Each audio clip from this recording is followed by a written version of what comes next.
Oh, hey, we can see them all. And now we can't. Welcome, everybody. Good to see you guys. Howdy, howdy, howdy. Welcome to the stream. Very happy to have everyone here. Thanks for joining us again for another fantastic session of D&D with this wonderful, my eyes, with this wonderful community. Oh, Jesus.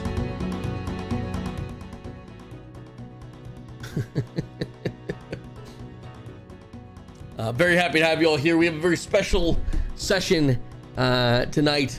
We are going to be rolling with the Chili Cook-Off, the much awaited for these past 2 or 3 sessions Chili Cook-Off session. So just as a note really quickly for everyone here, this is a strange one. We're gonna be kind of putting some new never before tried or tested mechanics into the mix. I have built from the ground up a entirely new system specifically about tasting and correctly grading chili. So I just want to state from the get-go, this could go wrong immediately and terribly. And this could be an awful session, or this could be the best session of D&D ever. So that's where we're at. Welcome to the Chili Cook-Off episode. We're doing double week today, so today and tomorrow we are playing D&D. So this is going to be the fun one, and tomorrow will be the awful one where everyone dies. Okay. Let's say a big hello to everyone, all of our players. Hey, everybody. Hi, looking forward to dying tomorrow. Yep. Hello. Welcome, everybody. You guys ready for Chili Cook-Off? Yeah. We think so. Oh Is yeah. Getting warm Mizuno in eating here. chili right now? He is. I finished I think. chili in a bread bowl just now. Yep. He got ready for it. As I've told you guys, and I'll tell everyone else, I have prepared 25 wholly unique chilies. Came up with the recipes myself that are now introduced into the world of D&D. We'll see how this goes. I don't want anyone to think this is a joke session, though. Very serious session. There could be nothing more serious than the chili cook-off. I don't see I how hope we they're. see some fights break out. Yeah, Not including us, but amongst the town people of. You stole my recipe. yeah. I also, it is possible, entirely possible, that I may have written another song for this session itself. It's not. I think the lyrics are good. The execution is gonna be poor, though. Just as a note to everybody. So, there is that, but should still be fun. Should still be an enjoyable time. But if you're here and you decided to hang out with us tonight, you might be lucky, cursed, to hear another new original Blunderville song. Some might say both. I would say both. All right. Well, the time leading up to where we are now has been fraught with danger and excitement. Would anyone like to do the recap for tonight? Chili episode, so the DM does it. Chili right? episode, yeah. Sorry, I'm still writing a song. Also, Thanksgiving is this week, so Oh yeah, so we can't do it expect tomorrow the either. players. Yeah. It's in our contract. I feel like No recaps on holiday weeks. every time I ask, you guys do come up with some strange reason to not do the recap. It's just so weird. It's really there's a just so valid many thing things in every the way. week. Yeah. Yeah. A It's really recap bizarre. murdered my parents. It's really Yeah, it's you really can't the make him one do it. point. It's really the one moment in every session where we have some amount of control over our fates. Oh, you say that. All right, quick recap. Wilrick lost an arm last session. It was off camera. None of you saw it. Caught, Oh, And not the one you'd expect. The third Oh, yeah, arm. because he was going to have 3. Yeah. gonosyphil herpalades. Yeah. Speaking of rent, all right. Well, let's get started. Is the Rent musical just about gay people with AIDS? Have you never seen it? I feel like I have. I must have at some point. Well, I've seen it performed and I've seen the movie. But yeah, no, it's kind of what it's about. Is they're all poor and drugs and poor and AIDS. And dying. But everyone knows how many seconds are in a year. And they because of sing that. really well. 525,600 minutes, right? 600 Or, yeah, minutes. minutes. Mhm. Yeah. Check back for the D&D parody in a couple weeks. 525,600 hit points Wait, 525,600 minutes. in a year. Yep. It's 1,440 minutes a day, so that scans. Okay. What about leap year? Did they even consider that? No, fuck leap years. I What think you about- just round. Leap year's Hold on. You just round the whole time. What about when it's daylight savings time and it goes back They- and forward? Do I'm they- pretty So sure that those the cancel gays, each other the out. gays don't celebrate leap year. It's Yeah. against their religion. Yeah. Against their religion. Yeah. That's It's legit. I can verify that. Yeah. God. Everyone Okay. knows that. I thought you were an ally. I'm an enemy. LGBT enemy. Actively working against them. I put tax See how underneath it their is. tires. Campaign That's for what leap made year my tire every go year. flat. Jeez. I replace all the color cartridges with just black and white so they can't print their rainbows and all that nonsense. All right, well, let's get this over with. Time for the recap for the chilly episode. All right, everyone ready? Yep. The stage is set. Yep.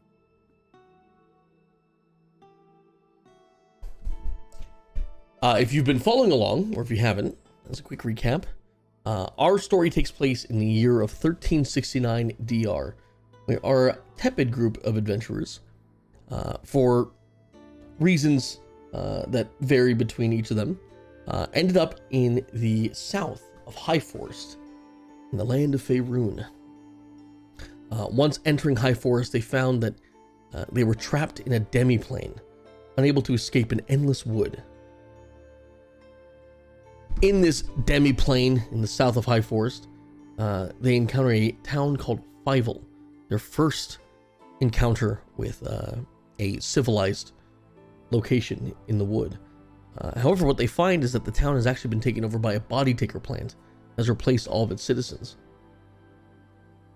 After getting through Fievel and freeing a man named Jean-Duc, he directs them towards Blunderville, the safest city left in the forest. Once they get there, they find the entire city is run by different gangs, and to survive there, you really have to make yourself invaluable to any of these gangs. After a 2-year break, the entirety of the group reconvene at the behest of the man, Jean-Duc, where they come up with some sort of a plan. There's a way to get out of High Forest, and it starts with finding these 4 trees planted at the forest inception years and years and years ago that act as a sort of failsafe. What it does, they're not sure. But on their journey to find one of these trees, they got infected by a disease known as blood fever. They've ended up going to a town called Cardend, which is near the polar opposite of Blunderville. It is run by the church. The people there seem safe and happy, which is strange to them, but they were also offered a cure for their blood fever. However, one of them, who has had blood fever for most of the better part of, I believe, 20 years, ended up having a bad episode and ran to the lake in search of some sort of solace or help with their affliction. The party chasing after them got ambushed by one of the leaders of one of the gangs of Blunderville, Fabius Fournier, who is hunting down a bounty on one of their heads. After being able to scare him off, the party has finally had a moment of rest when all of them remember that they were asked to be judges at the chili cook-off in Cardend. And that is where we will pick up. So you guys are still by the lake.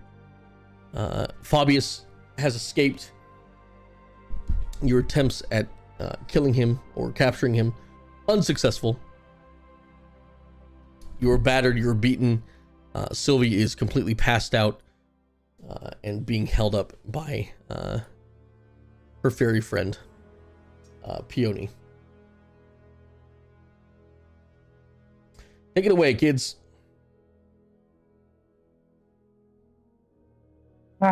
He got away. Yeah, he got away. He did That was- and indeed get away. That was stone cold. All right, I'm out.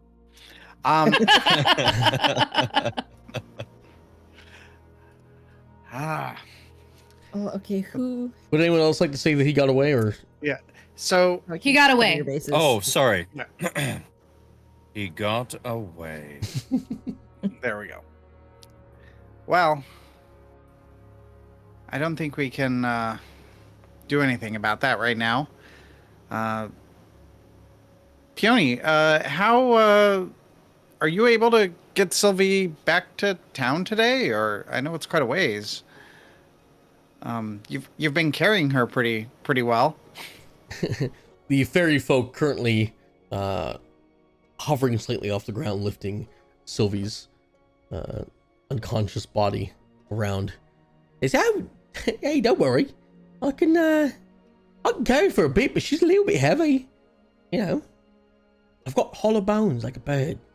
It's hard to keep her up, right? Yeah. Will we be able to wake her up today or anything like that? Because I can slap the shit out of her if you want. Oh no, I don't think you. Wake up! Oh. Oh. Sylvia's you're slapped back to consciousness. no one What? get her mad. Is she gonna be okay today? She might be a little bit grumpy. Hmm. So sounds like normal. Oh, you got, So, you got any druid shit you can do with your mushrooms or whatever? You got a spell? Why don't you try casting Gentle Repose? You readied that for some reason, right? She's not dead. Are you sure? She's not rotting. She's not Is dead she yet. erotic? You have that fucking useless spell. Why don't you cast that? I don't have a choice. I just have it.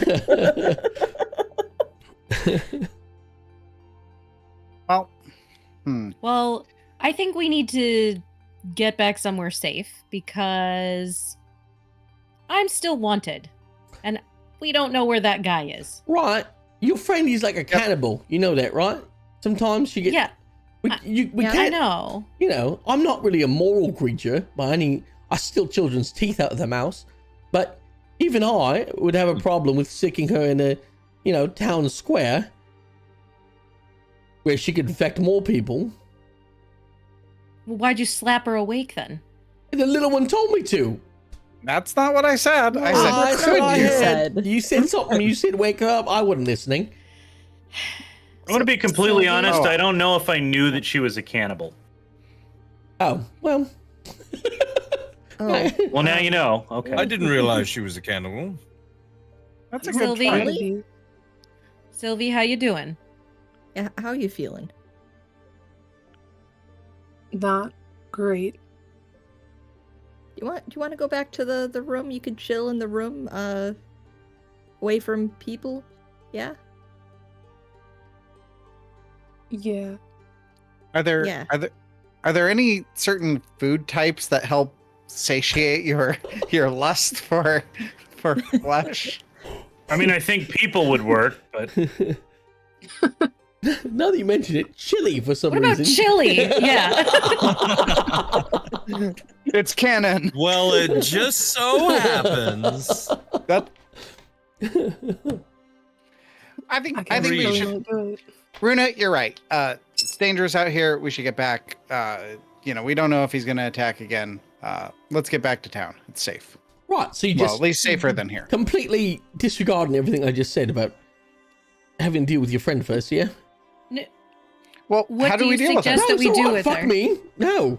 How do you Peony, you're the you don't wizard. need to have an attitude with You're us. the wizard. How do we you help cast Sylvie? the spells, right? Not me. I'm Safari. What spell helps? I don't know. I don't have Oh, your well then- magic, do I? Runa, What do you think would be helpful? I put her Runa. to sleep because I can't deal Yeah. with her any other way. Okay. Runa, Why don't I do if I that? may. Yes. because she already did it. You studied magic? Yes. Can you think of anything? She's got Well, like 3 I didn't fucking study- spells. I didn't study cannibals, but if it would help you to You don't sleep, need to study Sylvie, cannibals. I can There you help are. you sleep. But she already was asleep. And So you had her. I wake forget. up. Did Bastion know about blood fever? Maybe he would have an idea. I forget if he knew We did about it or not. pass. Well, we could ask him on the road as we're heading back. Who the right? fuck is Bastion? Oh, he's Oh, a Not important right now. little. All right. Yeah. Okay. Fair. Sylvie, do you want me to put you to sleep? DM, may I ask a question Yeah. beyond that one? Sylvie's been dealing with this for eons. Does she know? Do I know? Does Sylvie know another way to deal with this so that she can go to the chili cook-off? No, I really want to get you chili cook-off, and I was hoping that one of the casters would look at their spell list and see if they had anything that could possibly help. Yeah, but if the blood transfusion thing didn't work, how is magic gonna help? There might be something they have that calms you down for a couple fucking hours. I don't know. Are there any smells that help you? I could Oh. put a calming scent Don't say on oh. some objects. You're gonna give her lavender scent. No. But we could certainly make magical? some things taste like people. Yeah, it could smell like people roasting over an open fire. I can Despite make your what food Peony- taste Despite like what Peony flesh. says, I give Sylvie a lavender scented rock. Smells nice. Still, hey Sylvie. When Yes. I would give you all those good berries, did they actually do anything when I, is it just in case to not eat people? Or did you just kind They of were- take them and just kind of? They were sustenance. I didn't have to buy food. Did that make you not eat people? I don't know that it didn't make me not eat people. Good berries would not. I'm pretty sure. What about It was good just berries that food. taste like flesh? I think Oh, I don't want to Peony make made me not those. eat That's people. No. You make the good berries. I make them taste like flesh. Ferris. Now That you're just gives you a thinking with look. magic. Bareth, yes, you may speak. DM, may I make an Arcana check to see if I would know of anything that could possibly be useful? and- Hey, that might work. Okay. Yeah, imagine using checks in D&D.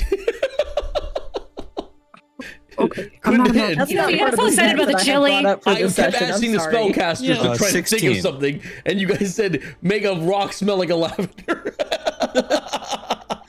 I'm not certainly rolling Arcana. I got a -1. Give me half a second. May I also make an Arcana check while we're thinking? What did Bareth get? 16. I don't know if it's necessary for you to do so, but you can if you'd like. Oh, okay. Caw! That's what Bareth was asking you to do earlier, Runa. Caw! Well, it's a good thing you did it because I rolled a 1. Holy shit. Jesus. Runa, you really think All right, you making got it out good of the berries way. taste like flesh is a good idea. I do. But for the 16 casters in the party, Peony's Fey magic seems to have worked. There could be Fey trickery does have a way of addling and altering the mind. Some kind of spell that could do that would possibly help Sylvie temporarily for today, so she could eat delicious chili. Peony, Yes, question. right. Would you possibly be able to alter Sylvie's conscious mind in a way that she thinks perhaps she has already consumed human flesh and is therefore satiated? Oh, interesting. Right. 1 second. There's a dog. Ooh. I like Eldris. dogs. No. Is it a wolf? No. No. Right. Yeah. I mean, I could try to contact my patron in Archfey, but I would probably need some sort of payment to do so. What type of payment? Your tooth. one molar, please.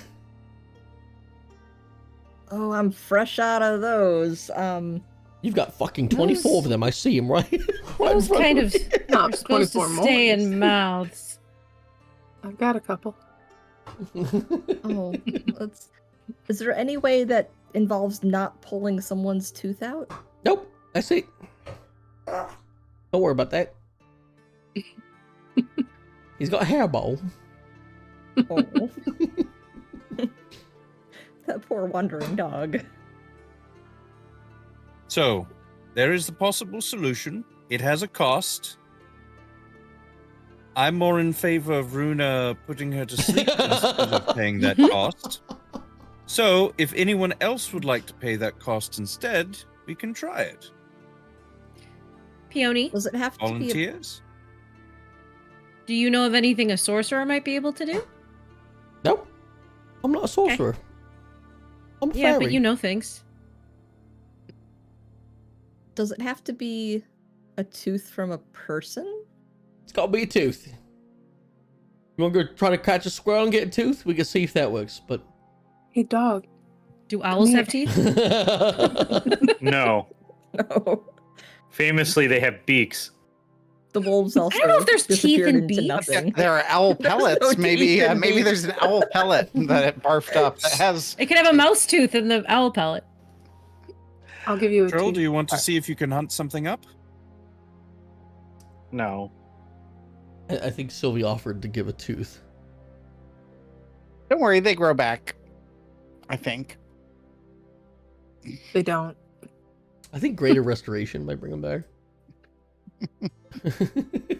That's why the dentist is so expensive, man. It's just your baby teeth, though, Sylvie. Once you grow up. You get a whole nother set. Are you sure you want to do Oh, no. that, Sylvie? What's a tooth? And a Something molar. you need to eat with. Yeah, if that chili's chunky, that's going to be rough. Hmm. Wilrick rolled a good Okay, enough medicine let's check hunt to be able to down. yank it out, so... Can I do a survival check to see if I can hunt down any animals Sure. in the nearby area? Yeah, could Okay, I great. also do that? Because I would really like to not have to have anyone pull their teeth out. Absolutely. That's a 10. These are Can I great do- questions because I was ready to just sock somebody in the mouth once they volunteered. Well, that's a natural one. That's Oh, a I know 6. you were. I haven't said anything, but my all-purpose tool has shifted from a flask to a pair of pliers. Um, Nice. with a 10, Sylvie, you do hear the chittering and chattering of small woodland creatures around. If you went and looked, you know, you could probably find one. Okay, Oh, I'm crazy delicious fast. teeth. Can I chase down a squirrel? Sure, give me perception. Zipping around. A what? Give me perception first to see if you can see one. Perception. How about an 11? Yeah, that's good enough. I mean, you're in the woods. How hard it is to spot? Yeah, how much could a squirrel cost, honestly? You do notice, kind of off to the side here, behind the house, there is a bit of a tree, and there is a single, very cute-looking squirrel, kind of hanging onto the side of the tree, looking into one of the knots, possibly depositing a nut or looking for some grubs of some sort. Okay. I'd like to. So I want to bolt towards the squirrel, but I want to do so sneakily. Animal handling, then, I think, to try to not. Animal handling. Yeah. The fuck? Yep, get fucked. Okay. Thanks. You're welcome. How Do you about want any? 16? Hey, you are able to, with a flash of light, the flesh-craving Sylvie bolts towards the tree, and with a slam of your monk fist, you catch the squirrel right as it notices you and is about to run away. It's like as big as me. Well, no. And then Sylvie just it's a punch- squirrel. It's not, you're not that small. It's like a ferret compared to a full-size human. It's like from head to tail, like 8 inches, I think, 8-9 inches. It's a little one. Okay. I got it. What Can would I you? pull one of its teeth out? Just punch it in the face and knock its teeth out. Yeah, you could pull one of them. Don't do it with it still alive. You're around the corner though. I You're can't gonna see it, kill right? it, Trell? You're just gonna yank a tooth out of a living squirrel when you can just eat the squirrel? Better than killing it. You could eat it.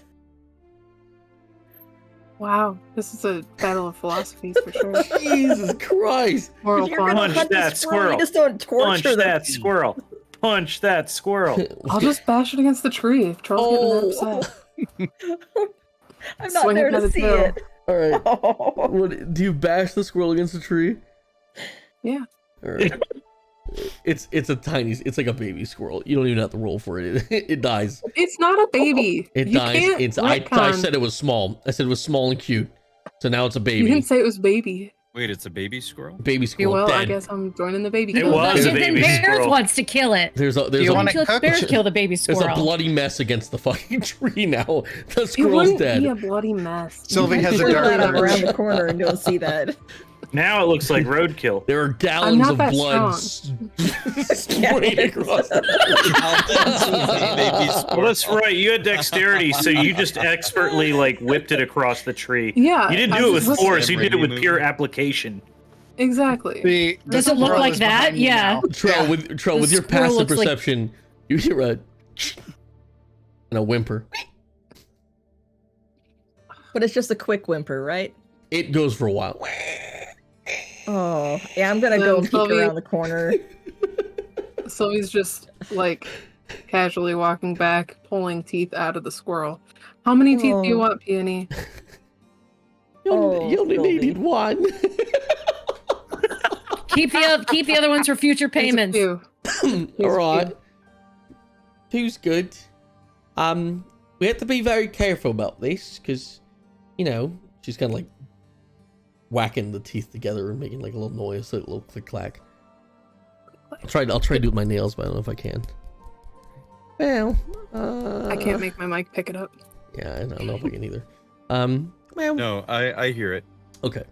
You have to word it really carefully what you're going to say, because, you know, our people aren't the nicest and they like playing tricky games. So, whatever you want to happen, okay, you have to be very specific, right? Maybe use some clever words, like in the way I intend, and with no unforeseen consequences.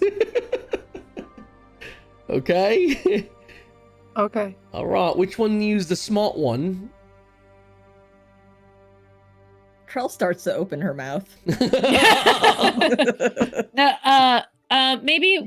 Maybe we Trell, maybe we go talk over here and look at this tree.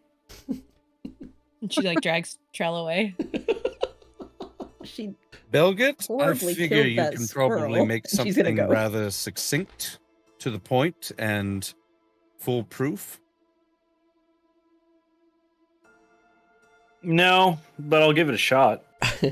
Alright, big boy. What's your weird You could fairy discuss wish? before you make your wish.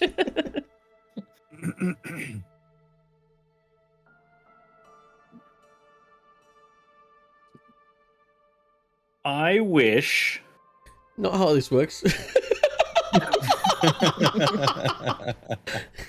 This isn't Wish? Nope. No? Not wish. I just had to describe something, but it's not. But if it doesn't work like wish, how does it work? You're asking my patron to cast a mind-addling spell or altering spell upon Sylvie to just try to put what you want me to do. Well, let's see. Don't say I'm trying I. to wish again. Don't say I wish.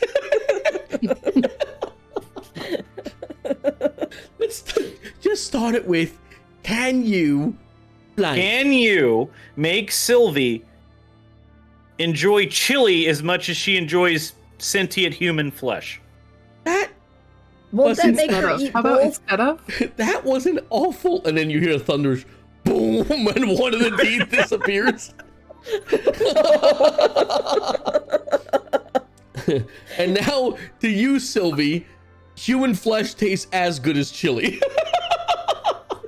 Chili tastes as good as human. or the No, I definitely said the reverse. Any, could we try that again?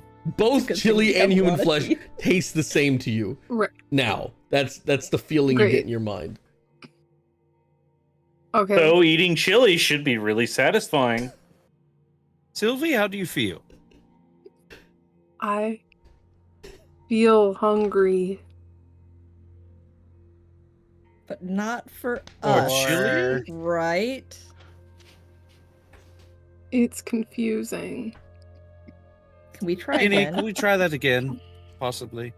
You got two Maybe. teeth. You can do it one more time. Good. We got a whole Maybe we- scroll worth of Yeah. teeth. Maybe we discuss what we're gonna ask before Right, we let's- do it this let's try time. this one more time. I don't know that what I did doesn't work. Well, what you It asked doesn't not was for work, her to but- enjoy chili the same way she enjoys human flesh, right? You didn't We don't want specify her to that she's enjoy not human enjoying flesh. human flesh. Just, Right, maybe instead of. you know what? Let's give it to. Perhaps. Let's do someone should- a little blue boy. How about you? Seem smart. Hmm. We're gonna miss the fucking cook-off. How about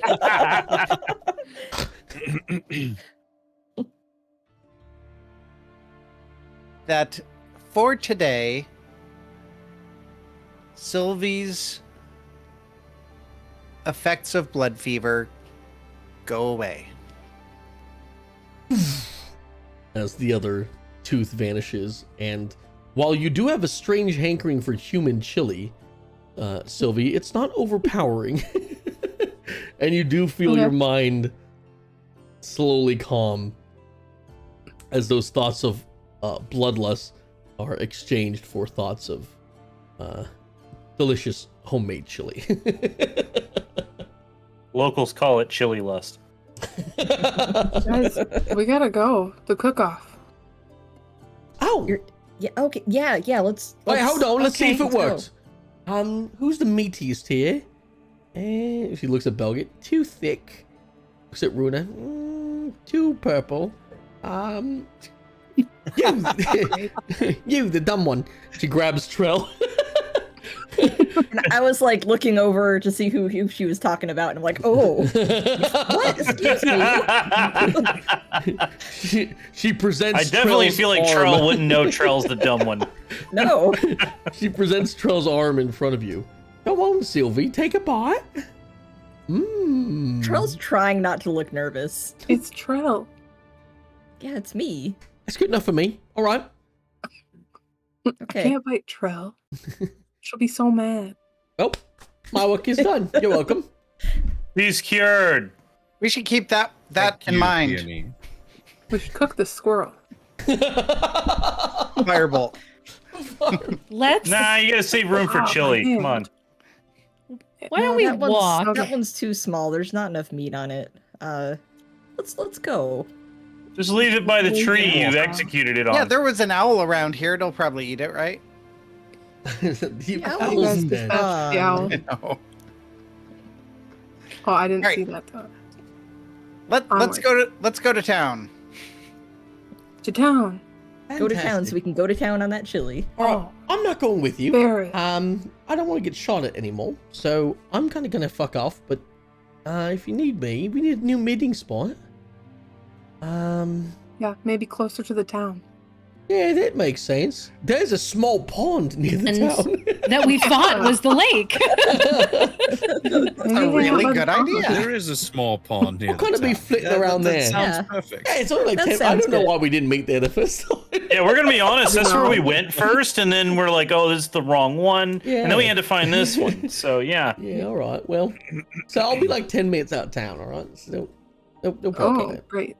All right. Yeah. Okay. All right.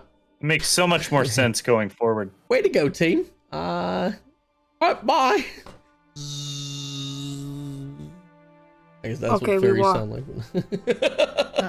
Like a big mosquito. Watch out for the bugs. With the teeth rattling.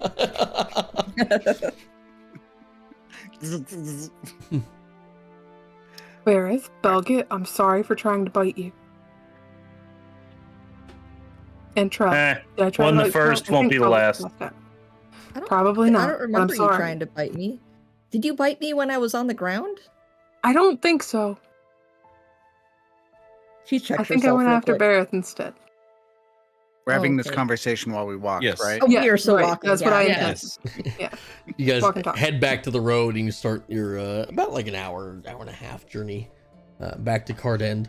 You guys came out here really early in the morning. Keeps getting longer. Yeah, soon it's gonna be 5 hours. You start the 8-day journey back to Cardend. We just never. We keep approaching, but we never get there because the limit The does not chili exist. cook-off at is a Cardend. lie. You'll never get to the chili cook-off. As you guys start heading back up towards the Cardend from the town of Solid. You guys can have some time to walk and talk. It's been a bit of a crazy couple days. And this event was kind of hectic. You guys did wake up at around 6 a.m. You ran out following Sylvie, and you probably had that fight at around 7:30 a.m. That entire fight probably took about 30 minutes, and the hour or so you wasted waiting for him and talking about getting whatever the fuck you were doing. So we'll say by the time you get back to town, it's getting to be about 11:30 to noon. Any conversations you'd like to have on the road on your way there, you can do so now.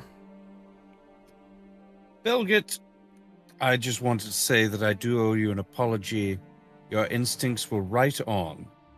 He was quite literally under our nose when he disappeared. Very good thinking to ask Willie to use his magical sight to discern his location.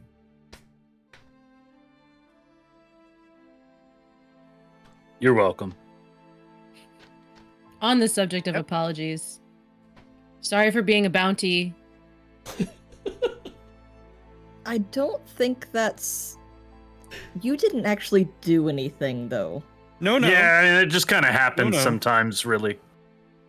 Your apology is accepted. It's okay. Because the bounty on your head, unfortunately, is your own fault. And that's why We only tell them what they really need to know. Yeah, it's always Runa's good to gonna see the walk a little- positive in a bad situation, I've been told. We're just gonna walk a little faster so she's not paying attention to Barrett anymore. She's gonna pout. Although, DM note, absolutely true.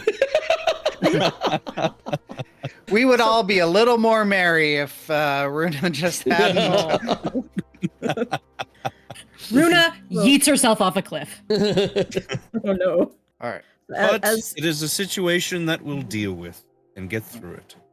speaking of a situation that we'll deal with, you said you had something to tell me in the morning from that book. Oh, I said I had something to tell you when you were ready. If you're ready for it. Yeah, what else were you It's doing? not good news. Okay. Hey, That's fine. remember when we talked about not telling people anything they didn't absolutely need to know? Trell kind of pauses at that. We're going into town. We're doing this chill tomorrow. But you have to tell me, okay? I'll tell you anytime that people aren't dying or infected with something or going crazy, certainly. I'll be never. So never, yeah. That's my whole life. Please don't include me in this. Tomorrow. Whenever you feel you're ready for some bad news, yes. I have to get my lyrics ready. Oh no. Let me just put and them here. Trell, I think this is a good moment for us to think about how maybe Homunky could have been a little bit more helpful if we had preloaded him with some bananas. We should probably think about that more in the future. I mean, sure, but I woke up and Sylvie was gone and I had to run because she would have gotten further away. You know how it is, right? Yeah. But you know, we were running together for a good hour there. Apparently a good hour. It so hard to seemed like cast it was that a on the few move. minutes, but you know, apparently it was an hour. Well, Maybe you we have should to- do it I have to stop now and think about we're- that to cast it. Yeah. I could do while it we're now if you thinking want. about it. Sure, just in case. Let's Yeah. Speaking of Sylvie being gone in the morning and all of that, and beyond apologizing for trying to bite people, I do need to apologize for being a liability as a whole over these past couple of days. I don't mean to be such a problem for the group, and please don't ever feel like you have to come after me or look after me or save me or whatever. I don't mean to be that guy. In the middle of that, Sylvie, Trell's gonna come over and like put an arm around your shoulder and just kind of like, actually, I guess it'd be kind of around like your head a little bit and just kind of give you a little bit of a hug. It's fine. It's fine, right, guys? We've all done some blood fever stuff that we regret, yeah? Nope. Yeah. Runa up at the front of the group, Runa calls back and says, "You've saved my life more times than you've tried to take it, so we're all good." Oh, I That thought you were seems like talking a about me. low bar. Nope. But you too, Lilric. I suppose it's a good point. I recall saying some things that were rather rough on you, Runa, and I do apologize for that. You don't deserve that sort of harsh talking to. Thank you. Thank you, Bareth. Somehow I feel like the universe doesn't agree with you, but I appreciate it anyway. Well, there's a difference between giving feedback and telling you like it is and doing so in a very mean way. And the mean Thank way you. certainly was uncalled. Thank you. I am still a young sorceress in the grand scheme of things, and I appreciate you helping me learn. No, you being a sorceress is not the issue. The issue is you don't know when to stop talking. These blossoms just interacting very close. This Runa says, "This seems like a really good time for me to stop talking," and she just walks away. Speaking of things we probably should deal with, there's this ring that Runa, you had me check out, and it I forget what it is. I know it's used for scrying on us though, and Smash it! That guy's a douche. Maybe we could sell it. That's not a half bad idea. Make a little bit of money, and then they're tracking somebody else. Wait. Yeah. You have a ring that's letting people track you? It's currently didn't know that, but yeah, it's okay. It's safe now.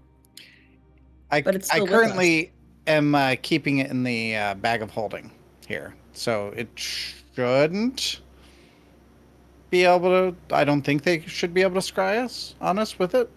Caw, But, half the party has no idea what you're talking about. Caw, be more specific. Caw.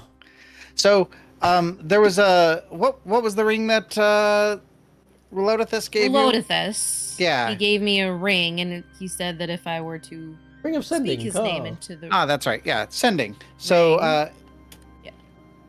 Yeah. so that he could find out where we were and come swoop in and save me. Yep, but it Right. also allows them to spy on Runa originally, but I checked it out and I put it in the bag of holding with the other questionable item that we acquired the other day. And by the way, my bag of holding, it's kind of a trick. It's this I can take a just one of my regular bags and if I choose to, I can make it hold a lot of extra stuff inside of it by creating a little pocket dimension inside of it. So it's not. Here, check it out. Stick your hand I in was looking here. really Okay, Don't and pull like out the Tro book. just kind of sticks like just part of her shove your hand in. It just keeps When going. Trell puts their hand close, I shove it like all the way up the arm. Interesting. Ah! Interesting. Trell, roll a wisdom save for me. Oh no. Oh, 4 feet by 4 feet. Oh, I bumped the wrong thing. Here. Hey, not 20, 25. Nice. Your hand does graze a certain object in there for half a second, but you're able to. Wow. You're able to resist the effects. Yeah, but once I'm like shoulder deep into this thing, I'm like, ah, and I take my hand out. What You the? have to realize also that it's a 4x4 space, right? Yeah. But you can just reach your hand in and grab something out. You don't have to Yeah. climb in, Yeah. so all the stuff just gets closer to the front. Sure.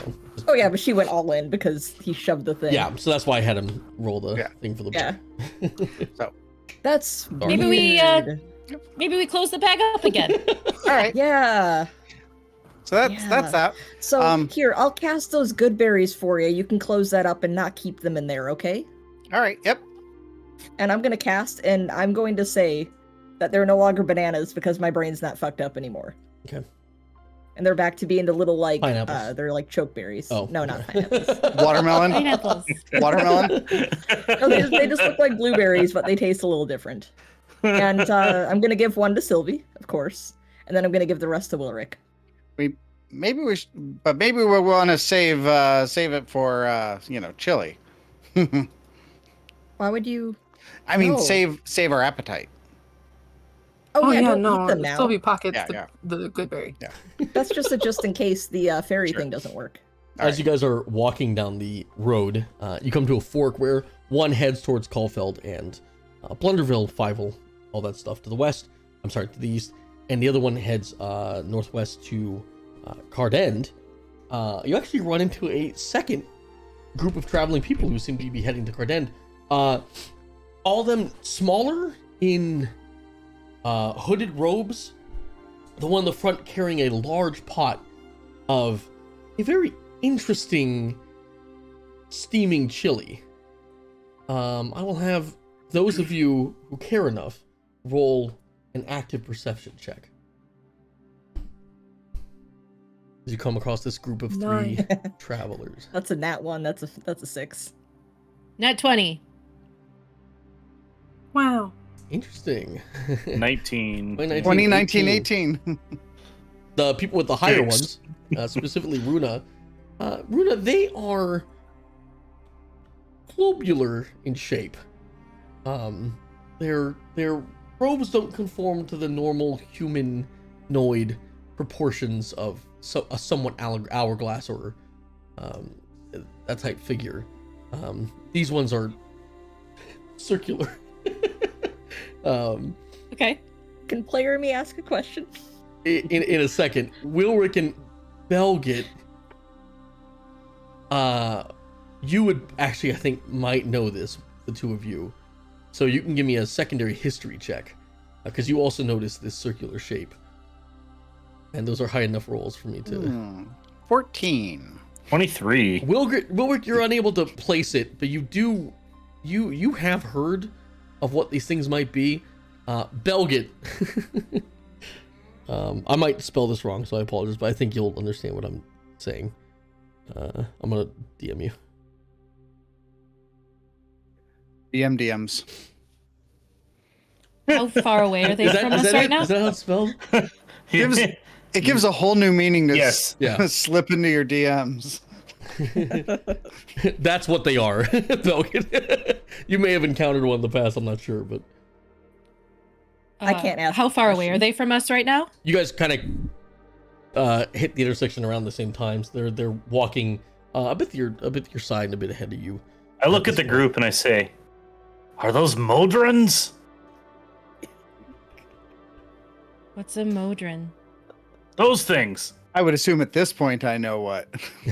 Runa, you look as one of them turn back and you just see a gigantic eyeball in the center of this hooded cloak that glances at you for a second and then shoots back forward. Those of you with high enough Runa's perception gonna- checks would also hear the click clack of not so fleshy bits. As Runa's it's been gonna call to pointed the out, group. Oh, go ahead.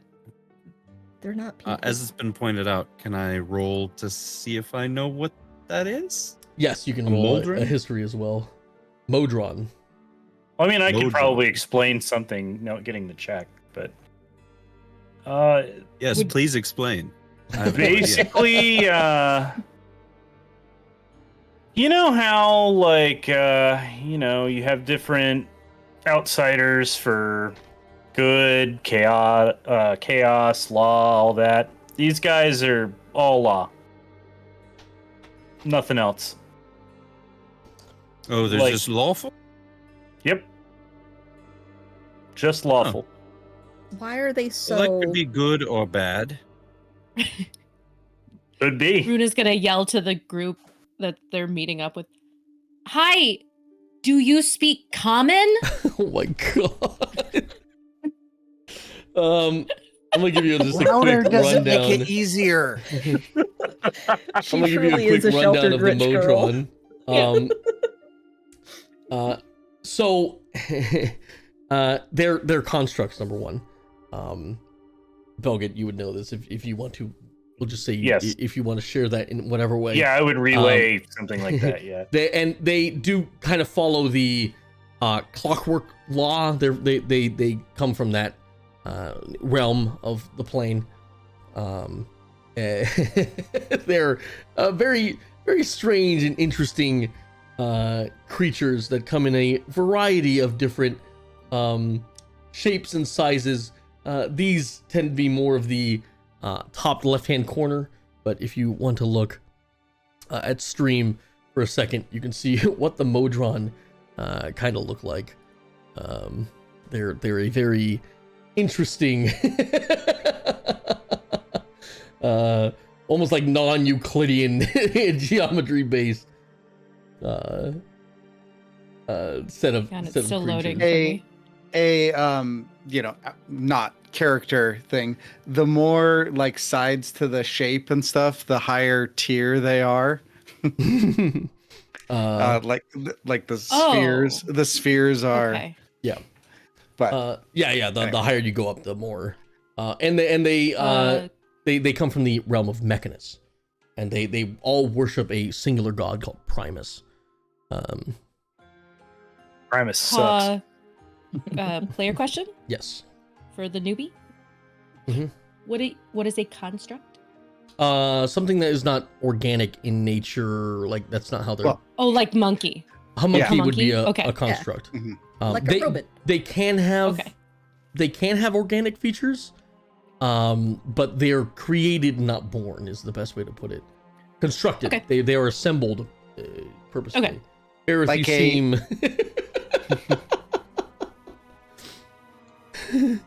Is he still reacting to Runa trying to talk to them like they don't know how to talk?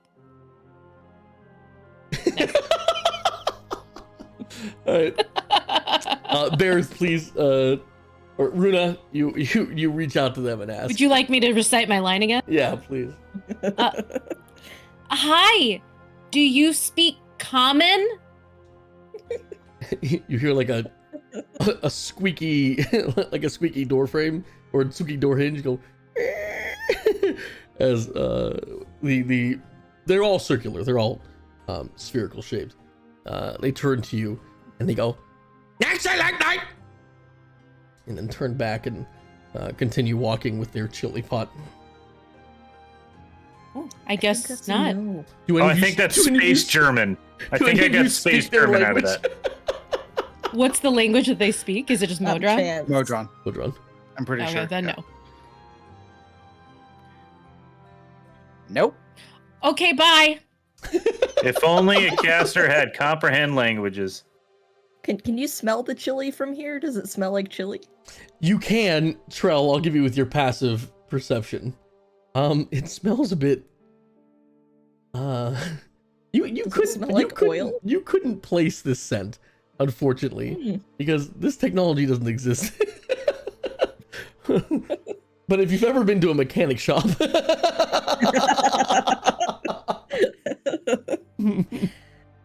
Only the finest oil chili in this realm. you guys trail behind the Modron for a bit as they do shoot curious glances in your direction every now and then.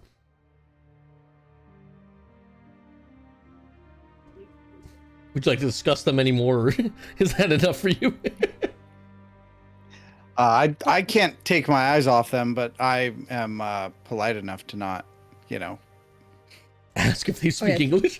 ask if Trell's not gonna stare, but she's just gonna like try and look everywhere but them. They're robots. Runa has more Sylvia. offensive Okay. questions, but she'll I- hold her tongue. Have you encountered any of these constructs before? Yeah, I wrestled one in Waterdeep once for a premium event. Oh, Wrestlers I versus robots. assume you won. Yes, I probably did. I can't remember. Did that one Did- speak did it- common? Well, that particular event, Belgit, was put on by New Yuppon. So it ended in a kind of strange way in that while wrestling, you and the Modron actually became friends, and it ends with the two of you teaming up to defeat an even greater large Yuan-Ti wrestler. It was very avant-garde. Yeah, it's very overbooked. Yeah.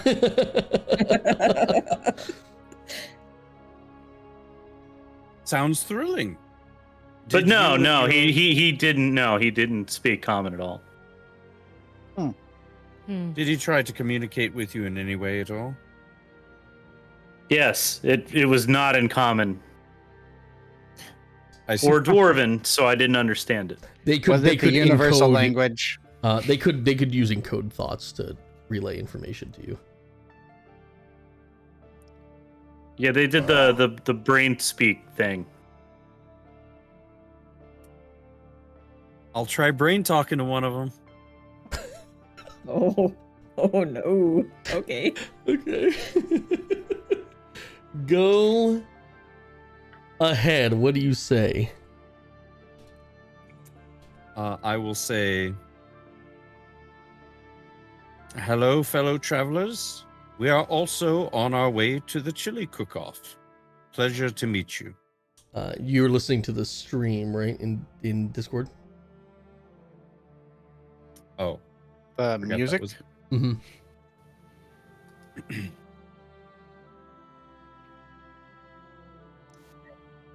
Now I'm Okay, this is what you hear in response.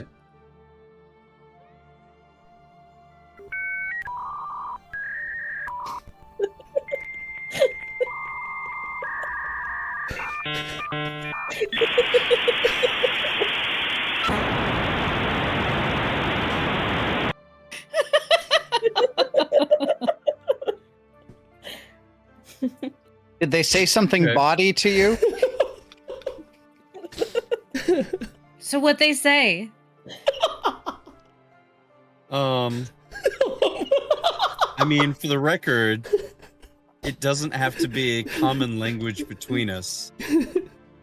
They're just able to understand me and me understand them. But if that is what I get back, that's totally fine. They said, Do you imitate it? Did they tell us we've got mail?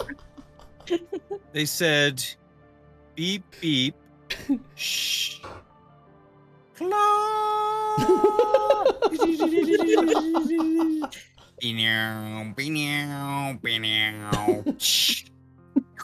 What? They didn't say anything. What are you? Oh, yeah, I've heard that before. I think that means handshake in their language. I see. Oh, That's sort of the impression that I got as well. It didn't sound threatening, which is good. Yeah, it just takes an Oh. uncomfortable amount of time. Yeah. do you feel like you've Bro. established a connection with them? Eldris.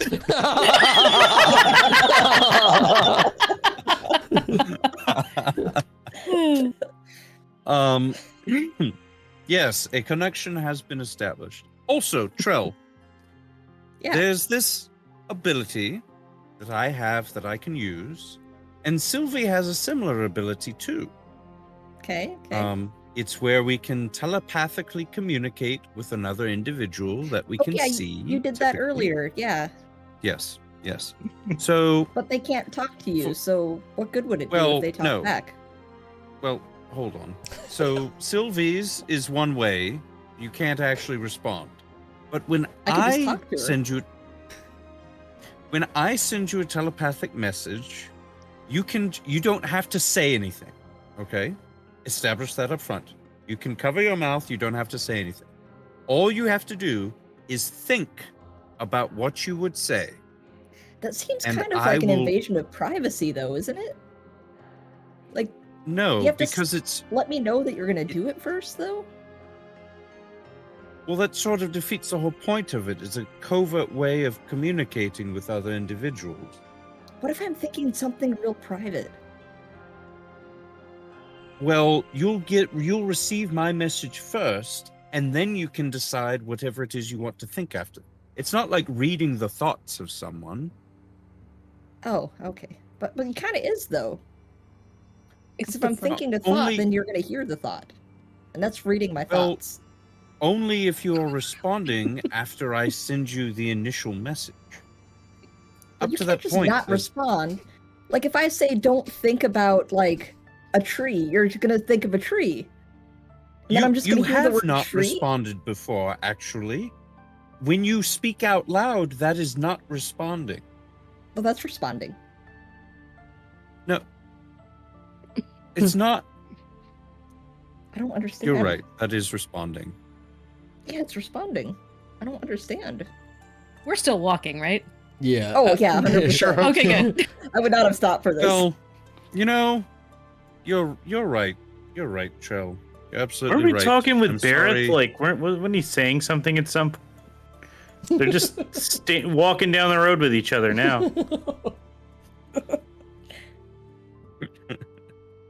You're absolutely right. That is responding. It is. Good job. Thanks. As a DM note, perhaps try doing it with her so she can feel the sensation you get where it like you can respond because it's a different form of. As a player note, I don't need to do that to know how that's going to go. This is what you're going to hear in response.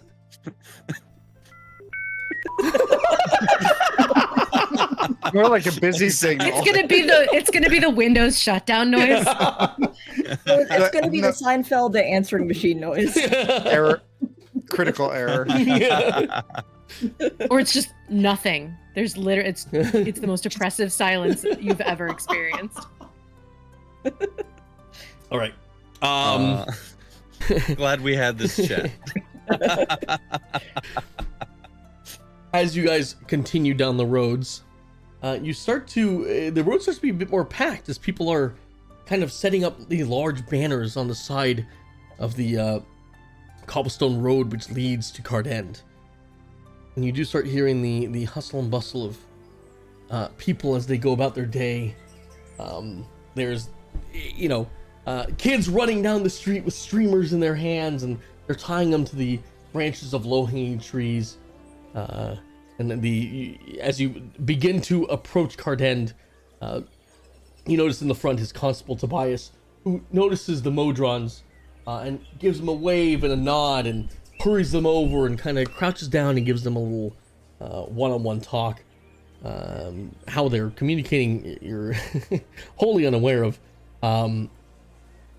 But as you approach, there's a bunch of people kind of standing near the front gate, and they're flagging you down, and you notice another one of the members of the church there for Cardend,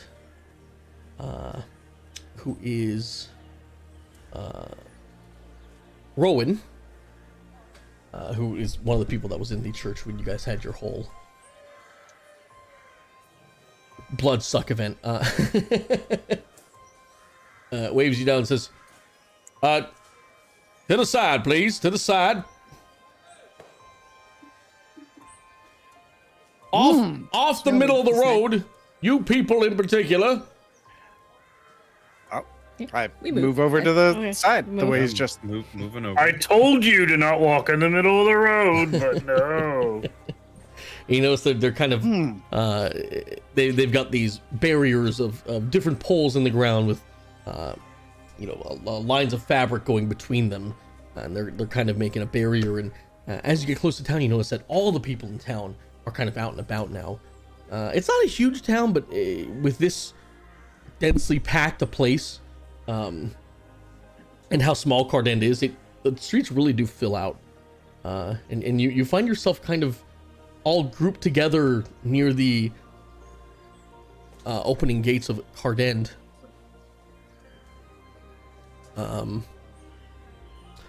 So I'd say you guys would be like right around here on this little corner. I'll move Trell there, but I'll make Trell small. I can't. Oh, okay. We're giants. Or do you want us on here? I No. am small. No, you guys can get out of there. Okay. All right.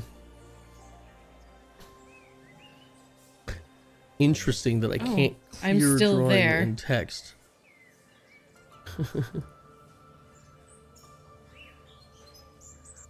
I disappeared myself. Okay, well, I guess cool, that's forever now. Well, now we know where the inn is, and we know where the mole is. Way to go, roll 20. Yeah, this is the end. The thing on the left is the end, the thing on the right is the mall.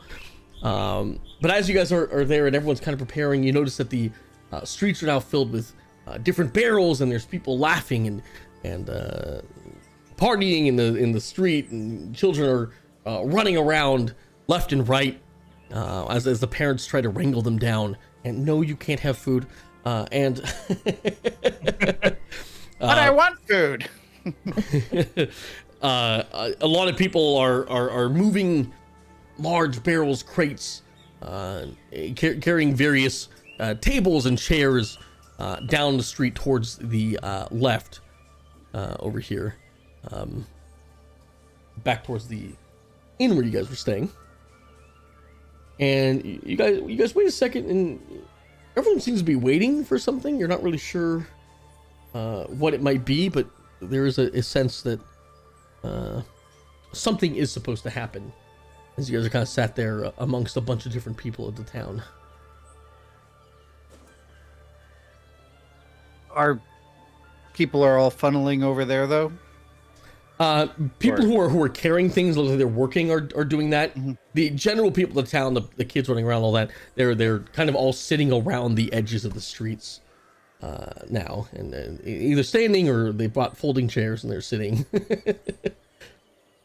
Runa's gonna look around for I think it was the pastor who told us to stay and be judges. Do you remember his name? Or was it the other? Yeah, hang on.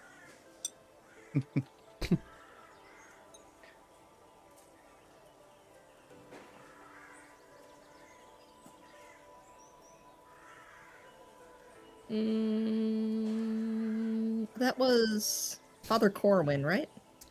Father Corwin is the. No, that's the older guy. is the older. That's the older priest. guy. Yeah. I don't know that we ever actually got his No, name. because I Yeah. would have No, I don't written think We his were name just down. talking. We We got only Father ever Colwyn referred to him as the and preacher. and Sister Elowyn, and then the tavern is run by Dorian, but we don't have. It's possible I didn't mention his name. Yeah, I Whitman. don't know if his name. Yeah, either. he never. I don't think That Drac doesn't ever sound mentioned familiar. his name. Yeah, Pastor Whitman, Sullivan Whitman. Sally, for short. Well, Runa's looking for him. Yeah, in the hustle bustle at one point, you do see him passing by, and he's also helping carry what seems to be another series of poles to put down on the line of the street. You just wanted to see him, or? No. I wanted to ask him where the judges. Hello, Pastor Whitman. We're here. Where do you want the judges to sit? Oh, hey there. Good to see you. Well, I'm happy you guys ended up staying around town. We went down to the inn earlier to check on you, and y'all scampered off. Very strange. We met an old friend unexpectedly. Was that nice? Little miracles, huh? Little blessings. Little blessings. Yeah. Well, we got the parade coming through here in about a second, and then y'all can head on down to the festival tent, which is just kind of head on down to where your inn was, take a right at the bend, and you'll see it. Big old red tent, hard to miss. All right. Yeah, That sounds great. I'll let everyone know we were gonna get a couple other people to do it, but well, we're happy to have you guys judge. Y'all like chili, right? Oh, Yeah, Sylvie really likes Of it. Absolutely. course, Sylvie. Yeah, I like it Sylvie's quite a the lot. biggest fan of. All right, that's an odd thing to say. All right. Yeah. Well, I'll see you there. And he heads on out. Unless there's anything else, I'll move on. Yeah, we'll hang looks out like and it- watch the parade. Looks like people are setting up for the parade. I've never actually Excited. seen like a parade before. It's been years since there's been like good wholesome stuff like this. It's really nice. Against my better judgment. Is this what parades are like when you're down at street level? Runa says. Oh. Have you never? Never mind. I was about to ask a silly question. Don't I apologize. you know better. I know. I really should. Yes, Yes, this is Roma. what it's like. It's really hard to see down here. It's much better when you're up in the boxes. Oh, why would don't you you want to go be up there then? I'm sure it further up? is. You can. You're like gonna be right there by everything. It's gonna be so cool. Those comments are really tone deaf. And speaking of tone deaf,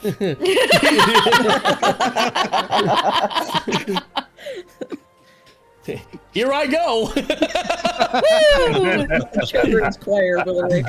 You begin to hear music start filling the streets as a little bit of time passes, and the band begins to walk down the centerfold of the main stretch of road here.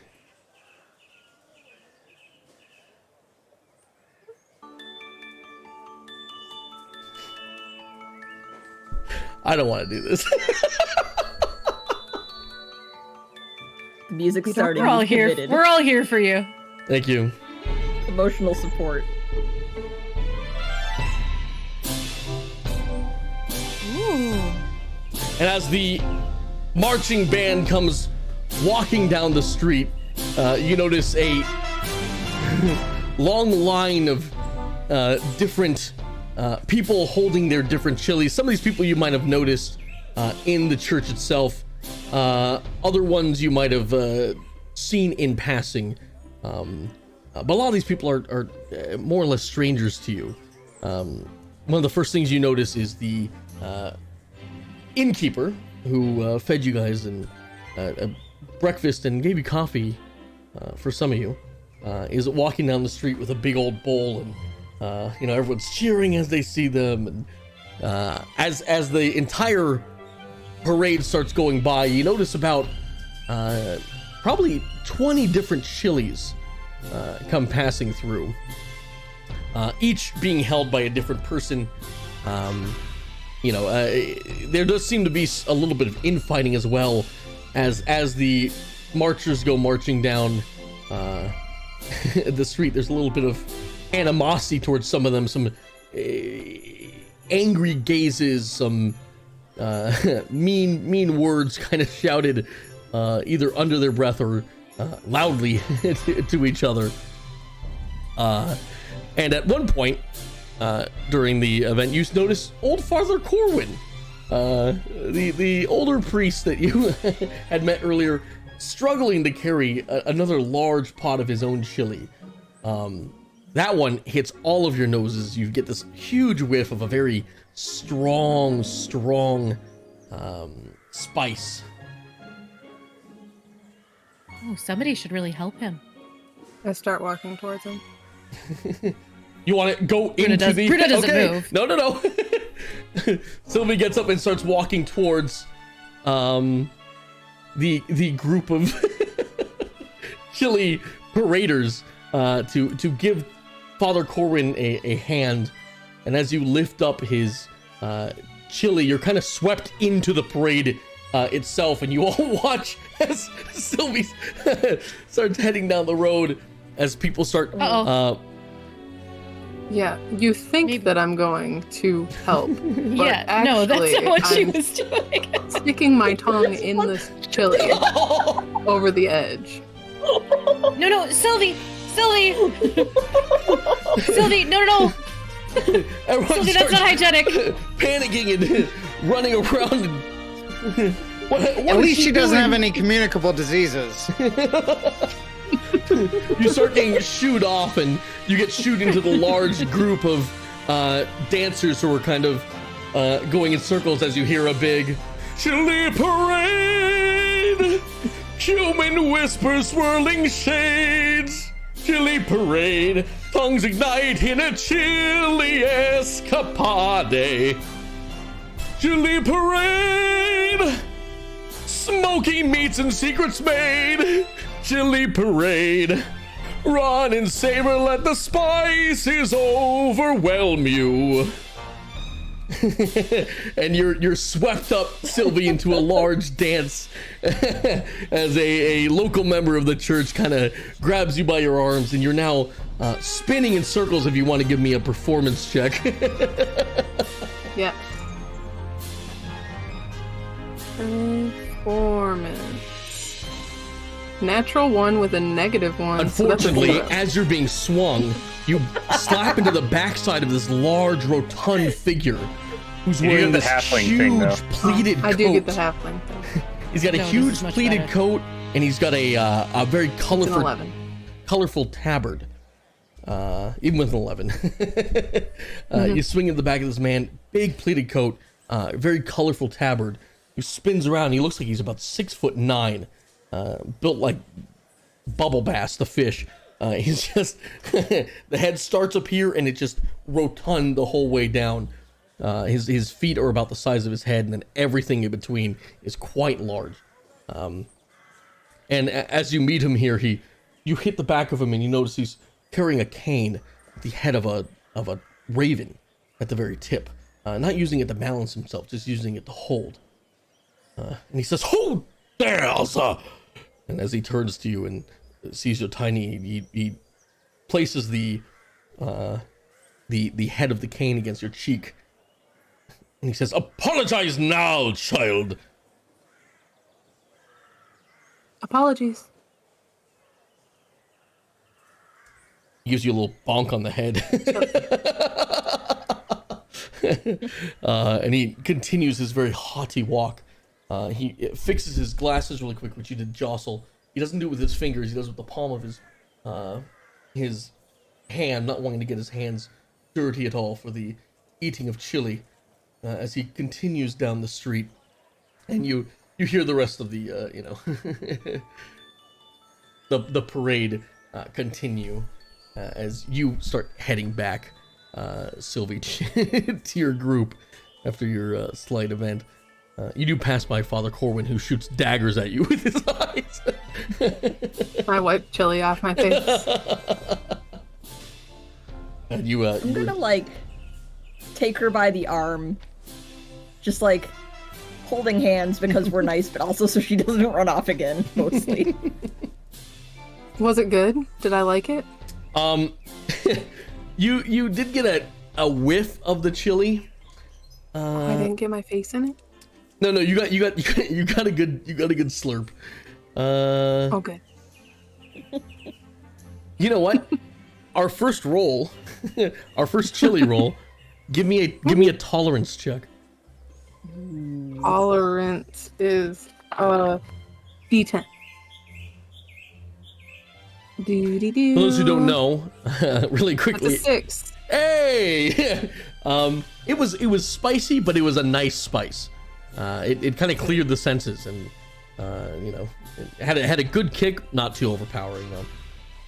For those of you who don't know, we have a custom system for the chili cook-off. We have 4 brand new stats that people are rolling with. They are fortitude, appetite, rating, and tolerance. Fortitude is your ability to handle heavy chilies or bad chilies. Appetite is how much chili you can imbibe in total. Rating is your ability to accurately judge the taste of a chili, and tolerance is your spice tolerance. It is the fart system. And here is a good time to explain to you all your chips, because you have to have chips with chili. This is your chili health points, or CHPS.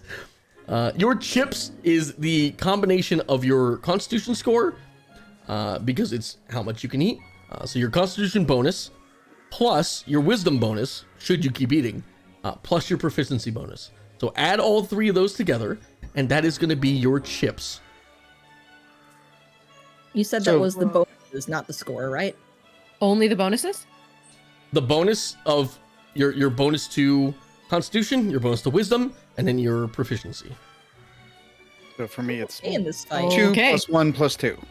1 plus 2 plus 1 plus 1. Wait, that was 2 plus too many 0 numbers. plus 2.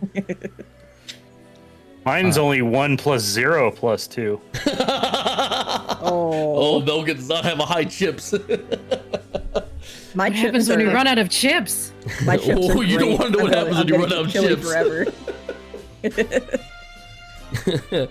And as the entirety of the parade passed you, those who weren't with Sylvie did also notice that large rotund man.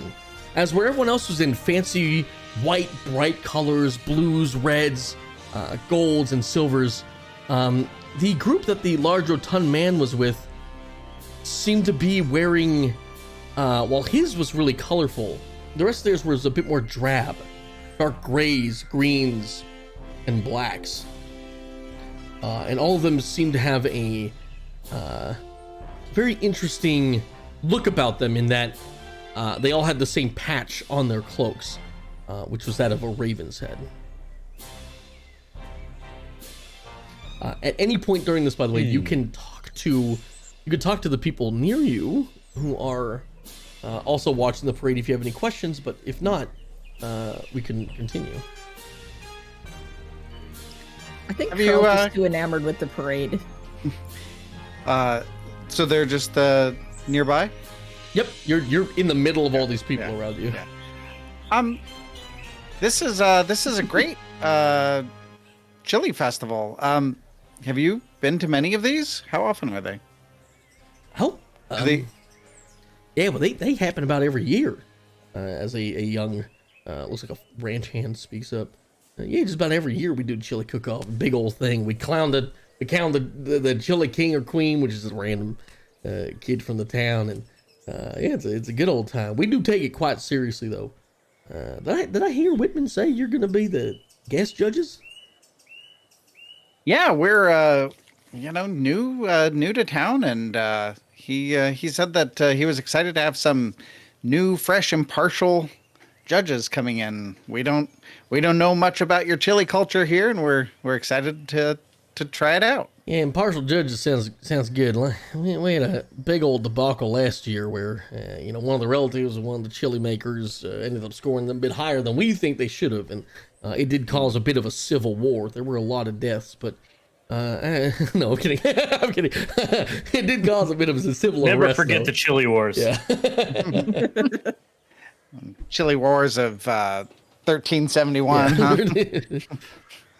Chili war.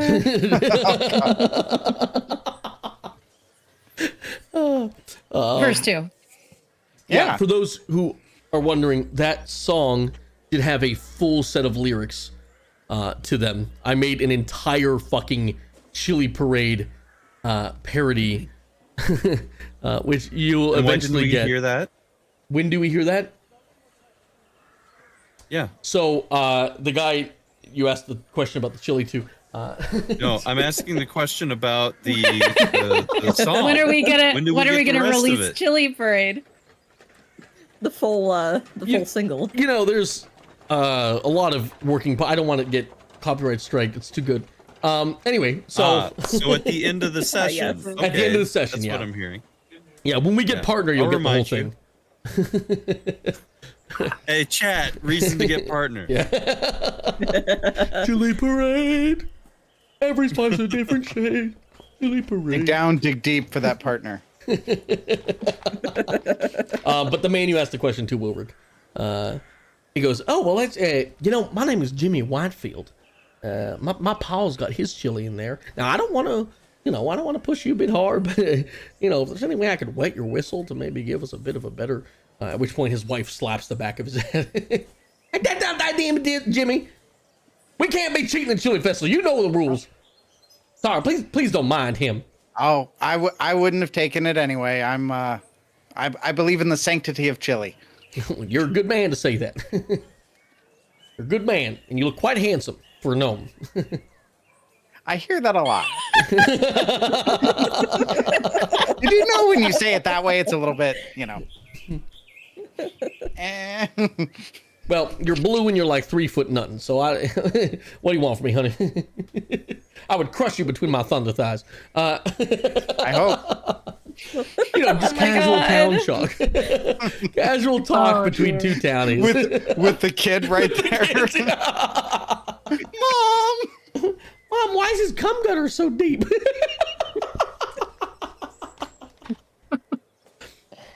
Any other I'm out. questions?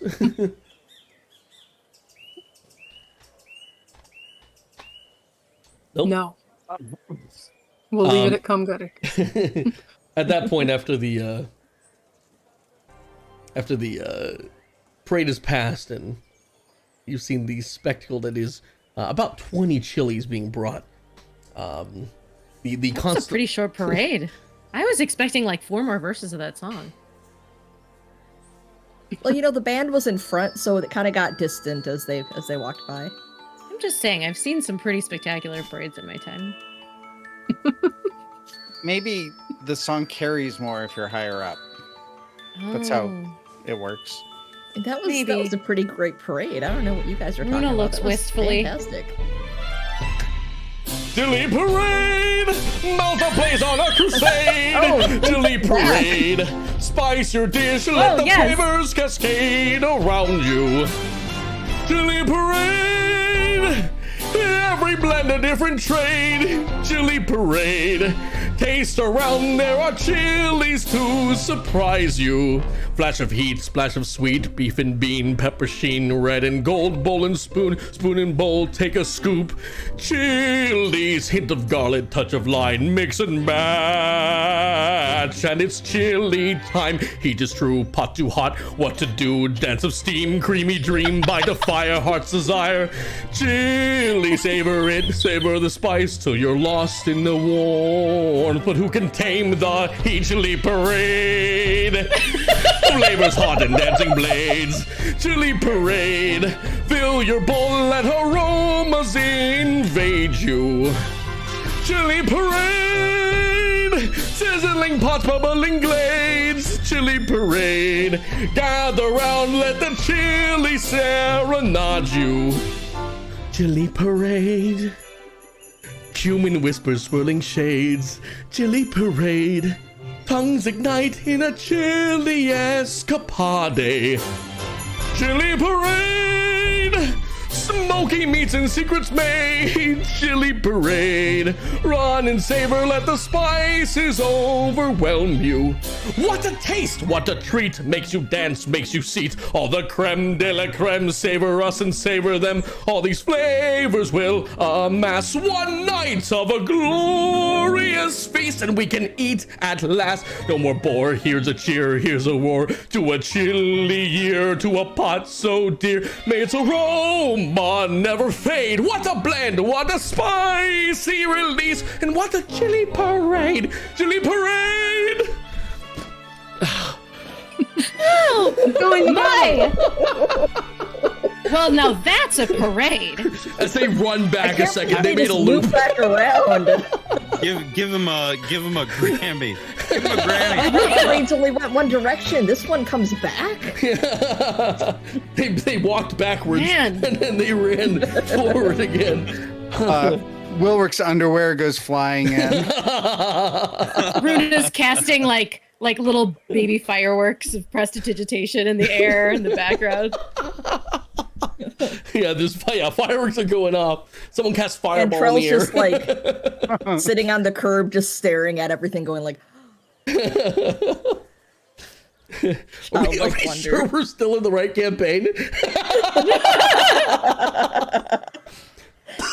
And as the parade passes and you got your very wondrous moment with the wonderful town of Cardend, everyone starts pouring into the street and rushing as fast as they can to the festival tent. I will point Tobias, Constable Tobias, who the first person you met in the town, does tap you on the back of your shoulder, Belgid. Says, well, hope you guys are ready. We're waiting for you over at the tent. You mind if I give you an escort? You can get through these crowds. Sure. oh, yeah, let's go. Yeah. Go. Trell will stand up, Sylvie still in hand. And then the constable puts his hand up and a light emerges from it. He says, step out of the way, please. Judges coming through. Who's the person with the angelic voice that was singing? That would be all the parade members at once in perfect harmony. Wow, it really This is sounded such a like good one job. person. It was The not music like education in this town is fantastic. You know, church choir and all that. We did a lot of work. We do value the arts out here. You guys are led through the filled streets where, again, there's kids running around, and as people hear you're the judges, they kind of turn to you like, ooh, with a little ooh and ah in their voices. But as you round the corner over here towards the festival, there was a bit of a scuffle. Two of the people you saw in the parade, each holding different pots of chili. You notice one is the person who took your horses at the beginning, or your horse, whose name is, shut the fuck up, whose name is Marcella. Marcella Awadeo. So Marcella is currently in a heated argument with a man named Tobias Mushad. And you only know that because she keeps yelling, oh, Tobias! Where they're having a current argument over their chilies. to your surprise, it is getting quite angry. They are yelling at each other. For you hear Marcella shouting, "You can't put crab in your damn chili. That's a gumbo." At which point Rashad says, "Well, now hold on. It's not a gumbo. It comes from the same meat stock as your darn there chili. You're putting chicken in it. Does that make it an enchilada? No, it doesn't." And it does get a bit heated to the point where they both drop their bowls, and Moshad does rest his hand upon the mace at his hip, and the Marcella does the same on her dagger. At one point, the constable rushes forward and says, "Hold on now, hold on. Let's not, hey, let the chili do the talking. Let your chilies do the fighting. No, we will not have anyone ruining the sanctity of the chili cook-off here." And you notice both of them kind of poof. He started it. Marcella grabs her chili in a very angry manner and huffs on over to the tent. At which point the constable turns around and says, "You put crab in your goddamn chili?" Tobias turns to him and says, "Listen, I'm trying something new out, all right? You don't have any right to judge me here. This is my chili. You know the darn rules." Tobias says, "Well, it's not me you got to impress. It's our judges here. You better hope you made a good one, because if you make our chili festival look bad again, Tobias, I swear to God. I swear to the Almighty." Tobias gives a I mean, I've had frog legs in a chili before, and that seemed pretty okay. So crab should be fine, right? There are a couple gasps from the Suddenly the entire throng of people freezes. Sylvie's gonna tug on Troll's There's arm and be like, Oh, yeah. She say frog legs in a chili? Frog legs in a chili? No. Oh wait, frog legs in a chili? there's plenty of places where crab frog could be a legs in a delicacy chili? in Chile. We have to have open minds as judges. Well, that's a good thing to hear from you. I'm glad you think that way. Well, let's not waste any more time. Come on now, y'all, and join us here in the festival. And you guys pull up and you see a very large tent situated in the center of town here, a little bit off, and it's kind of right by the water side of the canal. It goes to the town, and as you approach it, you notice that the wood planks leading up to it are they kind of switch between a very stark white painted wood to a very flashy red painted wood, and all these combination of red and white lead, kind of like almost looks like a wooden cobblestone path that just kind of spattered around as it heads to this large tent. The tent has these large cobblestone walls surrounding it, but the walls have like arches in between them, so there's a lot of open air coming in. And at the very center, there's a massive wooden pole, at which affixed to are several different white and red pieces of cloth. What would you call this? Canvas, I suppose. Banners? No, it's the tent Oh, canvas. I see what you mean. It's Yeah. like, Oh. yeah, okay. That encapsulate it. There are little gaps here and there, but it's not a rainy day, and the day is clear, so there should be no issue there. And you guys are ushered in where a lot of people are kind of scattered around in there, and they're all looking around at different chilies, and people are grabbing little tiny cups of, this one's quite spicy. They go to another one. Oh, I'm not so sure about this one. I would have added a couple more pinches of oregano, you know. And then you just hear this different smattering of talk amongst everyone. At what point you see Pastor Whitman as he waves you guys down. He's standing in the very center around this pole, and circling this pole is a large rounded wooden table with a hole in the center, kind of like a donut table.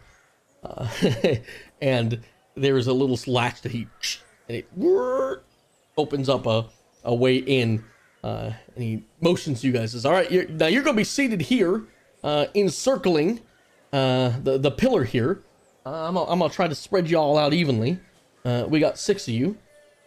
So how do y'all want to be seated?"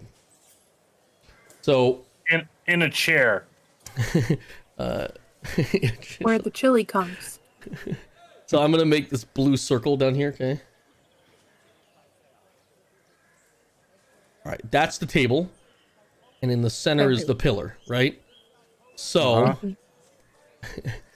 how are you guys seated? This is important. Should we place ourselves? We'll go Runa first. She would go first. Hang on. I'm just going by your order. So Runa, Berith, Trell, Wilrick, Sylvie, Belg. You know what? We always do that. Let's go backwards. Okay, you go first. Okay. I guess he's gonna take 12 o'clock. Okay. So that's you, Belgit. You're orange. Sylvie, you can be gray. Fitting. Where does it look like the chili will come to first? You guys are all going to be fed chili simultaneously at different points. What side of the table has the most chili closest to The way this is set up is kind of like Arthur's Round Table. There is no one spot that's closer to any chili. The chilies are all spread around the outside of the tent. Everyone has kind of like a small booth set up. You will be brought the chili from there. You're also on a bit of a raised platform, so you guys get to see everyone kind of running around and tasting different chilies. And... I think Sylvie's gonna be distracted watching all the chili around her, and I'm gonna pass, and wherever Trell sits, I'll be next to Trell. Because I still do have her body Wherever arm, she so drags doesn't me run to. off and get chili. Wilrick, I'm going to make you Wherever she light drags blue. Where are you sitting? Light blue, huh? Do you mean something by that?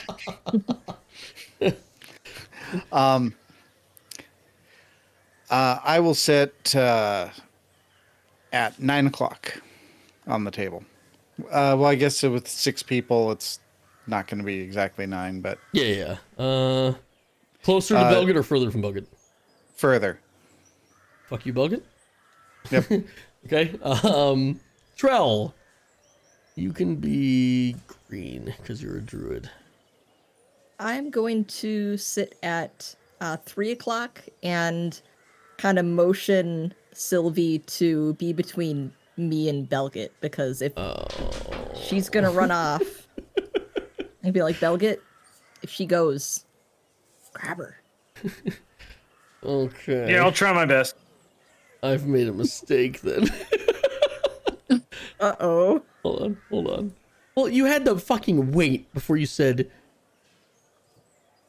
Okay, Just there's hit the Sylvie. undo button. There is none. Well, she's small. Control Z, She's bro. between there.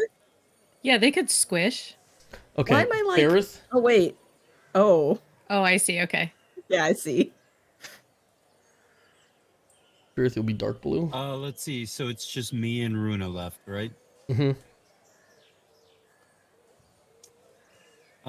I suppose that I will sit on the left side between Belgit and Wilward. Okay. And That then makes Runa, sense.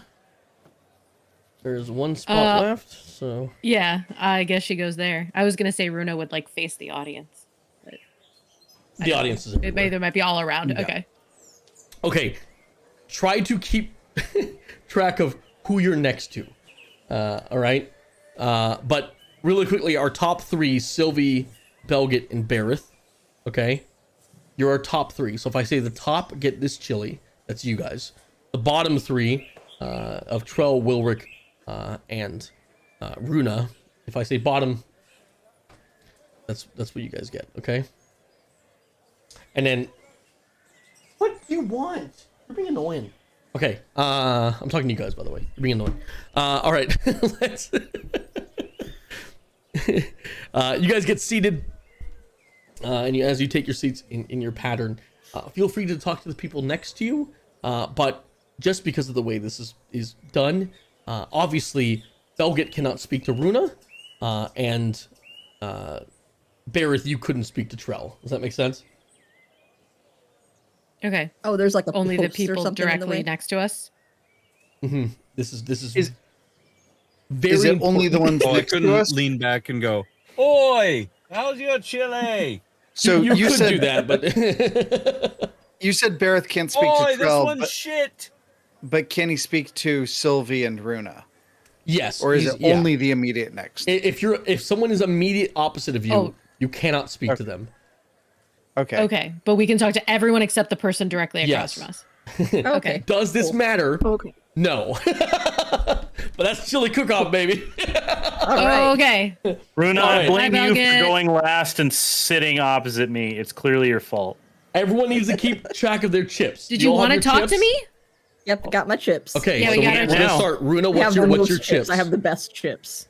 What is your chili health points? Shall Runa. we say in order? Yeah, Runa, go. Oh, a 4. Okay, Runa has 4 chips. Bareth, how many chips you got? 5. Okay, Trell, how many chips do you have? 7. Ooh, Wilrick, how many chips do you have? 5. Sylvie, how many chips do you have? 6. Belgit, how many chips do you have? 3. All right, It's really a shame Runa and Belgit can't talk when we're gonna definitely be out first. just so everyone's aware, okay? If your chips go to 0, that is tantamount to death. I expect you to react that way. For once you hit 0, you can no Okay. longer imbibe any chili. And that is a terrible, awful thing. Also, you'll be really full and your tummy will hurt. So I want a full acted character death from you should your chips hit 0. And I want the people immediately surrounding you to also have a terribly honest reaction to what would be a character death. Chili has never been so serious.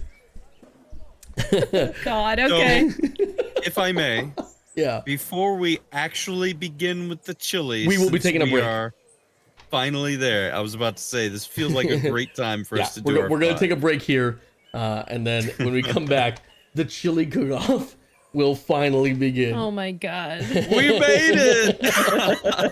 2 hours.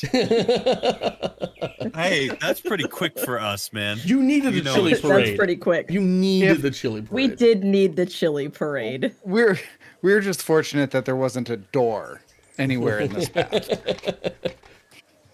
I made sure the gate was open. I made sure that you were in a tent. No door. I have I don't know. Oh, it's backwards for everyone, but Did you write down the way it was yeah. said? Oh yeah, the I ones did that that- also. It's also going to be backwards. All right. Take your Probably time. can't see it at all. Yeah. I'm also going to head out for half a second because I think Sam's just hungry. So I will be right back. And chat, we will see you guys in about 5 minutes, all right? I'm going to break. Uh-huh.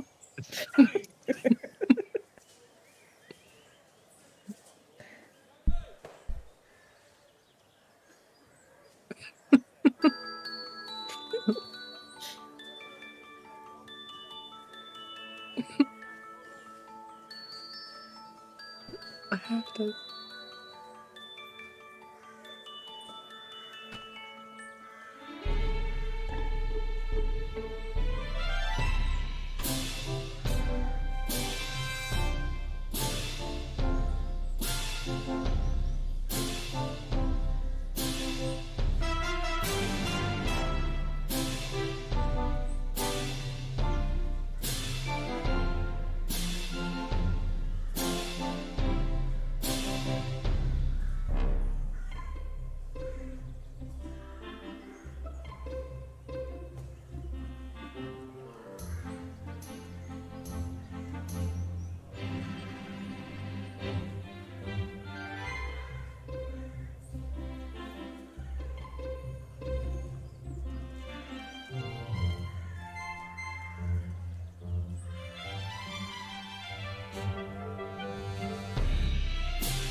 Chat, who's ready for the chili cook-off?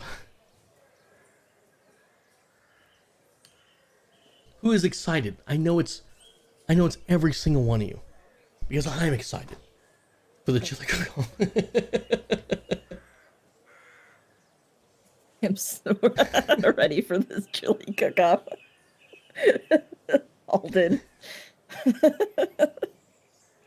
When I left, Sylvie seemed upset. Did they want to ask me something? Is that what I missed, or? Okay. Well, I just wanted to make sure they didn't have a question and they were upset that I was leaving during the break. I'm guessing so. it's actually something in Roll20 chat that I missed. Possibly. There may have been a reaction to that. Parade! Reaction to what? You'll see. Did you finish? There's not any more, so.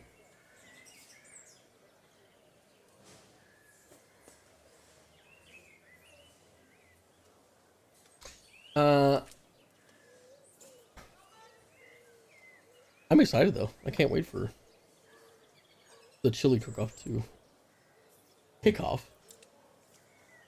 Ooh. Who do you think's gonna make it? Will work. I of mean, course. money's on Trell. I mean, I've The got highest- the Smart most money's on chips. Trell.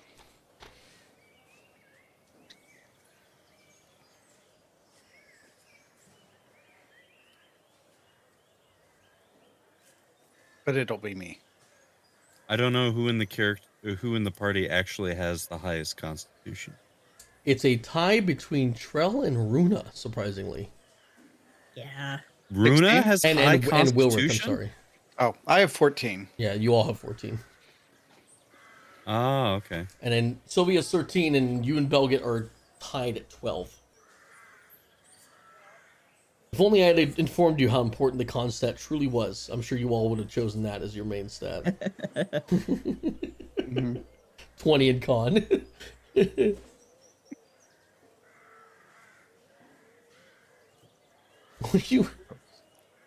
What does that say? I'm placing it. It's how many chilies I've chilies Eaten.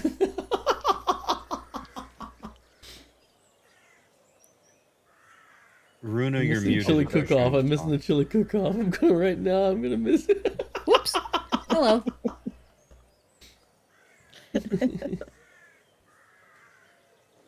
To answer your original question, yes, we were mad about the Roll20 chat. we. Yeah, my Sylvie my and me. faces- Not My me. faces had nothing to do That's with why we had angry faces. Oh, I wanted to make sure I didn't miss, like, when you asked me a question, I just completely forgot it. Okay. No, I'm just being a No. little bit. All right, you ready to go? Yeah, let's do this. Let us begin, everybody.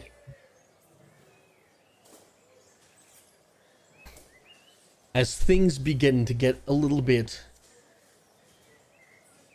darker. Why is the chili cook-off gotta be dark? Now wait for the chili combat sequence. As you all take your seat, and the chili makers have all funneled into the tent, lining the outer rim. I'm so sorry. This doesn't sound like chili cook-off music. Everyone dashing between chilies to get a taste before the big judgment.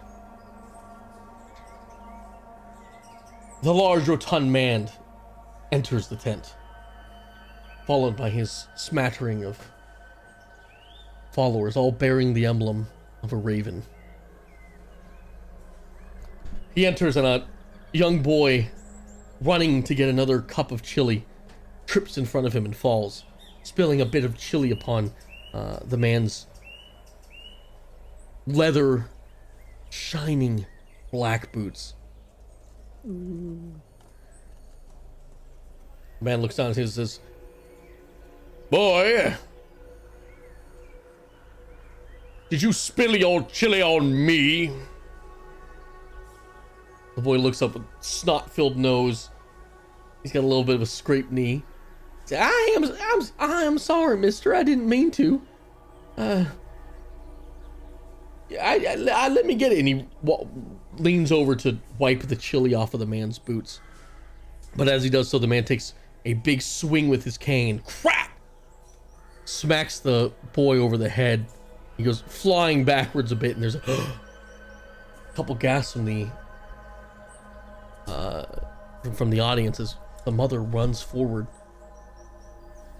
And she grabs her son. She looks up. And she says, "I'm so sorry, Otto. He didn't mean nothing by it. Here, let me." And she rips a part of her dress off and hands it to him. It's my nice silk dress. Hopefully you can clean up your. He looks at her and she says, "Why don't you do it? You clean the chili off my boot." And she says, yes, Mr. Otto, Mr. Balbanis." And she gets on her knees and takes the ripped bit of clothing she has and wipes the chili off his boot until it's nice and clean. He goes, "Spit on it. Give me a spit shine." And you watch as kind of the whole place has stopped running about their chili, and are now watching this scene unfold as this woman somewhat demeans herself by spitting on his boot and shining it up real nice. And after he's done, he kind of raises his foot and places the boot against the side of her cheek. And he says, "Well, now isn't that nice? Thank you for that, young miss. Keep your brat out of my line of sight, lest you get another whooping." And he walks forward. Behind him, a large pot of bubbling chili. As they go over to their booth as set up, which is adorned in carved wooden oak pillars and beautiful velvet tapestry that come down, and it says Talon Lodge at the top, where they place their chili in their large chili pot in the center of it, and it kind of, there's a hole there for it that holds the pot, and they all start divvying it out, and he takes a seat in a large elegant chair that's in the back there, and kind of crosses. He's a very haughty man, and he kind of crosses his hands like this and looks over like this at the rest of you. Bareth, yes. Sorry, DM. What was the name that was on the banner? I missed it. Talon's Lodge. Talon's Lodge. Thank you. That's not a name that's familiar to me, is it? I assume it's probably somewhere in Cardent. Yeah, it's in Cardent. You would have known if Okay. you didn't run fucking 18 hours into the wilderness earlier. Oh, 18 hours. And you just now. went to the That's not what- goddamn mall like I asked you to. You mean the We mall? can go to the mall tomorrow. The mall. Yeah, we can go to the mall after we sleep and take a long rest after chili. After that little event, some of you, the more perceptive of you, notice Father Corwin kind of shooting glances at Pastor Sally, who kind of notices, like, yeah, and he goes, "All right now, hey there, everybody. Well, it is mighty fine to see y'all here tonight. I just want to say that, let me stop the dreary background music. There we go. Thank you. I just want to say that my appetite is whet, my body quivering, as I think about the scrumptious and delicious chilies that we are about to imbibe. I myself have been looking forward to this all year. How about y'all?" And all the yeah, chili! Hopefully not to have the same debacle that we had last year. We have asked all of our chili makers to deposit their weapons before entering the tent, for obvious reasons. However, our judges are allowed to keep theirs on them just in case another riot should break out. And remember to stay around after this, as we will be crowning the chili king or queen from one of the lucky kids running around here right now. that doesn't get as big of a reaction as you would expect it to, but and finally, I'd like to show our prize that we have tonight. If you would, so kindly, Tobias. And you notice Tobias bring out a very large chest. Is dragged into near the center of the chili cook-off. At which point they open it and they say, "Now, Mr. Reynard Sado has been so kind as to have helped us donate, and by donate I do mean I paid handsomely for this very rare item." And he reaches in and pulls out a deck of cards. The winner of tonight's delicious chili cook-off will have the fortune of pulling one of the many cards from Mr. Sado's deck of wonder. You hear me, ooh, ah. People are quite excited by the prospect of that. But that's not all. The winner will also get 5,000 gold pieces. And there's a whoa! And that's when they open the chest and you see this just huge pile of gold in this coffer that got dragged out. I don't want our judges to feel left out either, because we do take this quite seriously. Should the audience feel that you've done an adequate job judging, you all be rewarded with 100 gold pieces yourself each. Ooh, that's 600 gold pieces. You add a little bit of broth to that, baby, you got a stew. And without further ado, let the chili cook-off commence. And as you hear him say commence, there's a big boom, boom, boom, boom. A lot of pops around as streamers come flying out of a bunch of balls that were hanging from the ceiling. Everyone starts cheering. Reverend Sally walks up to you guys, or Pastor Sally walks up to you guys and says, "Now, do I have to tell you on how to judge a chili, or y'all got this down log?" Well, I know what I like, but it probably would be helpful to know, what things you guys look for here. We're looking for uniqueness in a chili, right? How much it stood out to you. Flavor, obviously, how good it tastes. Mouthfeel is always something that we like to incorporate here. And, chili doesn't need to be spicy, but the quality of ingredients or how they were used. So if a spice does hit right, that's pretty good. But we don't only have spicy chilies here, just so you know. All right. What kind of rating scale will we be? We go on a judging scale of a on? 1 to 10. Okay. For each of those, or just overall? In totality for the chili, Gotcha. it is a scale of 1 to 10. All right. All right. Any other questions here? Can I have chili, please? Yes, you may. I do have to warn you. Yes. I do have a question, Pastor. Yes, my horny friend. What? Oh, sorry. Who is that gentleman? I believe his name is Otto Balbonus. Oh yeah, that is Otto Balbonus. He leads the local town lodge. Bit of a high and mighty group here in town. Very, very exclusive. I myself have tried to get in a couple times, but I'm a bit too new to town, they say. A lodge, you said? Yeah, lodge. They go when they smoke the cigars and they drink the brandy and the whiskey and they talk about who knows what. I'm sure it's not that cool anyway. I see. Thank you. Now, of course. Just make sure you judge it right. Last time we were here, there was a bit of a debacle as people were hunted down like rabid dogs for not properly judging the chili or taking a bribe. You wouldn't take a bribe now, would you? Nope. No, we'd never take No. one. You said people were hunted down for not judging chili correctly, huh? We take our chili very seriously here, you know. One of the few worldly pleasures we still have given current circumstance. I mean, but taste is also a subjective matter. Not always. Some chilies are born better than others. Chili score is just a number. Some chilies are more equal than others. All right, let's get these folks some chili. How about that now? As he turns around and he signals for the first batch of chili to come up to you guys.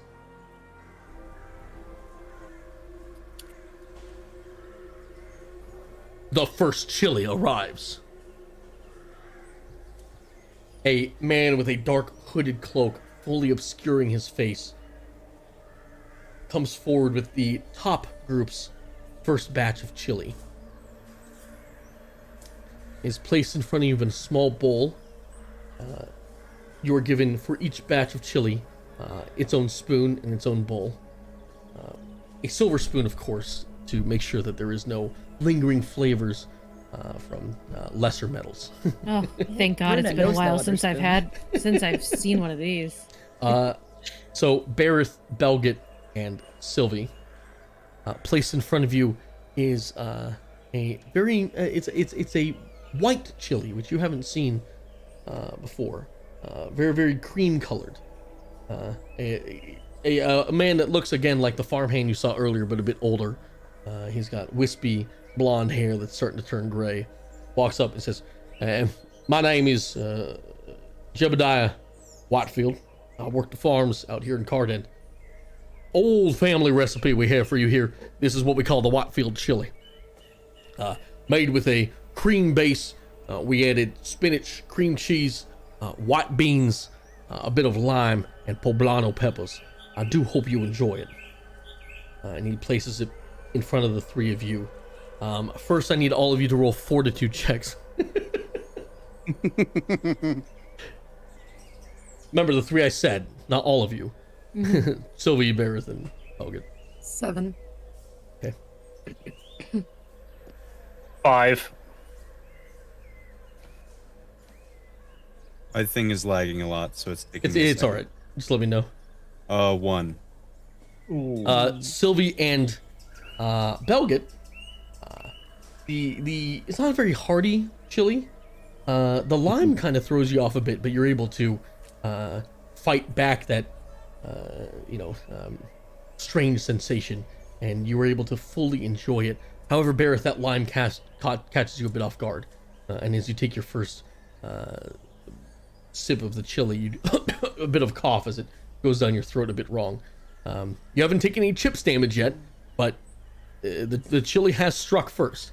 I need an appetite check from all of you next to see if you can finish the bowl. Why would I finish the bowl if I'm just tasting?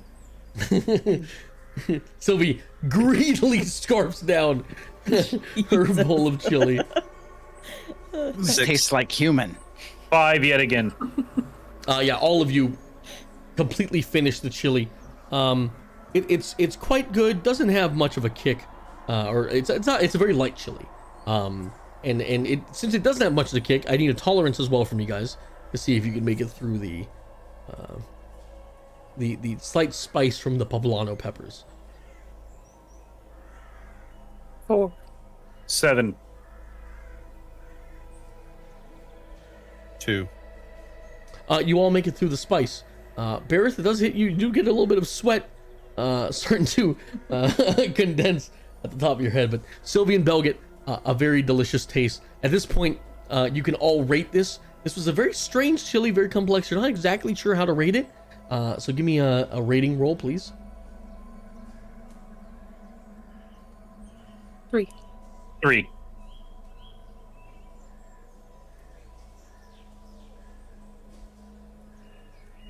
Five. For Belgit and Sylvie, it was really complex. You're kind of confused as to how this is a chili. You're not super sure about it. The taste was there. The taste was good, but there was just a lot going on for you to comprehend really what was going on there. However, Bareth, you're able to respect this chili. Sure, it is a cream base, but that cream cheese does thicken it. And the mixture of the sauteed spinach and poblano peppers kind of makes up for the innate lack of meat there. And choosing white beans and lime was it just filled it out completely, and it was a very bold choice, but it did work. So at this point, the three of you may rate this chili what you think it should have, and we will do the ratings now, starting with Bareth.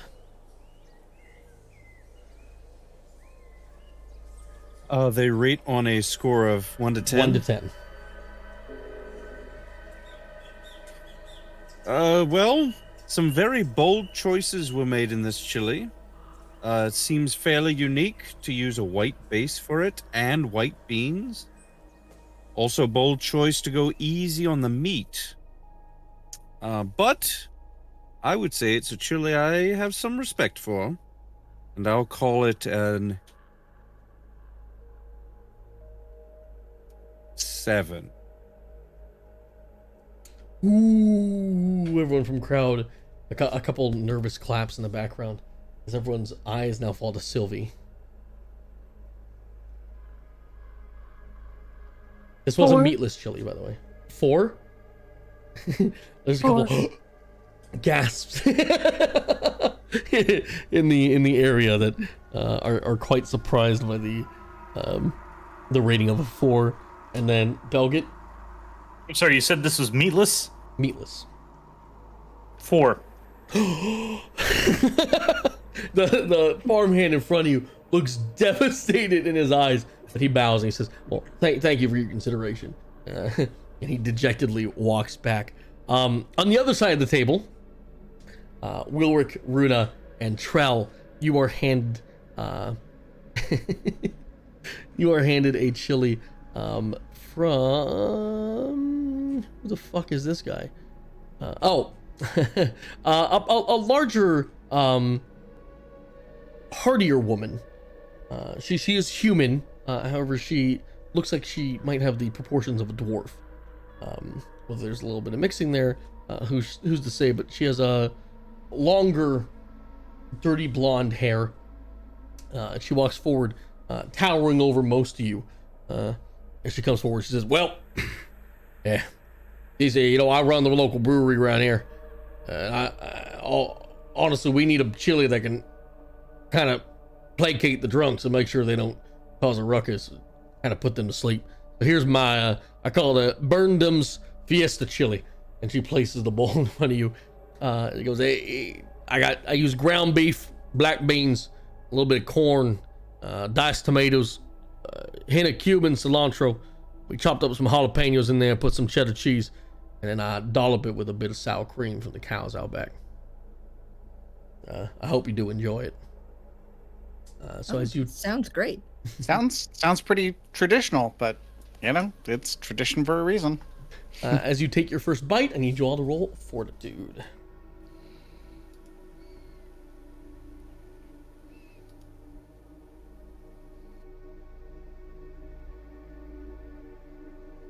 No problem. That's an 11. Ooh. Yeah, it while it is a more spicy and heavy chili, the sour cream definitely does cool it down a bit and makes it a lot easier to eat. As well as the introduction of cilantro there and the diced tomatoes, they just make the entire eating experience quite balanced. So not really hard to get through. Let's check your appetite and see if you'll finish the bowl.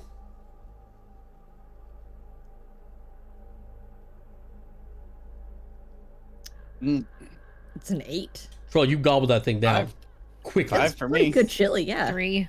You actually might gobble it down quickly due to fear, as you notice the entire time you're eating, Sylvia is now eyeing your chili, having finished hers. Runa, you do finish it, but not in a hurried manner. And Wilric, you eat it with the same lady. gravitas and manners of a frat boy. There is a bit of spice to this one, though, and you're all starting to feel it. So give me your tolerance rating, or tolerance roll, please. Well, Ooh. that's a 1. 10. I looked at my D12 is the lowest roll so far. Boom, boom. As you finish the bowl of chili, you notice the heat starting to hit you, Trell. Oh. Oh, do we have like drinks by us? You don't at the moment. You can request one, but your hands both slam onto the wooden table in front of you as you keel over forward, and you take 1 fire damage. Oh, as the my heat of the chips. jalapenos are a bit too hot for you to handle.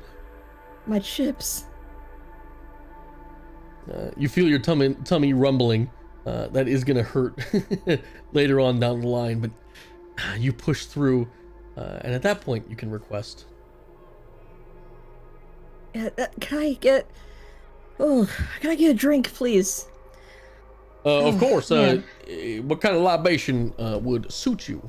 Says Sally Whitman. Just wet. Wet. Anyone else want any libations around the table? Sure, I'll also have a wet. Water, please. Water here. I like the spice. Oh, I'll take morning, some guys. milk. Milk it is, Sylvie. Water, please. All right, I'll get for the wets. You'll get a nice piping cool. I've been cool. A nice frosty cool glass of lemonade. Belgit, you're given a tankard of milk, and the water comes in mason jars for the rest of you. All right, and give me a rating roll, everybody. Please and thank you for the Fiesta Chili.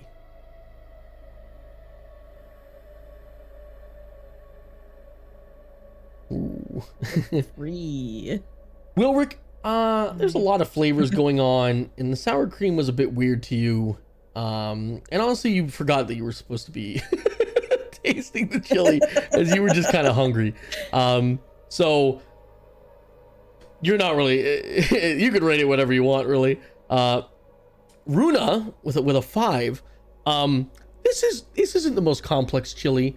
You've seen this done before in the south of Faerun. This is certain immigrants to Baldur's Gate will often make this chili. Oh my god. But it was they did a good job of executing, just not very unique with it. And Trell, for you the spice was a bit too much. However, the meat was hearty, and the flavors blended well. Right, can we get a rating for Bodum's Fiesta Chili? We'll start with you, Mr. Wilrick Wobblebit. 5. A 5, and there's a bit of a and you, young Trail. So like, the lemonade that she got's basically gone. It was really. Oh, it hurts to talk. It was 7, and she's gonna try and get. Can I have some more? 7, and there's a bit of a clap, and the woman in front of you goes, oh, and Miss Runa Kendrisian. I also rate this a 5. It tasted fine. I would have liked a little bit more imagination, and also I hate cilantro. Don't put it in anything. Some people are like, that's an opinion, yeah. That is the most Runa-ass response you could have given, and I love it. Yeah, there's a smattering of claps, and everyone seems pretty okay with the judgments you guys made there. The second round of chilies now commence. As the top group, you brought your second group. This is from the innkeeper who you met earlier. As he comes up with 3 bowls, he places them in front of you. He says, good to see you guys again. This is the Holden House Zesty Chili. Careful, there's a bit of a kick to this one, and not in the ways you're expecting. As he places it in front of you, he says, I used ground rabbit for this, with cannellini beans, diced green tomatoes, cucumbers, a bit of feta cheese, dill, and a hint of lemon and lime zest. You'll find it to be a bit sour, tad bit sweet, but very flavorful and quite savory. I'm gonna need a fortitude check from all of you for this one. Belgit, Berith, and Sylvie. 6. Oh. 6, which is much higher than mine probably would be in real life for this recipe. 2. 2. Belgit and Sylvie, you're able to handle this with a plum. While this is a strange combination, the zest does not catch you off guard, and you find that the zest does somewhat tame the gaminess of the rabbit. However, Bareth, that lemon and lime zest hits you immediately. Maybe you got a bit too much of it in your bowl. You're not quite sure, but your head flies back as you feel an entire shock go through your body as you take 1 acid damage.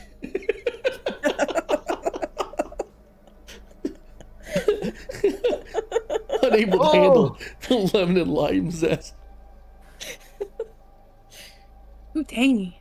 Remember, this is chips, not your actual HP. This is chips damage.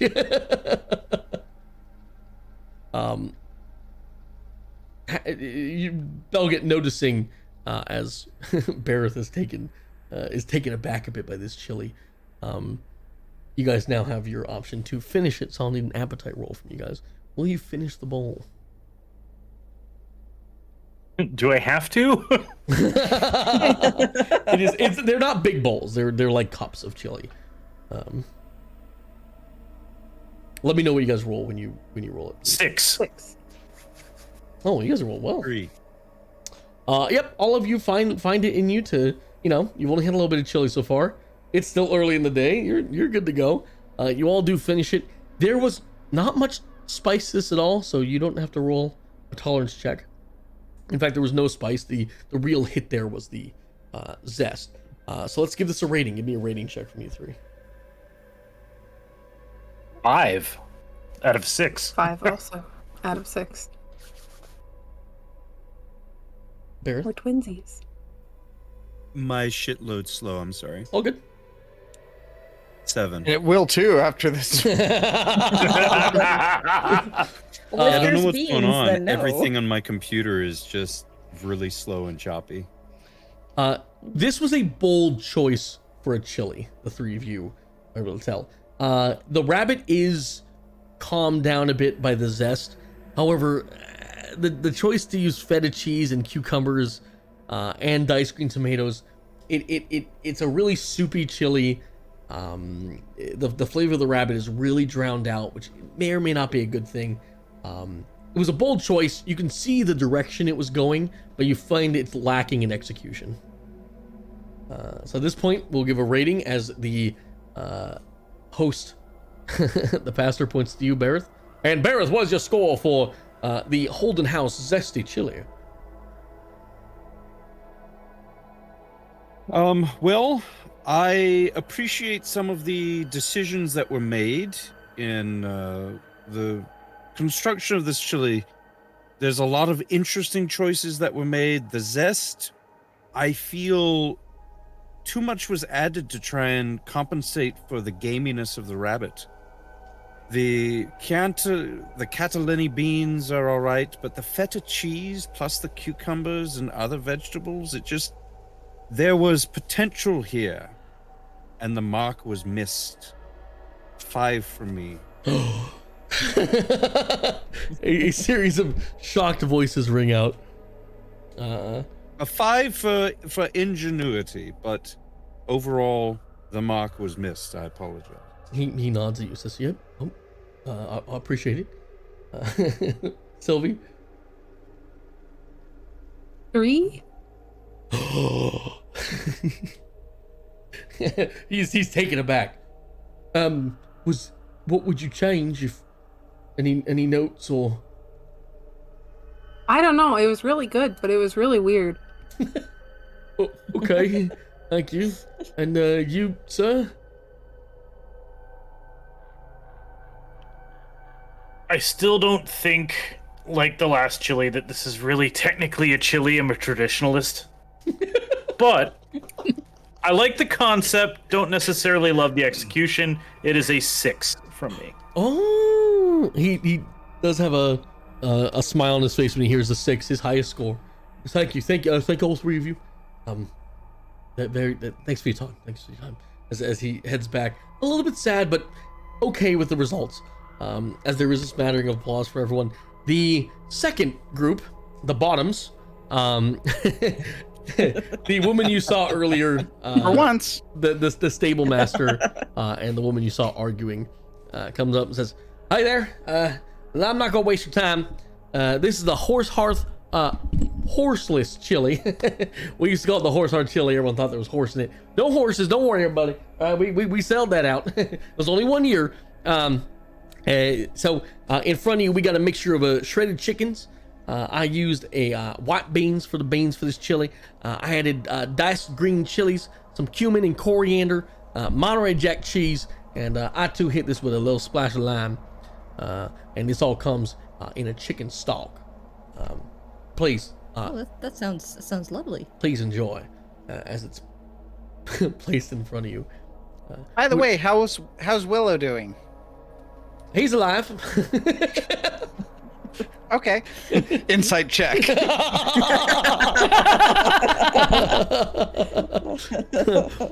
I have no idea. Natural one. Oh. Something seems off. Give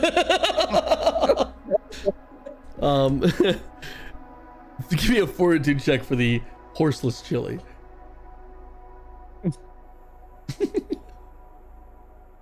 The quote marks are reassuring. 7. Problem 10. 6 for me. This doesn't taste like any chicken you've tasted before, but Oh. it's It's a unique dark meat. it has a very stringy quality to it, and you weren't expecting it, and it does hit you a bit out of nowhere, but you're able to go through it. Give me an appetite check. See if you finish the cup. Finish your bowl.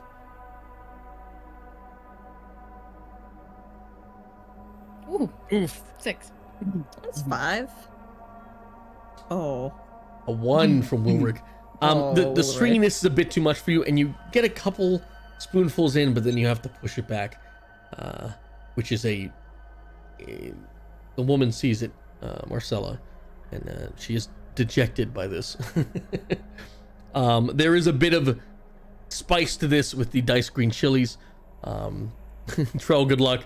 So I need a tolerance rating from you guys as well, or a tolerance check. 3. 9. Nice.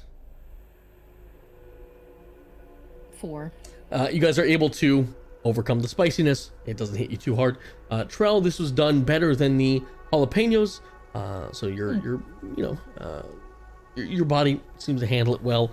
Overall, a very, while the meat was interesting, the rest of it did come together really well. The spices were done in a very cohesive manner, and the dish felt like a thought was put into it. Everything kind of mixed together. Give me a rating check though, because that strange meat did seem a bit off.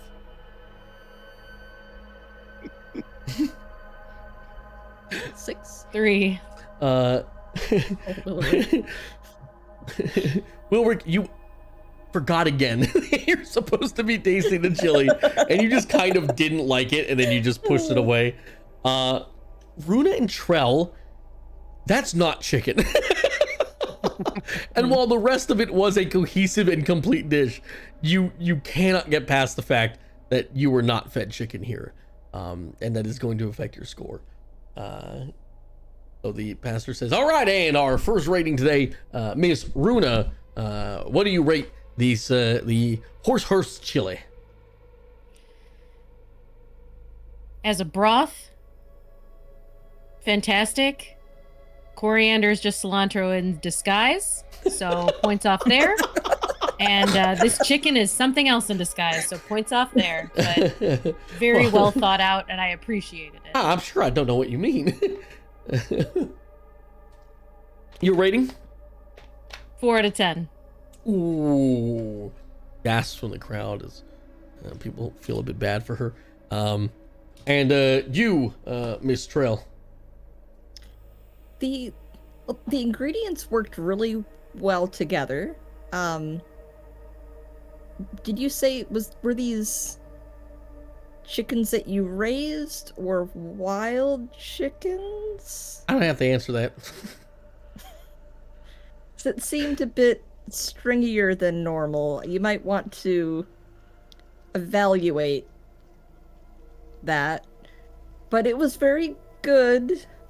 It was a fine chili. The meat was the weakest point. But everything else was great. I'm going to give it a 6.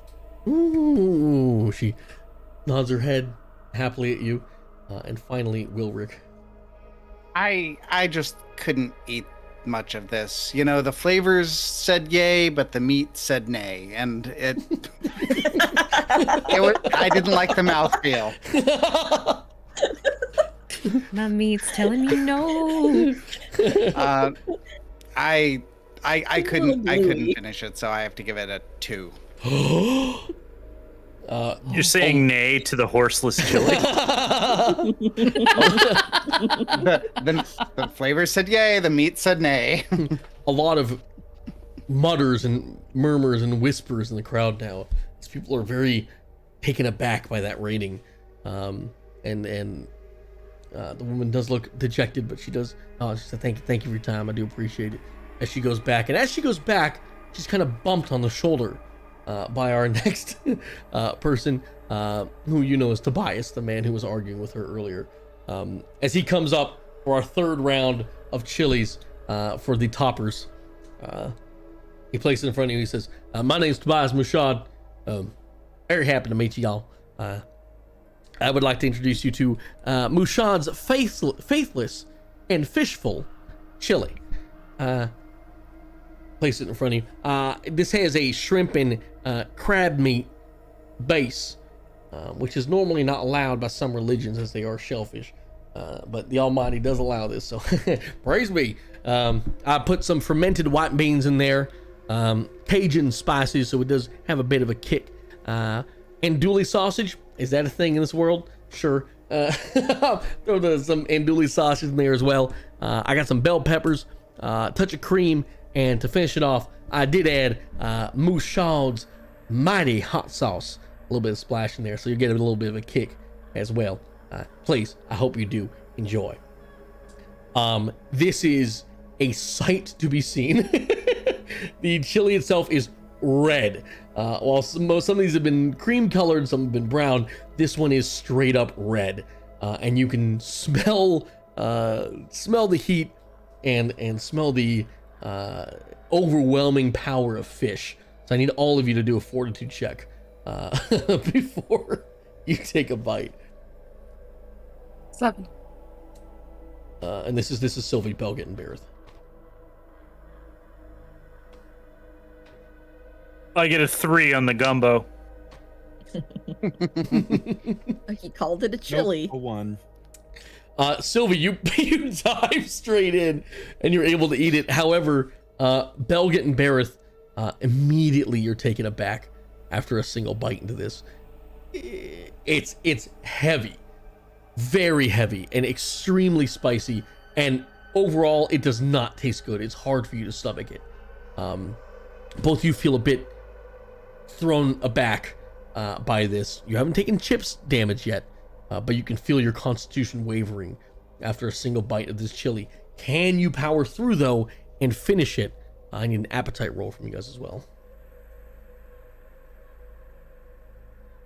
5. Sylvie, of Also course 5. you finish it. Barrett, you're able 1. to push through. You don't feel good. Belgett, this is not the chili for you. You're a dwarf. You're not used to This seafood. is against my chili religion. Yeah. It's gumbo. You do feel it's a gumbo. After taking a bite or two, you refuse to eat anymore as you're just not feeling it. Which again is a slight to the man. And he does take it personally. I don't care what a non-believer thinks. However, even the slight bites you guys have taken, there is a kick to it. So I'm gonna need a tolerance roll as well to see if you guys can make it past that heat. 7. Sylvie's really good at eating chili. You're really good. I got a 2. I should hope so. She made a deal with the Fae for it. I'm so 4. angry about it that just it overwhelms me. Belgit, even the 2 bites you took was a bit too much for you, as you feel your dwarven resilience fading away as this chili starts to permeate into your veins, and you feel your entire body heat up as you take 1 point of fire damage to your chips. A disgusting chili, not for you. Bareth and Sylvie, the spice was actually pretty good. Whatever that hot sauce is, that's the winner. That's definitely the winner in this chili. In fact, you would rather just have that hot sauce than whatever this fucking concoction was. So give me a rating check now. Belgit, I will not have you do a rating check because I think we all know how you feel about it already. 4.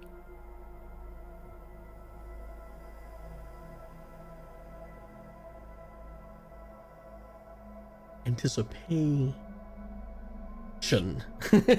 A 3, 3. from Bareth. Both of you, the hot sauce, delicious. If he could bottle and ship it, he'd be a very successful man. However, that chili was a gumbo, 100%. This was not a chili. It is an affront to you. You are angered by it. The fish meat was not properly spiced. The sausage, while a very good addition, was just the fermented white beans just kind of overpowered the entire dish. It had a bad smell to it. You know, it was like rotten fish in you know, old garbage next to a dock. Wasn't there for you. As the pastor walks up, he points to Belgit first, who was refused to eat the rest of it. He says, I'm scared to ask, but your rating, sir. I have a question for the DM. Yeah. Oh, shit. What is the extent of my legal power as a chili cook-off judge? Can I have this man thrown in jail? Diplomatic immunity.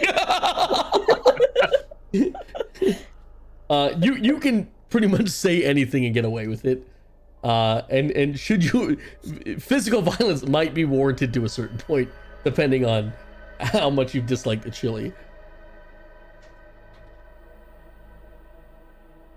Belgit looks directly at the man who made this dish.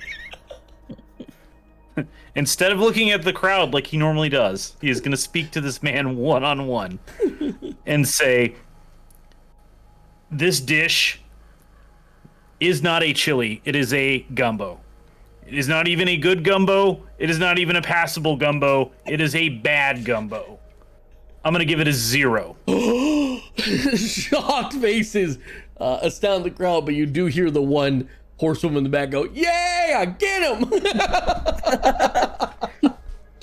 Charles is gonna look horrified during all this. Like, what do you mean? Sylvie. 4? A smattering of applause. As you only say 4, giving no reason for your answer. Sylvie's just there to eat. Bareth. Bareth is going to slide the bowl to the side and kind of get into a steeple position. I have to echo Belgit's sentiments that this is not a chili. Your fish, your seafood is undercooked. It's under seasoned as well. You're expecting the hot sauce to do all of the heavy lifting, but the hot sauce should not be the focal point of the dish. The hot sauce is the only winner here, and if I were judging the hot sauce, I'd probably give that a 9. But your dish, sir, I'm afraid, has been tested and found wanting. It is a 2. A 2. Shocked And the faces, but Cajun spice was weak too. shocked faces from the crowd, but one kid in the back says, "I agree. It was shit." Everyone's like, The bastard says, "Well, I think Moshad, you got your answer. No more goddamn gumbo for you, okay? Stick to traditional chili, you animal. As he pushes him down the stairs, Tobias Mashad walks out and he says, "I'll show you. I know what real chili is." As he huffs and puffs and storms out of the tent. I'm gonna pick up the bowl and like throw it after him. That man's gonna come back and murder us in our And I'll Yeah, show hopefully you his that's neck not broke his chili. fall. Everyone cheers. Fuck that guy. And everyone claps. Yeah, and everyone claps. Coming up next for the bottoms. I don't like being called that. The tops Can are we be fine the with it. Southerners? How about The tops are fine tops? with We could be the ops. Okay. They're the tops. Coming up and we're the next ops. for the submissives is a woman who looks a human woman who looks like she's in her 50s or 60s. She's starting to get a little bit of gray hair, but very elegant, very put together. You know, the wrinkles are starting to show, but she holds herself to a you know, she's got good posture, a nice outfit. She's very clean, well put together. She walks up and says, "Hello, I'm Miss Hollowdale. I run the tea and eatery in the mall. I haven't met you guys, but I haven't met you all, but nice to meet you. How am I to be with you? This is my coconut curry chili. It's made with chickpeas, sweet potatoes, coconut milk. I added some curry spices, a bit of spinach, lime, and I added bird chilies for a bit of a kick." What coconut milk? What type of animal's a coconut?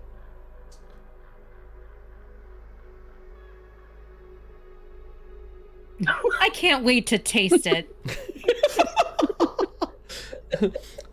Put in front of you, it looks, it definitely has more of a red coloration, and it looks. I look at Trell and I tell her it's a crab.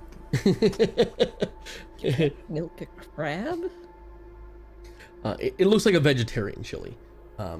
It is a vegetarian chili, and the taste of it as you have your first bite and give me fortitudes.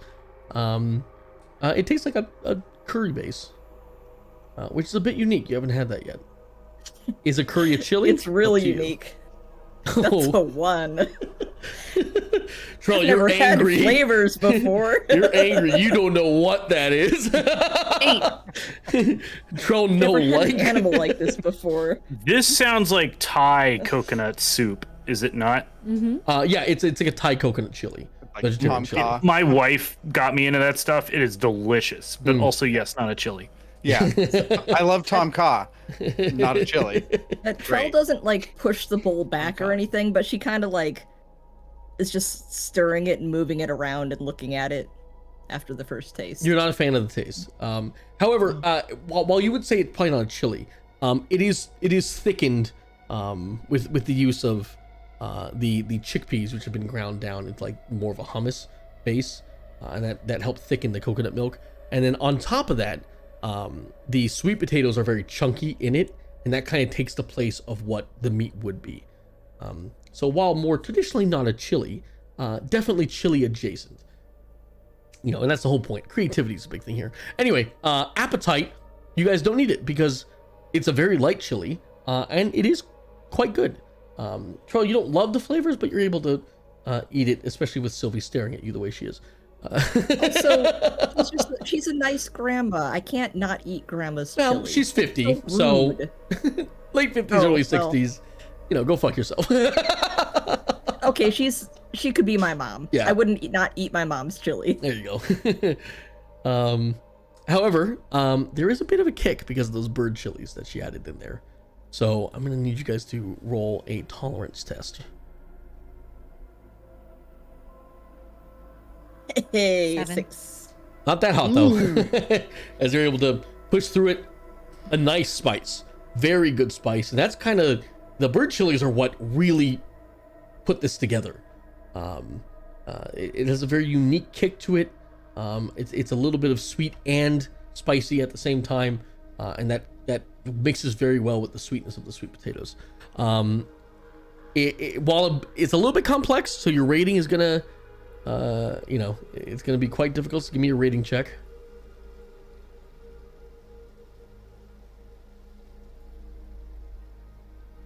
Three. 8. 8, 3, and a 6. All of you are able to discern that this was a well put together chili concept. Very unique. It does have the heartiness and the consistency of the previous chilies you've eaten. It is delicious. The spices work good. It has no meat. Whether you decide it is a chili or not, that's up to you. But it was a very well put together dish. However, Troy, you just really didn't like the taste of the coconut milk. You wish there was something else. We'll start with Runa, as the pastor points to you. That was delicious. I think it was creative. It reminds me of a lovely stew that I had on a holiday with my family many years ago, and I haven't tasted anything like it since. 9 out of 10. Ooh, and you get a round of applause as people are, yeah, 9 out of 10. You see a single tear drop from Hollowdale's eye. And you, Miss Trail, how do you rate this chili? Oh, this was unique. The coconut. You said that they were. What are coconuts again? They're like a crab. A tropical nut with a little bit of milk and milk. Trell, ask her if the bird chilies are birds. Bird chilies aren't birds. They're the chilies that birds eat. All right, what's your He's rating? gonna reach over and nudge Trell and be like, "Just rate it." What's your rating? Okay. I didn't like it, but it seemed very well put together. I'm gonna give it an 8 because of that. Wow! Another handful of claps, and Wilrick, it goes to you. You know, usually I like them meaty and thick.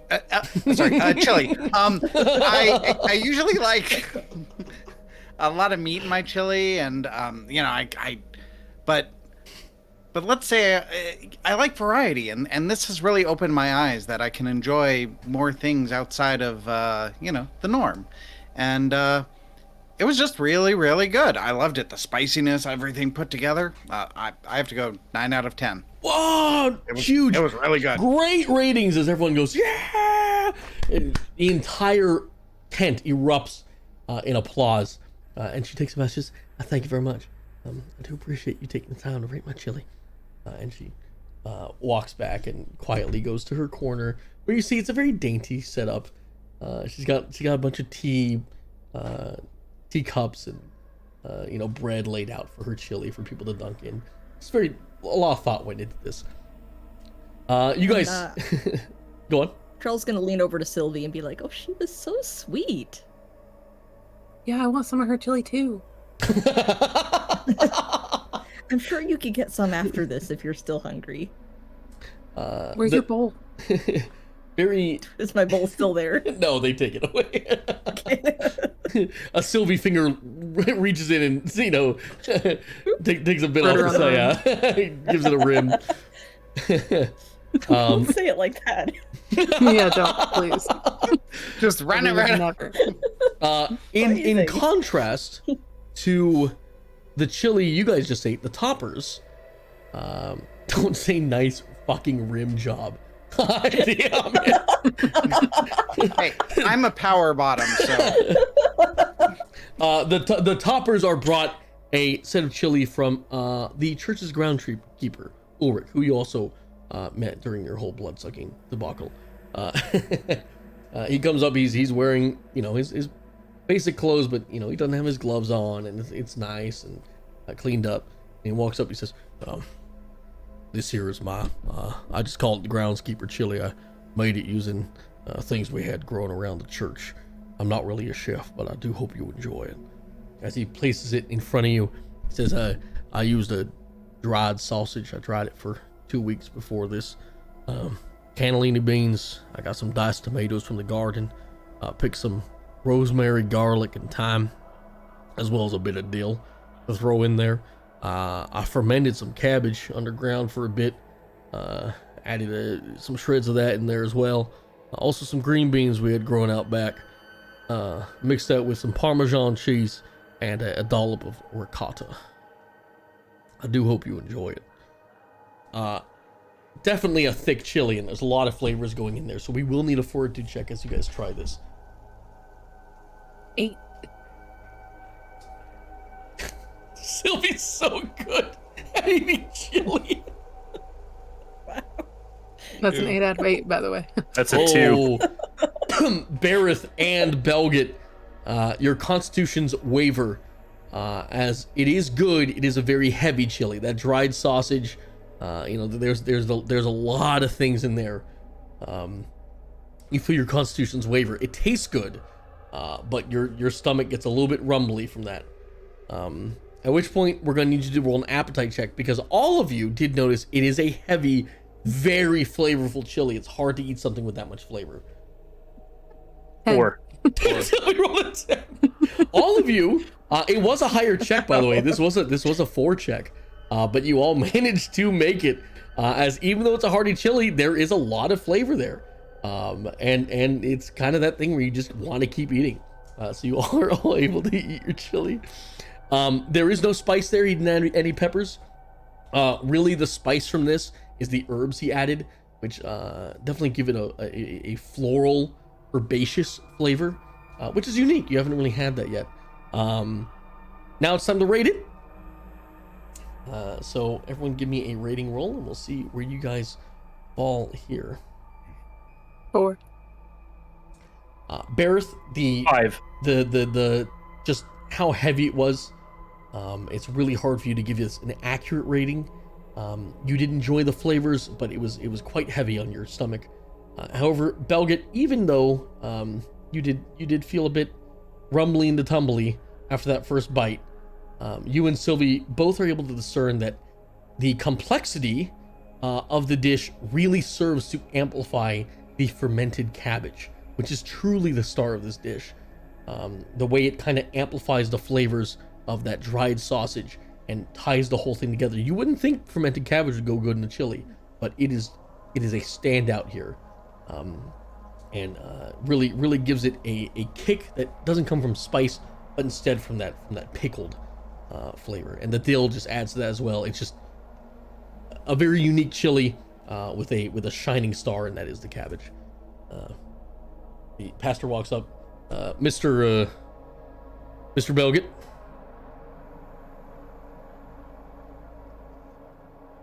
A lot of flavors. None of them really being spice. I'm going to give it a 5. Ooh. A lot of claps here. 5, 8. Good middle ground of a rating. Miss Sylvie, if you may. 10? Oh, as the entire place blows up at our first 10. Everyone goes crazy. Ulrich, you notice, is taken aback. There's a little his heart's aflutter. This man who was very stoic all of a sudden has the big grin of a child. His eyes wide, mouth agape. Can I have more? Yeah, of course. I'll go get you some right now as he hurries back to get you another cup. And while he's doing that, Bareth, your rating. The sausage was good.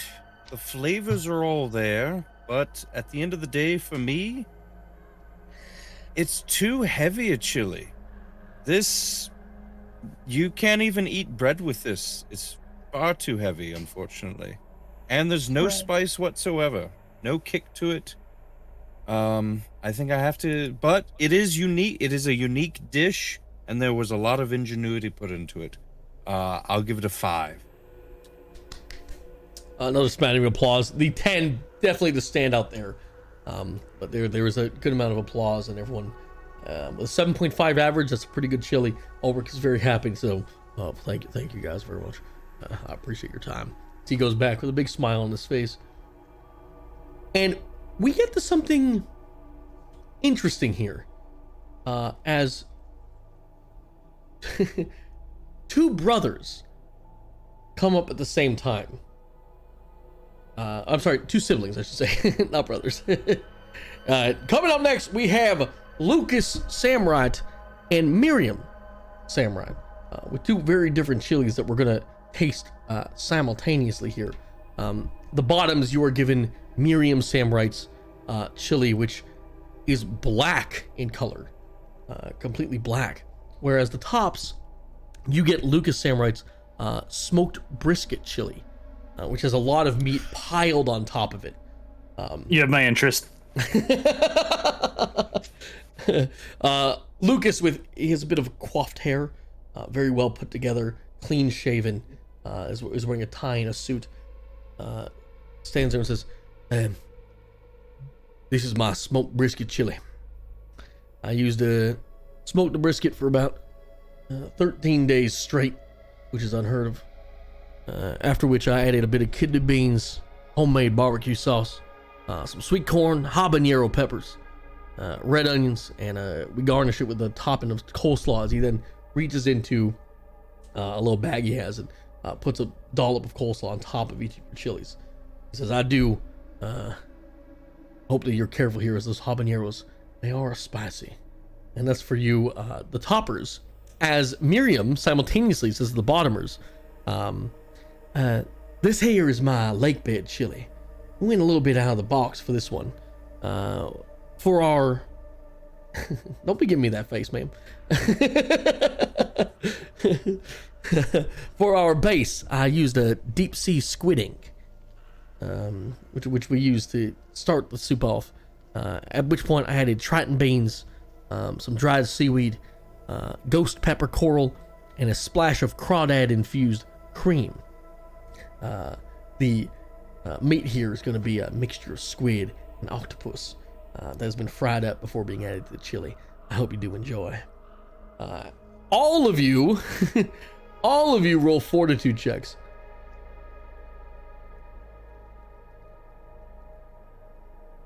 And then read them out for me. Hey, We'll do toppers Nat first. 12. Oh, okay. Never mind. No, toppers first. 4.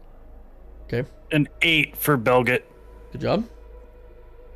Gareth?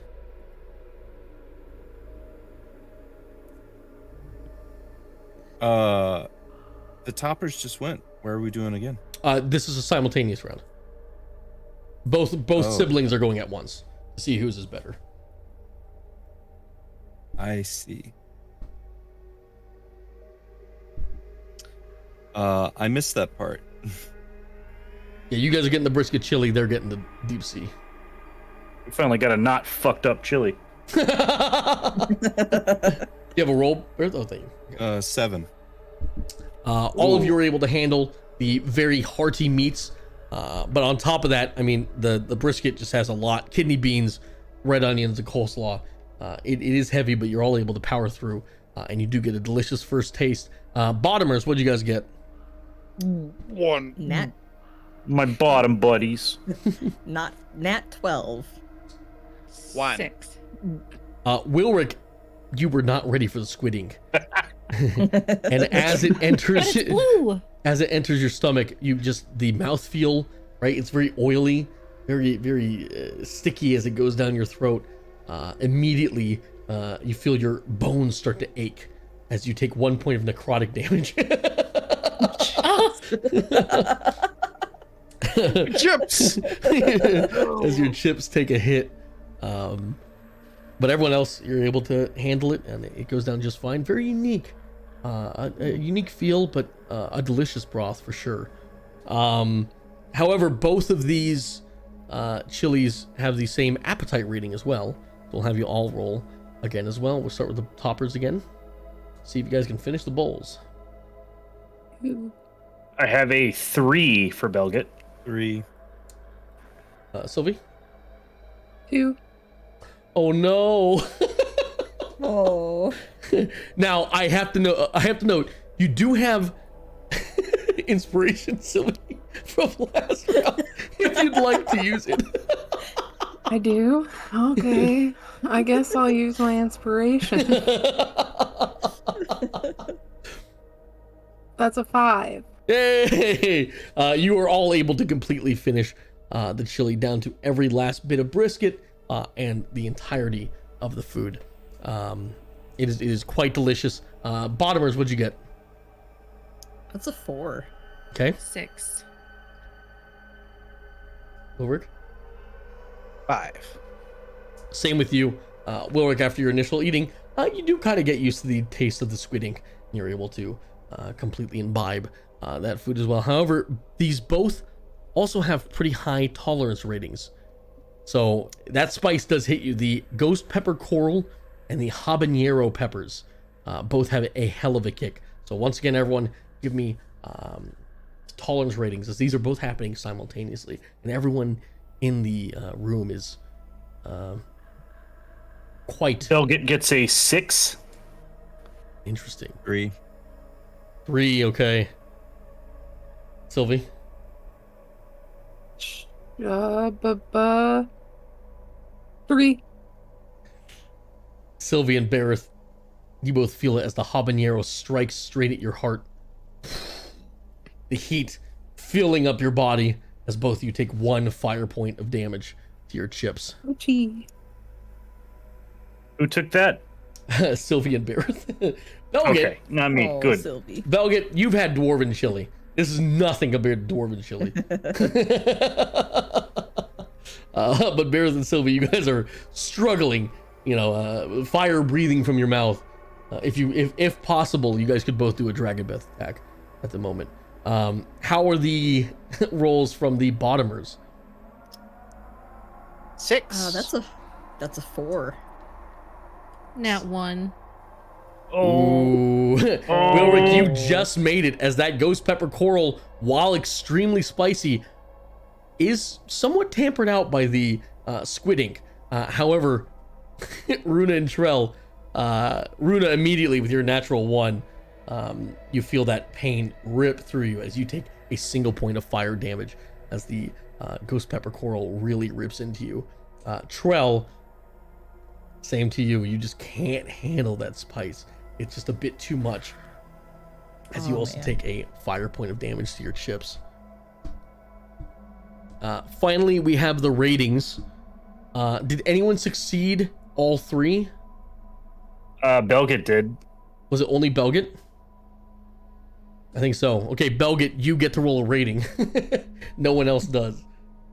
I feel like I already know what my rating's probably going to be. Yeah, 4. You do pass for rating. A delicious chili. This is the bread and butter of a classic chili. They replaced the beef with the brisket. That worked perfectly. It really elevated everything that a classic chili had. The spice is perfect for you. The flavors, everything. The kidney beans, a brilliant choice. And the barbecue sauce was tangy, sweet. Just an overall great chili. For the rest of the toppers, you'd also notice that it is basically an elevated basic chili. However, that heat was just a bit too much for you to handle. For the bottomers, this was a very complex chili. Brilliant idea. You loved the flavors. It was definitely there. It really felt like you were eating lakeside chili. You know what I'm saying?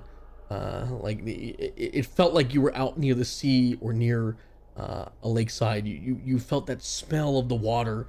It definitely had that essence. However, the squid ink for you, Wilrick, didn't work.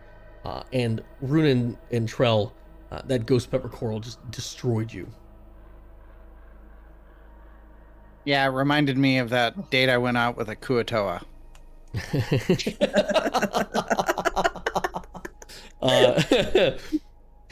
The pastor comes up and says, "All right, now we got a special thing with this. The Samurai brothers or siblings, sorry, Samurai siblings are in a bit of a personal competition here, so let's see how they rate together. We're going to start with that brisket chili. Mr. Barrett, how you feeling about that?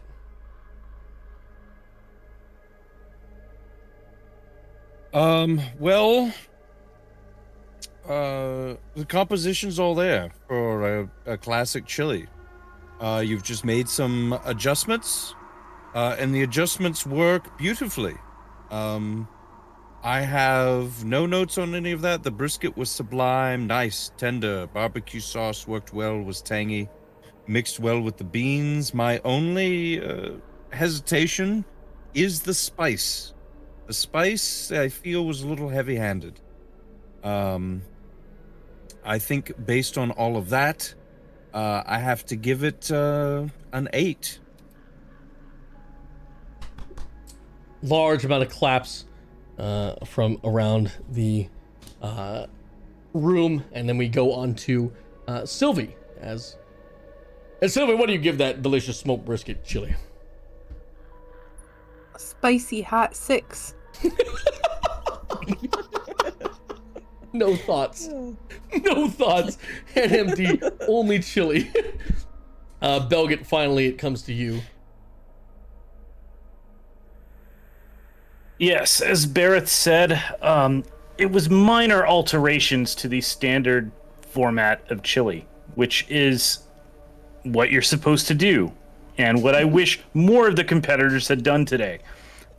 Perfect dish, cooked perfectly, and you were bold enough to make the spice bold enough to be something that, you know, while not maybe being for everybody, lends to a lot of flavor when properly enjoyed. I give it a 10. Ooh, our second 10 of the night as everyone goes absolutely wild. So we have 16, 24, and 8. Average of an 8 total for Lucas's. Let's go to Miriam's. Starting with Runa. This chili could have been a 10 out of 10. Everything was wonderful, but then I was assaulted by the ghost pepper. And that brings my rating down to a 7 out of 10. A bunch of nods and understanding. Yeah, yes, it was a bit hot. Yeah. And you, Miss Trell. Trell has like tears streaming down her cheeks. Her face is red. She has like 3 glasses of empty lemonade, and she's trying to start to say something, but oh, it's so hot. 6. It's gonna be 6. 6, okay. And you, Mr. Wilrick Wobblebit. Loved the ghost pepper, hot like a red dragonborn, but also kind of fishy like a red dragonborn. Sorry. Oh my god. Well, fishy like like suspicious. Oh my god. Or like Priel, huh? Welcome to Chili Cook-Off After Dark. I will play that character and ruin your life. I just couldn't get over how strong it was at first. Like a red dragonborn. Almost very specific. But once I got past it, you know, it was pretty good. I'll give it a 6 because it was creative and stuff, but a little too much. Smattering claps. It was good. Yeah, it was all right. However, our winner for between the two brothers and sister is Lucas. Samrock, congratulations, Lucas! Everyone gives a mighty clap around the entirety of the tent. Miriam storms off upset. You guys just don't get it. Coming up next, we have very unique chili for the bottomers. This one's actually brought up by a series of children, ranging from the age of 8 to 16, with a... I put my hand over Barrett's eyes. It's a really good thing Barrett isn't rating this one. It's like, what's your rating? Which they're led towards you by an older woman, probably in her 40s, who's wearing just a large, matronly dress. An as older woman in her 40s, so Trell's age. as she approaches, the pastor says, and coming up next is actually from the Enchanted Forest Orphanage that we got living up here right outside the walls. Miss Manning, what have you and your kids done for us today? They always do something special. And the dwarven girl, who you guys ran into earlier, Amalia is definitely what her name was. Yes, Amalia. I think so. Yeah, so. Amalia. Amalia walks up to the three of you, Runa, Trell, and Wilric, and says, yeah, well, all right, this is our Enchanted Orphanage chili. So what we did is we went outside and we gathered a bunch of mushrooms to the forest. So we got a wild mushroom medley, and then we added some moonbeans, which are basically green beans that have been fermented a little bit. The kids added fairy dust. It's really just edible glitter, but and then we threw in some wild herbs that we found. We roasted some fennel stalks, added a vegetable stock, and then we do have a magical cream that our matron here did enchant to be a little extra flavorful. This is our Enchanted Forest Orphanage chili. Please enjoy. Trell looks so excited. They're all placed in front of you. Fortitude check, please. Runa would like to check first and see if anything in there looks like shadow bark. No, no. Just checking. It's not native to the area. Shit. Do the children look happy? They seem excited for you to try their chili. Okay. Yeah, it's a 6. Troll the 6. Ooh, 2. Oh, Troll, you're Excited able. about this one. Troll, you're able to keep a happy face, but this does taste terrible. Okay. It is whatever the fuck they found in the forest is not meant for consumption. Wilric and Runa, you are unable to do that as you both vomit a bit in your mouth. Both of you taking 1 poison damage.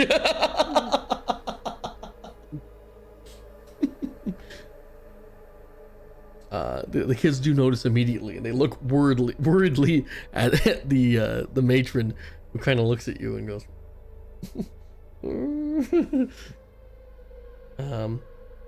There. See if you can stomach past it to eat the whole bowl as a kind gesture for these orphans who tried so hard to make their chili for you. Oh Problem. While Trell Runa. and Wilric are both able to finish their bowl, Runa does take another bite, immediately put it down, and push it forward. She is. I'd like to think unable- that she spits her second bite back in the bowl. She does like I a do the little- thing where I take like a napkin and then I put it in the napkin and put it down.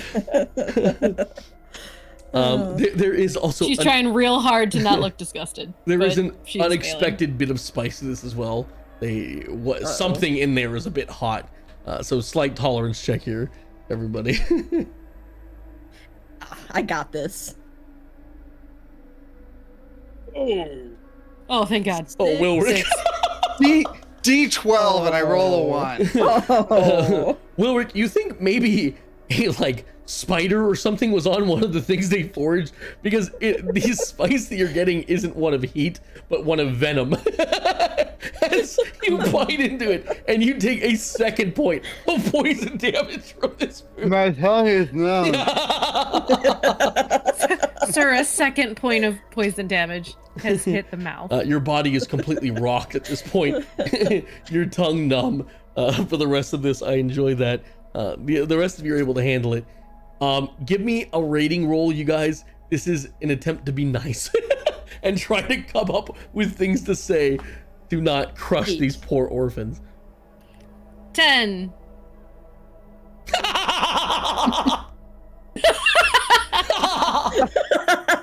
I got 3, a 1, a 3, a 1, and a 1 on this one. You hate children more than Barrett I was just gonna does. say, Wilric, fuck this chili.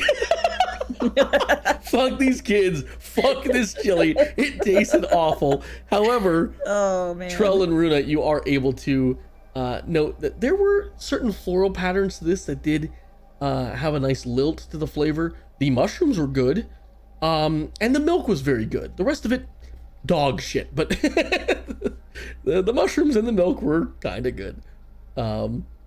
We start with Runa, who has refused to eat more than 2 bites.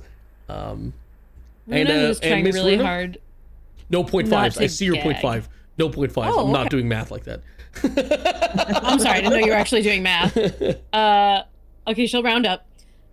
Runa, who's trying really hard not to keep gagging.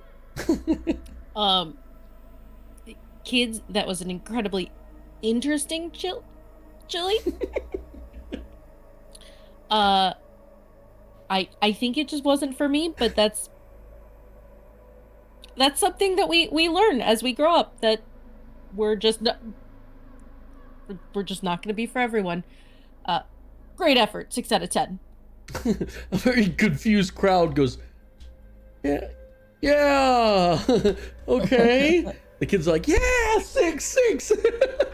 However, the older one, Amalia, does notice you and like rolls her eyes a bit. And Miss Trail, what do you rate this chili? So Trell is the second oldest of all the kids in her family, and she grew up with a large family. So she's going to find the youngest kid and kind of be talking straight to them. Just an 8-year-old she's like, picking their nose. It's like, just staring blankly into the ceiling. we're the, Oh, it's or young at least the Trill. closest young kid that is paying attention. And she's just gonna be like, honey, you have done such a brave thing making a chili for all these people. You should be so proud of yourself. There's still, I could see how you could get so much better next year when you come back. It's just gonna take a little bit more practice and a little bit more taste testing. You gotta taste test when you eat your chili. And I'm sure it's gonna knock everyone's... In the middle of you Other talking, he socks. found a roly-poly on the ground and is now looking at that. She's gonna kind of shift her attention.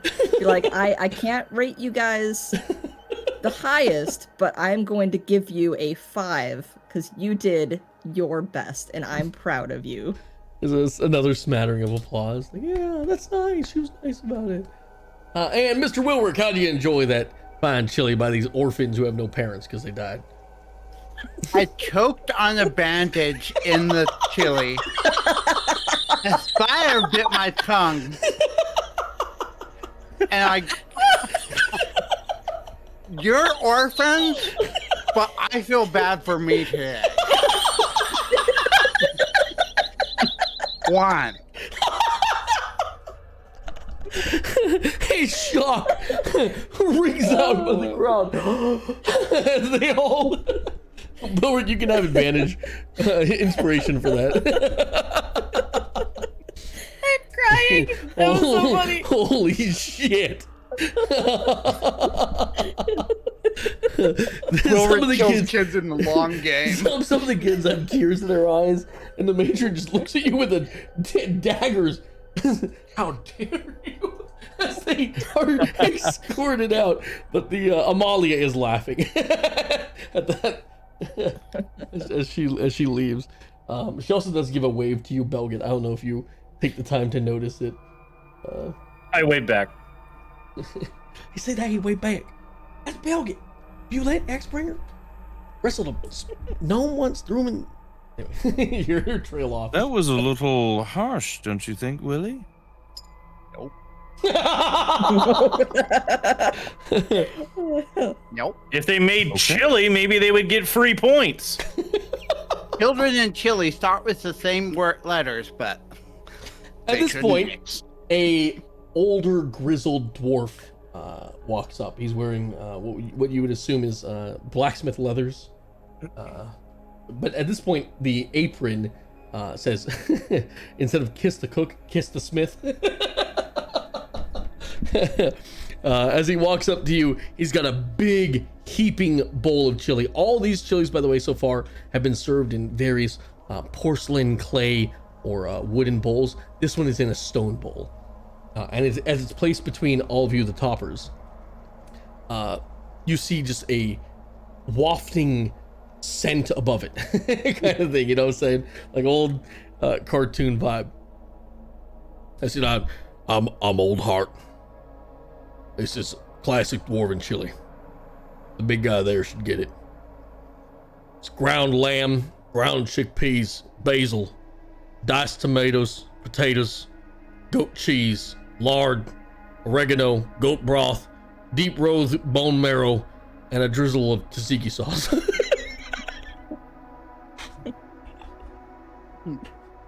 Like dwarves do. Dwarves known for their tzatziki sauce. Hey, I learned Greek. Dwarven. DM, could you, Have you never seen My Big Fat Dwarven Wedding? DM, could you repeat those ingredients? You want it again? Ground lamb, ground chickpeas, basil, diced tomatoes, potatoes, goat cheese, lard, oregano, goat broth, deep roast bone marrow, and a drizzle of tzatziki sauce. All right. It is a heavy chili. Belgit, you have advantage on this, specifically. All right. For all rolls on this chili, simply because you're a dwarf. Everyone else, please give me a fortitude check. Toppers. 8. God damn, Sylvie! Have you taken any chips damage yet? I took 1 on the last one on the brisket because it was spicy hot. Oh, spicy hot. 1. See, I got a 5 and a 2, so a 5. 5 gets through. Bareth, a 1. Yep. Bareth, as you take a bite, it overwhelms you. It feels like you're Giles Corey from back during the Salem Witch Trials, and you're being pressed with more weight. You take 1 bludgeoning damage to your chip's health, as the dwarven chili is just too heavy for you to handle. However, Sylvie and Belgit, you're able to push through just fine. And while it is extremely heavy, that lard and that bone marrow really making things congeal, it is a feast. It is such a feast that it's going to be hard to eat the whole thing. So I need appetite rolls from everyone now. I'll be amazed if It's a 6 and A 6. a 7. Interesting. Bareth, even though it was heavy for you the first time, you liked the flavor so much that you pushed on through and you finished the whole bowl. Same with you, Belgit, but Sylvie, maybe asking for that second bowl earlier was a mistake, as you're able to finish most of it, but you do have to leave a couple chunks of goat in there at the end. One of the chunks of goat does have a bit of fur on it as well, but you were okay with that. There is a slight bit of spice to this, not a lot. The spice mostly comes from the deep roast bone marrow, which does have a little bit of that, it comes from the Underdark. There's a weird anyway, who cares? Tolerance check, please. 4. 2. All right, a 5. 5 for Bareth.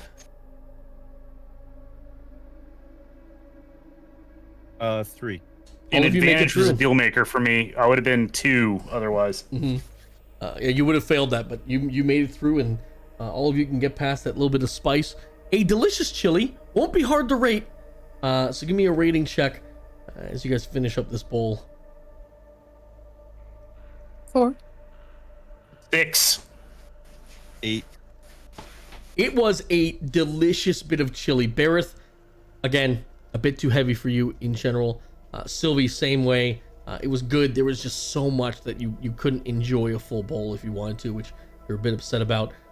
But as far as all of you are concerned, the flavor was incredible. Fat adds flavor, and holy shit was this thing chunked in fat. It felt like you ate a whole goat, and you loved every second of it.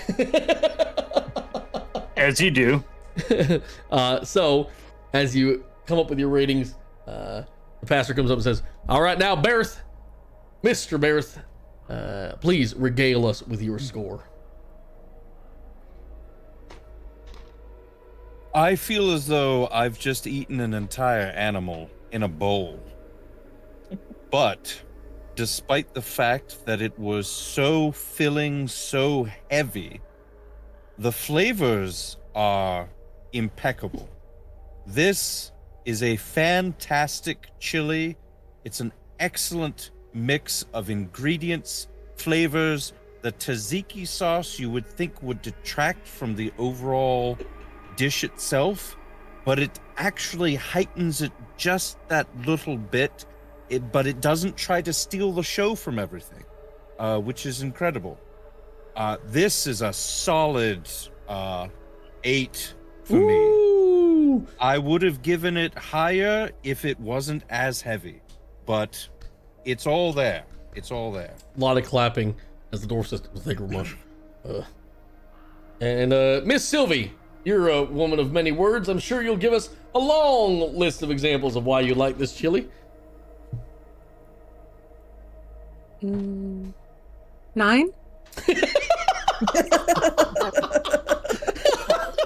Was that German or is the number? A large, an applause, uproarious applause from everyone in the tent with that beautiful 9. And finally, we get to Mr. Belgett. For your kinsman, I'm sure you will be impartial in your judging. What do you give Old Heart's dwarven chili? A good, hearty, substantial dwarven dish, served in yet a strong, hearty, and sturdy dwarven dish as he looks at the stone bowl.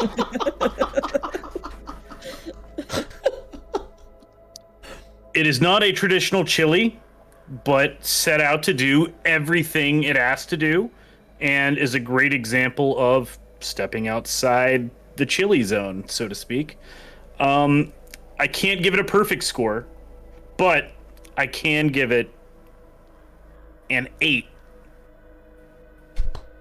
Another smattering applause for a wonderful rating. Or says, well, thank you very much. I hope you did enjoy it.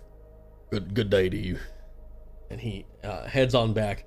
At which point the pastor comes up and says, we've reached the part of the chili cook-off that I'm sure you all do enjoy. We've had a good smattering of difficult chilies here and there, but this is where it gets special. The following chilies are some of the most challenging chilies known to the land of Faerun. Few judges are able to survive its onslaught, and we will see today how our judges fare. Judges, are you ready? Yes. I'd like some milk, please. Milk is on its way. Get this man some milk. I like them at end. Does ginger One ale more exist time? in this world? Sure, maybe. We I'd got like ginger, one of we got those. ale. We can put the two together. I'll take some more of that lemonade. Lemonade, milk, ginger ale. Anyone else? Chili?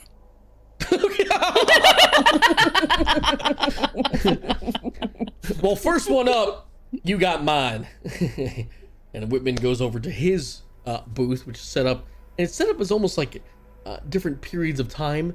There's a bit of a overgrowth of bush on one side of his table, and on the other side, there seems to be like stone carvings.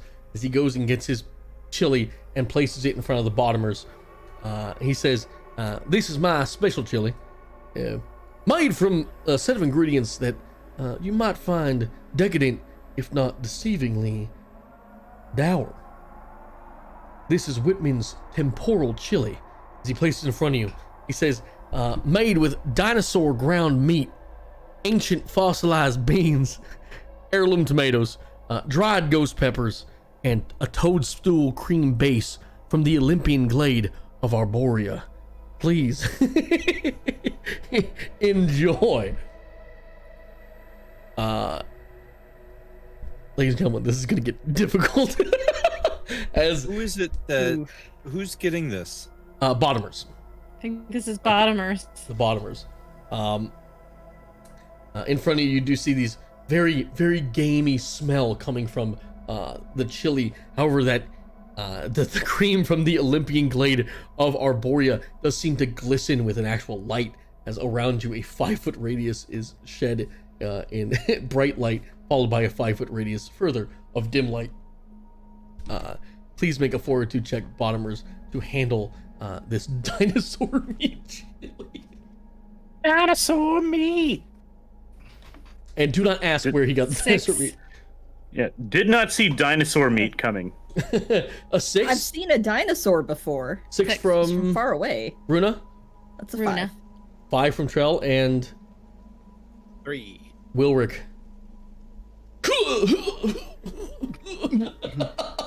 The dinosaur meat a bit too heavy for you as you feel it go down, and as if there were still spines attached, it just scratches all the way down. You take 1 point of slashing damage to your esophagus as you struggle to stay upright. Trell, this also hits you hard, not quite as hard as you feel your constitution begin to waver. You are scared of this chili. So both of you now have the frightened condition. You cannot move towards this chili. And you have disadvantage on attacks You can't when attack in the chili sight directly. of the chili. Runa, you've never had dinosaur before. Kind of neat. What an exotic flavor. Even I haven't had this before.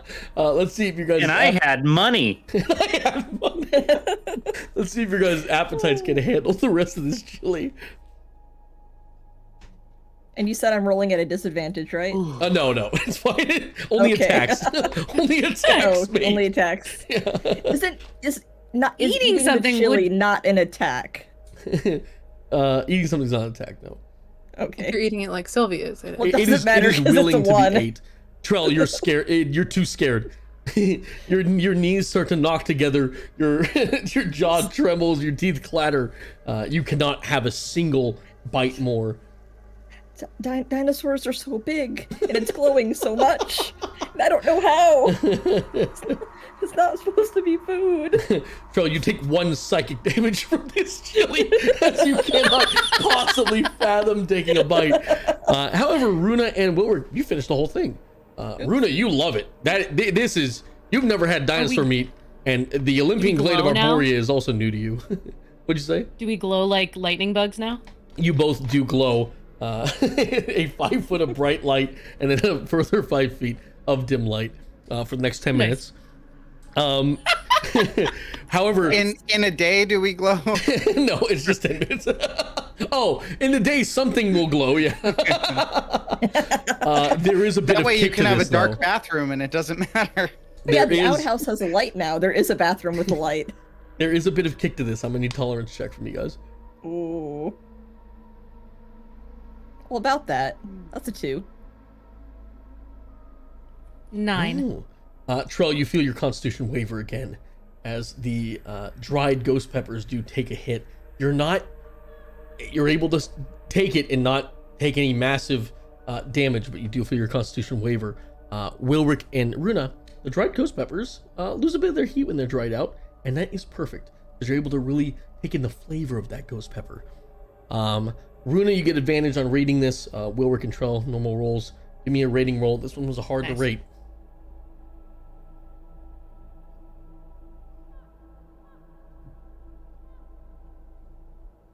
That's 5. That's not bad. Wow. I just Trell- rolled 2, right? Yeah, you roll 2.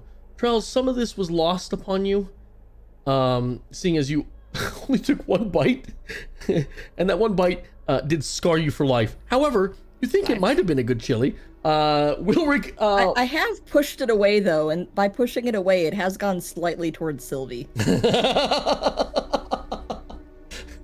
Would Sylvie dare? Wilrick, though you weren't ready for it in the beginning, you do feel like it took you on a journey. Same with you, Runa, except you were ready for it at the beginning. This took you on a journey, and you feel like you now better understand where you came from and where the world has come from in general. You both get advantage on history checks until the next day. So until your next long rest, you get advantage on history checks for being able to finish, not you, Trell, for being able to finish the chili. And now you guys can give your rating of Whitman's temporal chili. Ms. Runa, how did you enjoy my delicious traveling chili? Am I allowed to go over 10? No, you can't. Runa is like floating on air because she's all glowy. It took me through time and space. 10 out of 10. Huge uproarious applause as Whitman gives a bow and says, thank you. I'm glad you enjoyed it, miss.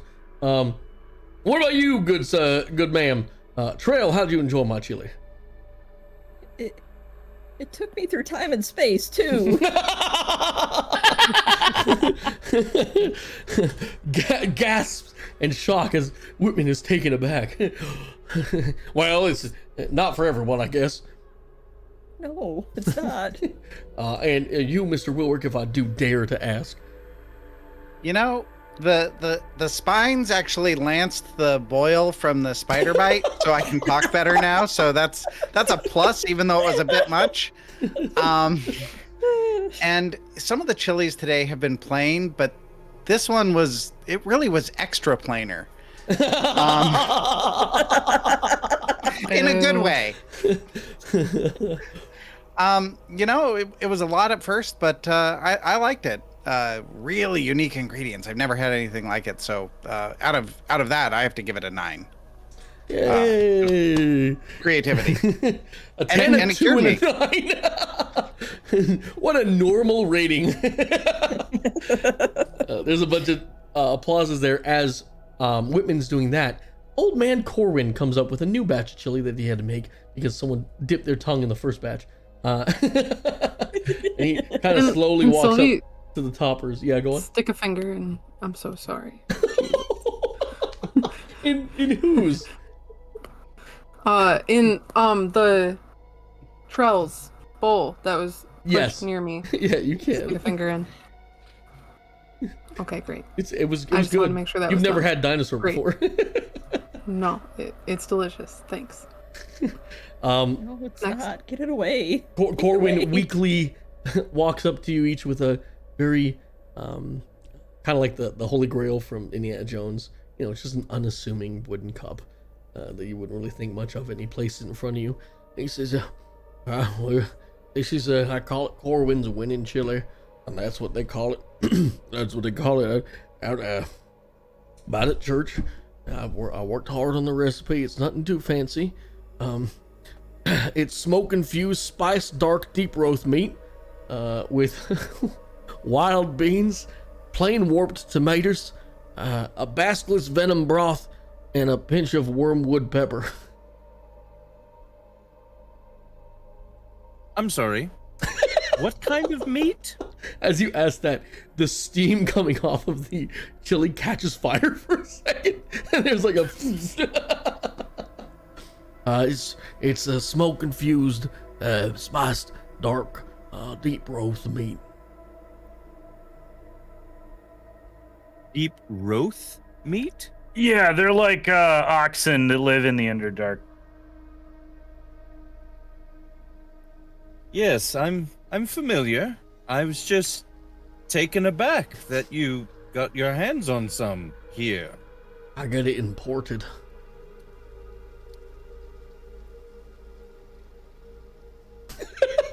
From where? Anyway, hope you enjoy the chili.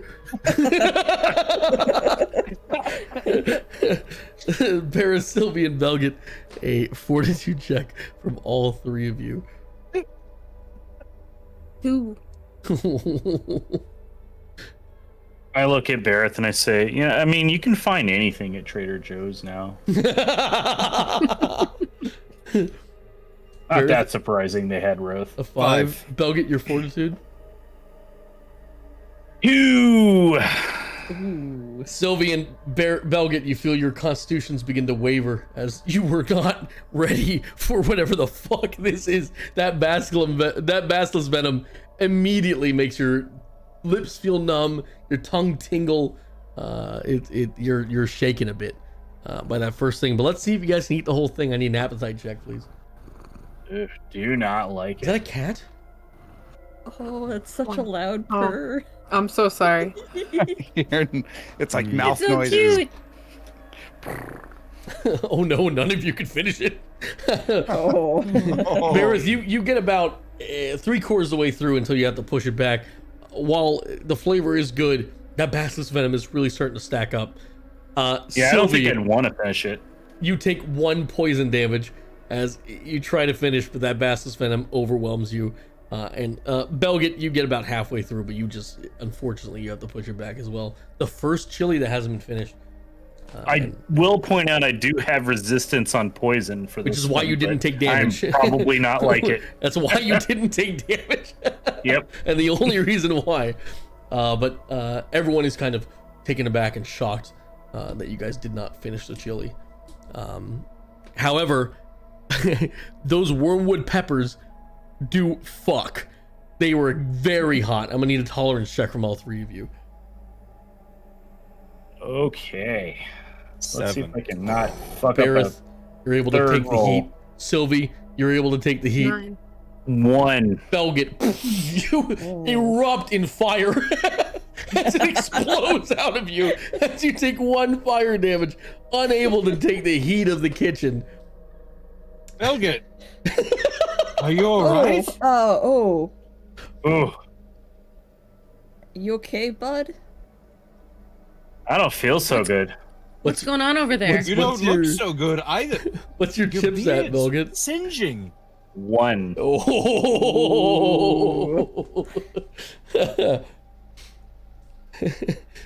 Yeah, Belgit, you, Barris really quickly puts the fire out on your clothes. With your taking a look at him, Barris and Sylvie, as Belgit erupts in fire, you see a small smirk, anime gleam from Corwin in the distance. That was a hard chili to eat. It's gonna be a hard chili to rate. Give me your rating rolls. 9. 4. 4. Barith, if you were a stronger man, you could see yourself loving that chili, but you are not strong enough. You this is something meant for a giant or something stronger, but you're able to appreciate it. Sylvie and Belgit, Something with less taste buds. yeah, Sylvie and Belgit, you felt personally assaulted by this chili, as if this chili was out to get you. This was a chili meant to kill. However, the flavors did blend well together, and it did have good mouthfeel. We will start with Mr. Barith. How do you rate Corwin's win in chili here? By the way, he feeds this to the orphans every Saturday. They just love it. What do you rate it? That's why they have no taste buds. They love it, do they? Oh, interesting. Well, Corman's winning chili, I don't think is going to be winning today, sadly. Ooh, I- burn. Enjoy what you did with the flavors. It's very creative. They blend well. But this is a chili that a giant or some other immense creature would enjoy. This is not meant for consumption by ordinary mortal races. This chili almost killed the dwarf. And they have extra fortitude. But the compositions there, the flavors were good, as I mentioned. So I'll give it a 5. This is not a chili meant for mortal people. I give it a 5. If a normal person could actually handle it, I would have rated it higher. But it almost killed the man right here. A wonderful rating from Barris as always. Sylvie, what do you give this chili? 4. Fair? Fair? And Mr. Belgit, how did you enjoy this after that delicious dwarven chili you had earlier? I didn't, but I can respect it. I give it a 7. He respects the power of the chili. a smattering of applause. It only gets weirder from here as a half gnome, which is a very rare race, Wilrick. You notice it. Half gnome, half human, so he's a bit taller than you and a bit stockier in build. Walks up. Is he attractive for a half gnome? Well, you can't really tell. He's wearing like an About like an 50-50. engineer's garb, if that makes sense. So leathers, linens. Oh, yes. He's got a very intricate set of goggles on his helmet, or on his head, I'm sorry. And he's carrying not what you've normally seen. These are covered dishes. And he places each covered dish in front of you. And he says, well, I'd like to introduce myself. My name is Talk. I run the engineering department out of the old mill. Good to see you. I know some of you don't. Right. This time I've outdone myself. Chili, known to be made hot. This one, and then he claps and 3 mage hands grab each of the dishes and reveal the contents. Was made cold. You see in front of you liquid nitrogen kind of steaming from this chili. I introduce you to Tox Cryo Chili, made with flash frozen and processed synthetic beef, cryo forged beans, a silicon spice blend, lab grown tiny tomatoes, and a cooling broth made from liquid nitrogen. It's cold, but it's smoking. It's so cold, it's hot. The gears in Trell's brain flow. He hands each of you a very wide straw, metal straw, pops in each of them, and says, please suck from here. Enjoy. It's gonna be one hell of a Wearing fortitude leather, check, suck you from three. here. Bottoms, good luck. I need fortitude rolls. Oh, 3. A 5, a 3. 8. Runa, you've had something like this when you visited the Icewind Dale, is that it? What's that? I don't know. Shit? I can't remember. Yeah, Icewind Dale. Yeah, Icewind Dale. Yep, it's Icewind Dale. You're right. When you visited the Icewind Dale up north, when you were in 10 Towns, you've had this before, or something this cold. Quite good, quite delicious. Trell, Brain freeze. You watch as Trell's entire body freezes instantly in place. Icicles dangling from her nostrils as she takes 1 point of frost damage. Good thing I have so many chips left. Wilrick, you do get a bit of a brain freeze. Nothing to do damage yet, but it is quite hard to handle. Yeah, you get that oh god. That's some chili. This one might also be hard for you to finish because basically it is a slurry of snow. Please roll appetite. Am I unfrozen enough to roll appetite? No, you're frozen for the entire round. 3. If 3 doesn't if 3 will do damage, let me know. It will not, but you cannot finish the chili. Okay. Both of you try, and Runa, eventually you get a brain freeze about 3/4 of the way through. Wilrick, halfway through, you can't do it anymore. Your head's hurting a bit too much. There is no spice to this whatsoever, so you don't have to do a tolerance. This one will be hard for you to rate though. So give me a rating roll, Wilrick and Runa. Trell, you are still frozen solid. 9. 6. The idea is there.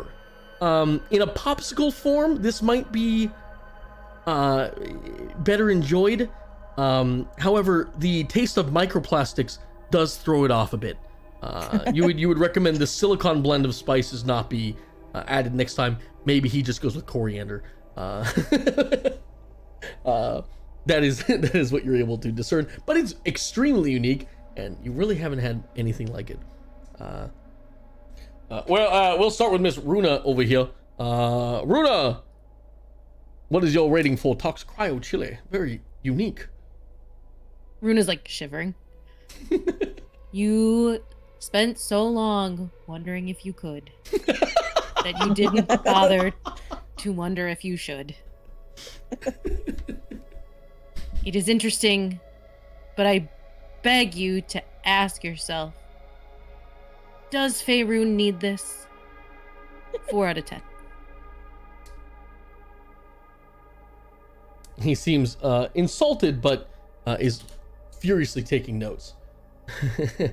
Trell, Miss Trell, as he points to you and you're frozen solid, you're able to get a couple syllables out of your mouth if you'd like.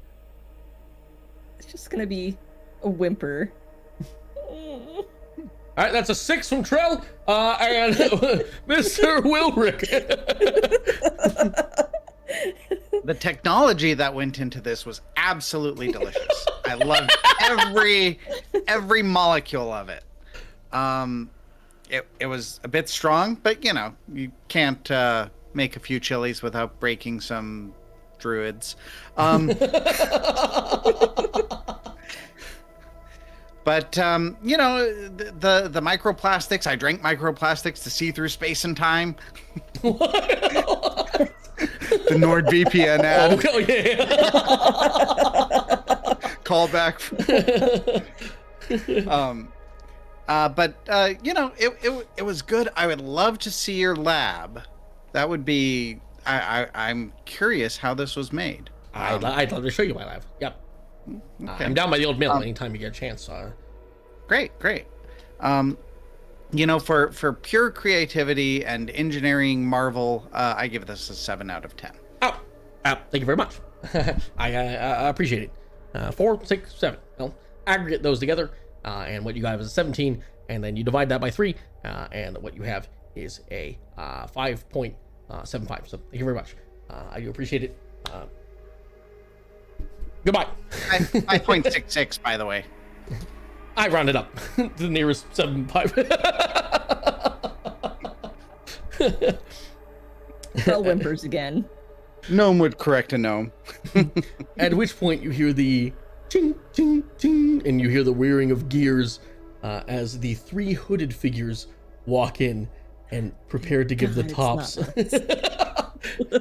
They're chilly as you see this boiling, bubbling pot of what is essentially motor oil get placed in front of you. The bastard says, and here we have our favorite Modron friends. Everybody give a big shout out to them. Long time participants of the chili cook-off ever since that one time they accidentally stepped through a gate and ended up here. Big shout out. They have with their Modron chili. Fellas, do you want to tell us what this is made out of?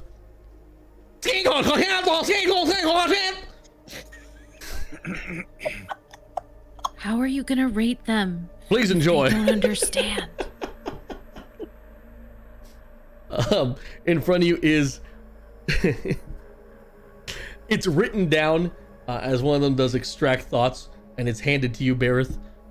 It's clockwork infused meat, coal-fired beans, copper kettle steel peppers, steam spice herbs, and gearbox oil sauce.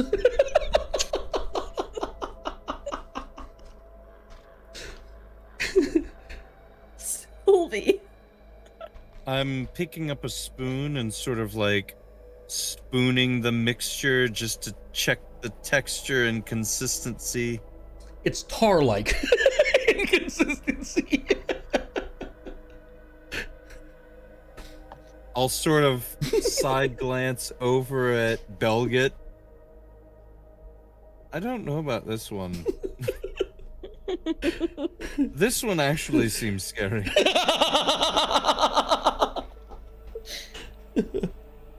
Belgit gets a 6 for fortitude. Oh, he went for it. Anyone who would like to attempt to eat it, you can roll fortitude. Belgit, while it does take a while, probably about 3 minutes of chewing to get down. Delicious.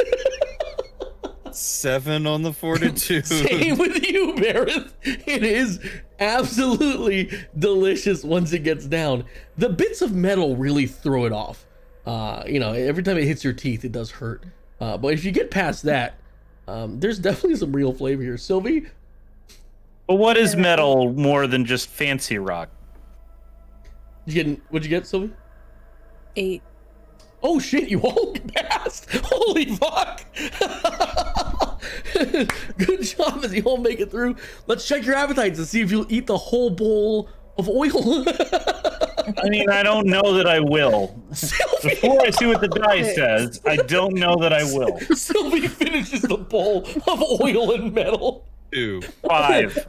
Paris, you get about halfway through, and at one point you're like, this is fucking ridiculous. I'm not eating this. But Belgin, you finish it as well. I'm surprised. However, as you're eating it, you do feel something as the peppers that are going down your gullet open up inside of your body and release a puff of extremely hot spiced gas. So I need everyone to roll a tolerance check. 9. Holy You're shit. telling me the spice in this chili is an inside job? 3. 4. Bareth. I would like to remind something. I'm not sure if you've been taking into account or not. I do have fire resistance. You do have fire resistance. Good point. On the inside, though?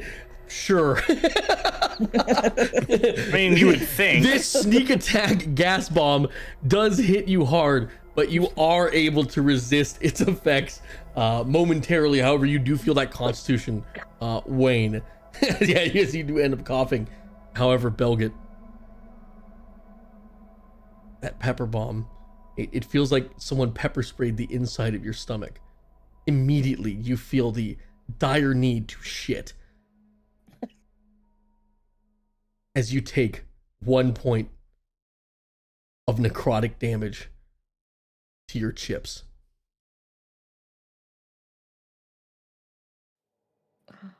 Are you down? Excuse me. As he leaves and runs to the bathroom. You watch as your dear compatriot Belgit gets up, jumps over the table, and sprints out of the tent. About 30 seconds after he sprints, you hear a loud scream from Belgit. Belgit, if you would grace us, please. What do you mean there's somebody already in there? No!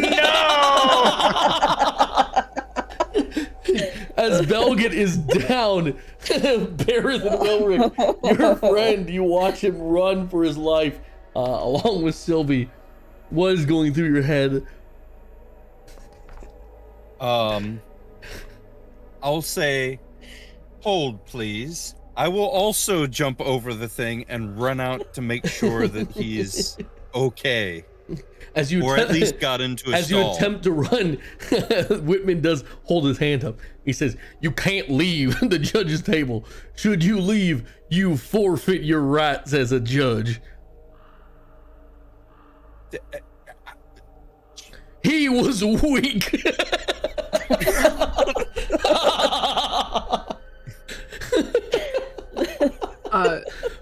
Can you at least send someone to check on him? Yeah, sure. Eleanor, go check on him. He's all right. Dear God, there's a lot of shit. He'll sit back down. Sylvie, you were saying? Well, there goes the rest of my day. Yeah. So that no is Sylvie torn. She doesn't want to leave the chili. But her friend, she's just distraught. No, not Belgian.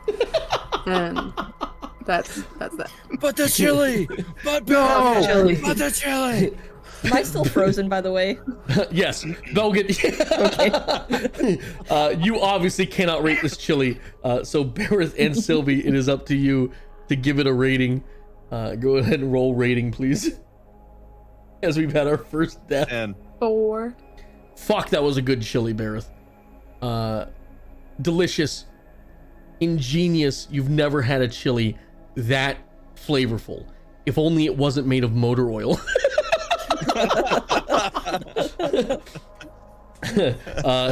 Sylvie, that was an affront to your senses. You're not a maniac. That wasn't chili. That was engine fluid. However, delicious. Mr. Bareth, I know that. Okay. How do you rate that Modron chili that has killed your friend?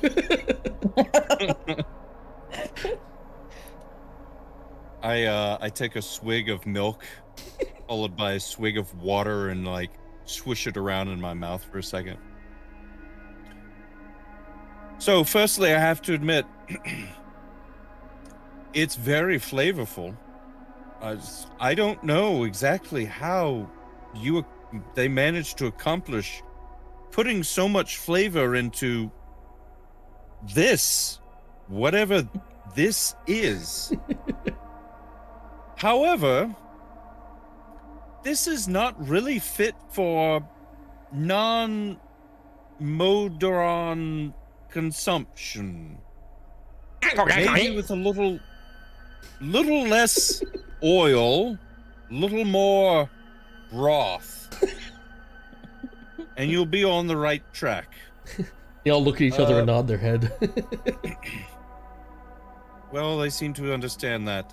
Out of memory of Belgit, who would probably at least respect the power of this chili, I will factor that in and give it a 6. I would have given it higher. That's why I gave it a 6, because I was going to give it lower. And Miss Sylvie, So I balanced it out. how do you rate this? A greasy 5. She said a word this time. We'll take it. Hey, let's hear it for our Modron friends. Do not let the kids near that chili, please. Do not let anyone near that chili. We have one final chili for everybody. This one, coming from the old famous Talon Lodge, will be given to all of our judges simultaneously. Ladies and gentlemen, if I may introduce everyone's favorite, Otto Balbonus.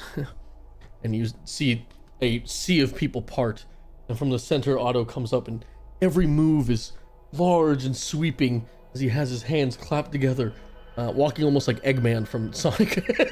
As he walks up to the two of you, claps his hand, or to all of you, claps his hands twice as these hooded figures all surrounded the table, and each place a bowl of chili in a golden and elegant bowl in front of all of you.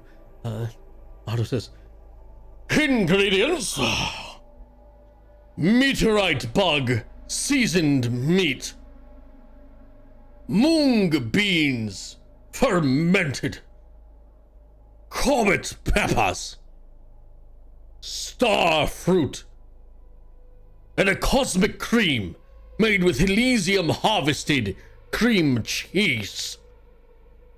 I call it my planar chili. Enjoy if you have the stomach for it." Hey guy, remember me? No. He walks away. In front of you, the bowl is, it changes shade of color from brown to black, and there do seem to be like sparkles of almost twilight inside the bowl of chili. The meat is pinkish. It is bug meat. Good luck. Fortitude check, everybody. Am I melted? Yes, yeah, you're melted. This is everyone except for Belgit is rolling. Okay. And just let me know what you roll. 7. I had a good 5. break. 7. 7. 7s do pass as you're able to appreciate the chewy texture of the meteorite bug meat, as well as the hearty ingredients that are in there, such as the moonbeams and the starfruit and the god-touched fucking milk. But however, if you rolled a 5, who rolled the 5s? Runa. Me. Runa and Oh, no. Sylvie, you both are going to take a point of force damage as you eat this and you feel it tear straight through your stomach. Nice. That meteorite meat, bug meat, just Excuse me. not able to be digested. At this point, let's see your appetite. See if you can finish the whole bowl.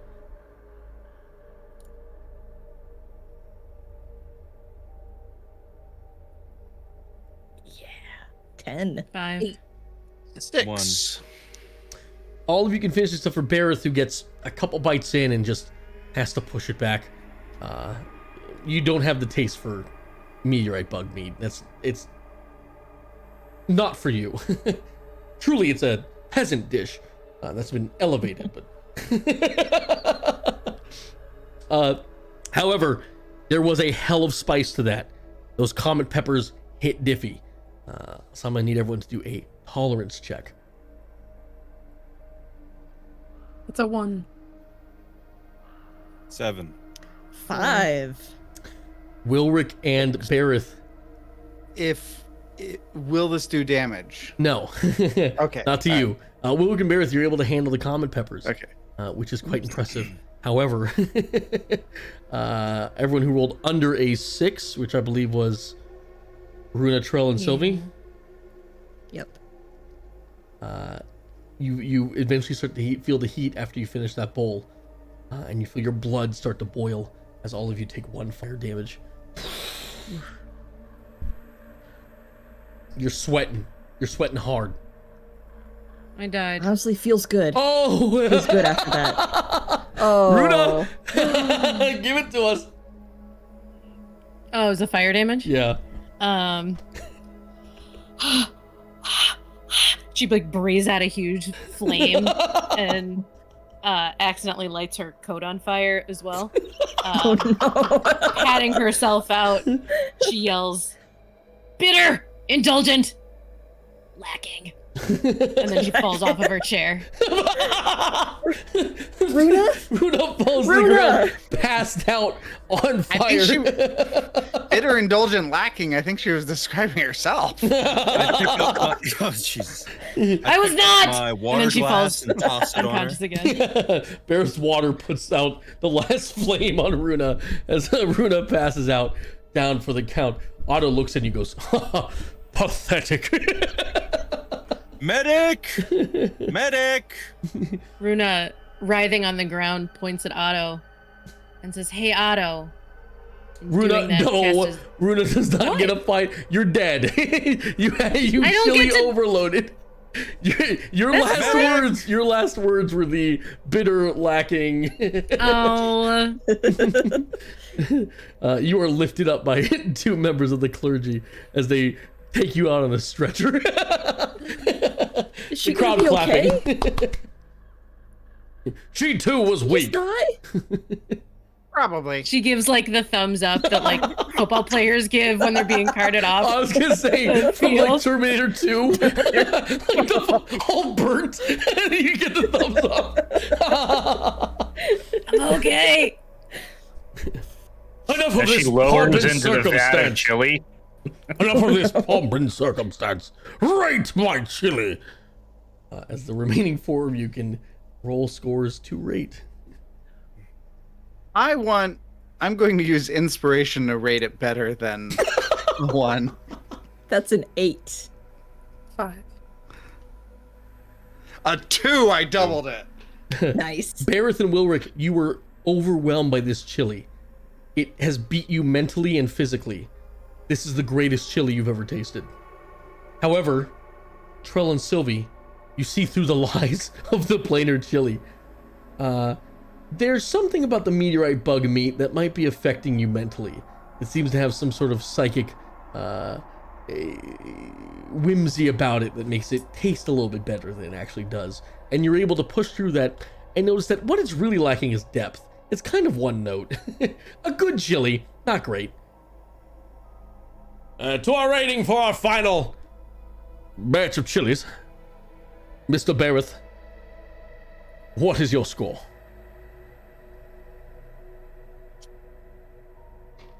So, as with all other chilies that have caused harm to individuals, I'm certainly docking off for that. Also, you're using bugs in your chili. Well, an interesting choice, and the chili being quite flavorful. I have to take that into account.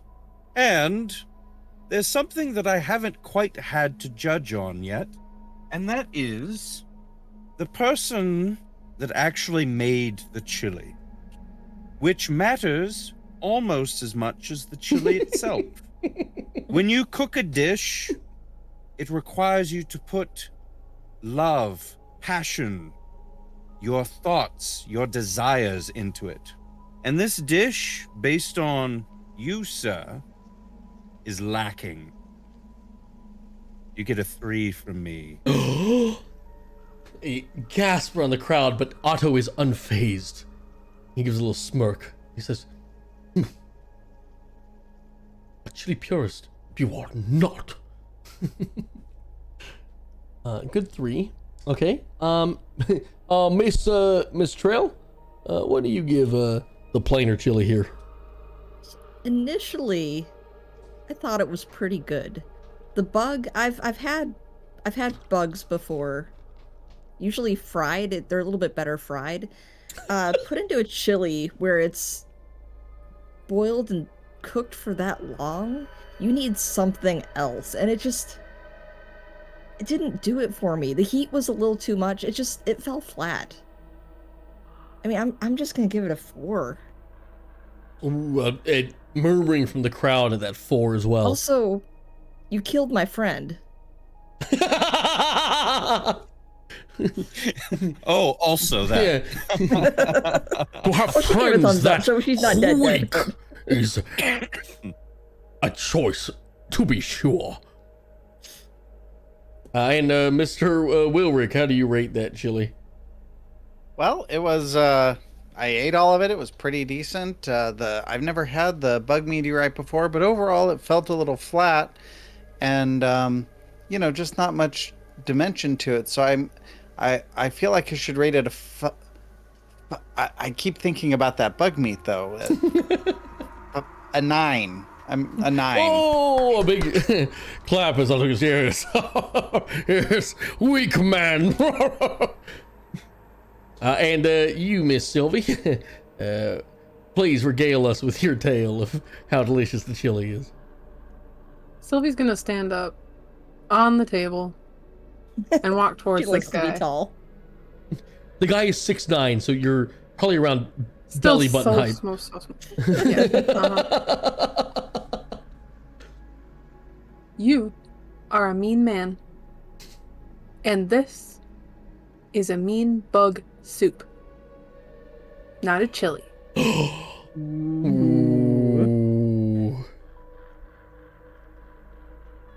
I wouldn't eat you. I'm giving this a 2. Wait, And what? she'll fastly walk back to her seat. I guess the judging hasn't increased in quality this year either. Poor form, Whitman, as they all walk out in a huff. Whitman goes, with that, I think we're ready to call it. At which point you hear a cackle.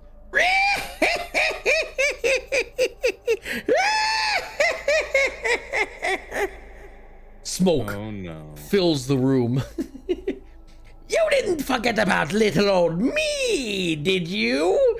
As in walks a very cronish woman with a long crooked nose, wearing a large black cape and a large black witch hat, I'll just say it. As she comes in with a boiling cauldron that she's pushing in front of her. One last chili for them to judge. Whitman goes, Helvetica. Wait, what's her name? Helveca. Oh, I thought Helvetica. Helveca. What are you doing here? We banned you from trying to judge the chilies in this area. Not so fast. If you want this to be a true chili cook-off, you can't let last year's winner go untested. And everyone does nod and they say, she is a witch, but she has a right. Those are the rules. Whitman turns to the remaining 4 of you and says, Sorry, I do have to ask you to try one final chili. But be warned, this woman's chili, it's evil. It's not about trying to fill you up with a warm soup. It's about trying to steal your soul. Anyway, here we go, Helveka. Why don't you tell them what's in it as you guys are She won served. last time, so it can't be that bad. I, in this chili, have put mystical creature meat, magic beans, spellbound spices, healing potion, pickled tomatoes, and a magical meat broth brewed under the full moon. Okay, it sounds decent. And potatoes! Oh, In a chili? And potatoes! A green mist comes off of this chili as it's in front of you, served in a wrought iron goblet. Everyone give me a fortitude check. that's a 12. 2. 5. Wilrick, this is going to One. do damage as a warning to you. Oh, I used my inspiration on the what I thought was the last one. Oh. Wilrick, as you take a sip of it, you take one radiant damage as your eyes spit out light and your entire body begins to glow, and then a big burst of light. You also take one radiant damage, Beerus, but it's not as dramatic. I'm glad Willerick is directly across from me, so I'm not blinded. I like Oh wait, no, Willrick's no, he's not. arms. Ah, shit. splay out, light beams shoot out from his eyes. He levitates slightly. It's Blair Witched. Willie? You all right?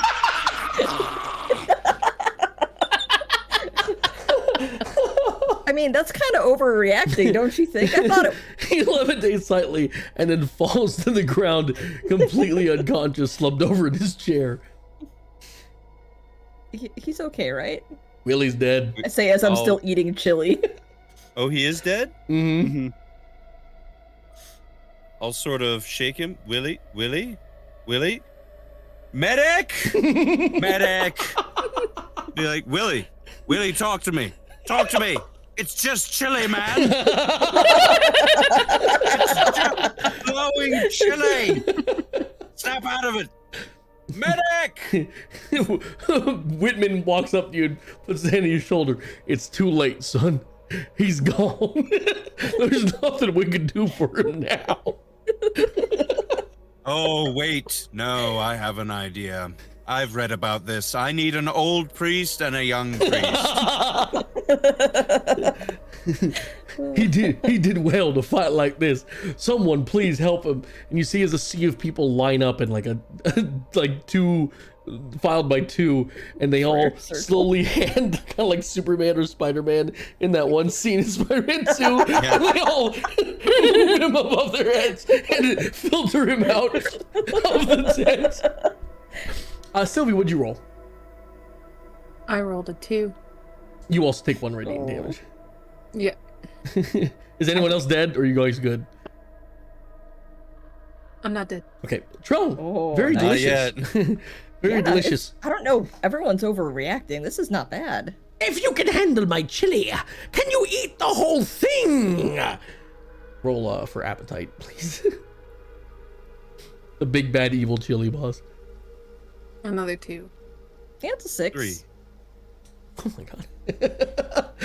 Trell, you're able to eat the whole thing. However, Sylvie, your mind is assaulted by several different images of chili you've had so far. You've eaten so much, you couldn't possibly take another bite as you take 1 psychic damage.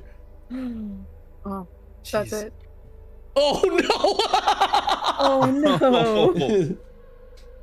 no! Sylvie, out. how do you die? I try so hard to keep eating.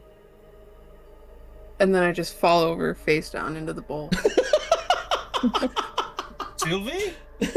I've got the bowl up, like getting the Joey? last bit, and as I set it down, I hear the thunk. I'm like, I felt like if we had a vomiter, it'd be Sylvie. Just ate way too much.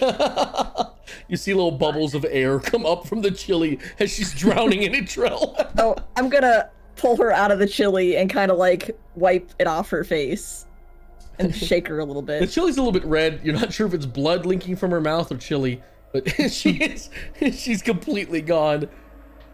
Trell, You how's said she doing? she's breathing though, right? She's breathing? No.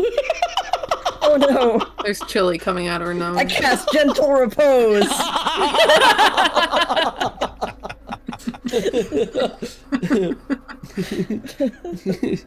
You watch as the medics come in. They could easily carry Sylvie, but they just drag her out. They got one hand on her leg and they just drag her out of the tent as she's fallen. At this point, I'll just move my position over next to Trell. Yeah, they now put the two of you next to each other. Another falls to my chili. Barrett, you feel your constitution wane. At any point, you could take that final point of health you have. Can you finish the chili as the heat from those spellbound spices begin to well up in your stomachs? Give me a tolerance check. Come on, come on. You handled my meat, but can you handle the heat? I'm gonna use my inspiration. Actually, yeah, I'm gonna use my inspiration. What'd you roll, Barrett? Nope. 2 fucking ones. It's a 1 for me also. Barrett. I mean, I've got fire resistance if it's worth anything, but yeah. At this point, no. Your constitution's been too beaten down as you feel the fire well up from within you. Your tiefling resistance not able to stop whatever hellish concoction she made as you begin to cough up blood. Or is it chili? Who can tell? Barrett? Barrett! Everyone's dying!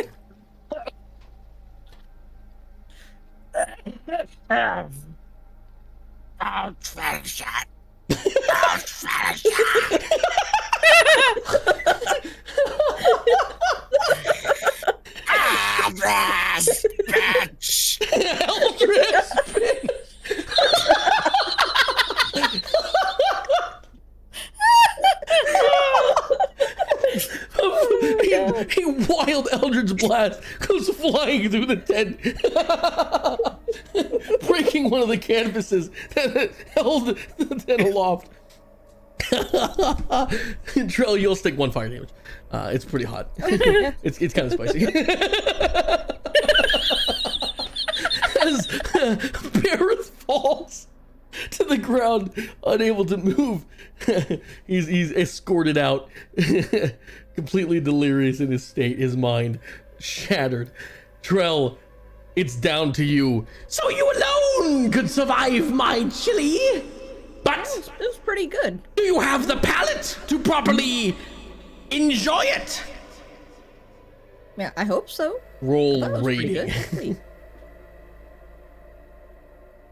4. Oh, so close. So close. Trell, really good chili. Probably the best one you've had so far. However, you're not able to grasp the complexities of the dish. They're a bit beyond you. So where this probably would have been a 10 for you, you gotta rate it a bit lower because you don't get the subtle nuances that this chili really had going for it. Also, it killed 3 of your friends. Yeah. Well, our final judge here, Miss Trell, will give us, I guess, our solid score here. Well, I mean, go ahead. It was. I don't think it was that bad as to kill people, because I thought it was pretty good. I'm gonna rate it. Okay, I have a question. You guys can bring people back to life, right? Like they're gonna be okay? Who can say? The power of chili is more than any mortal man or god can understand. Well, I'm gonna say that. I'm gonna count on that happening, because if it doesn't.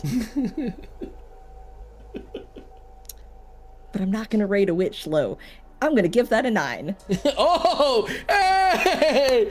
Everyone claps, and there's a huge uproarious applause as Whitman says, "Well, with that rating, it's pretty much over. We tallied the rest. The winner for the second year in a row is Helvetica with her cauldron chili, and everyone cheers. She goes, "You've evaded my curse for now, bitch!" and then spins in a circle and disappears in a puff of smoke. And Trell's gonna clap and be like, "Can I go see my friends now?" She left her 5,000 gold. Well,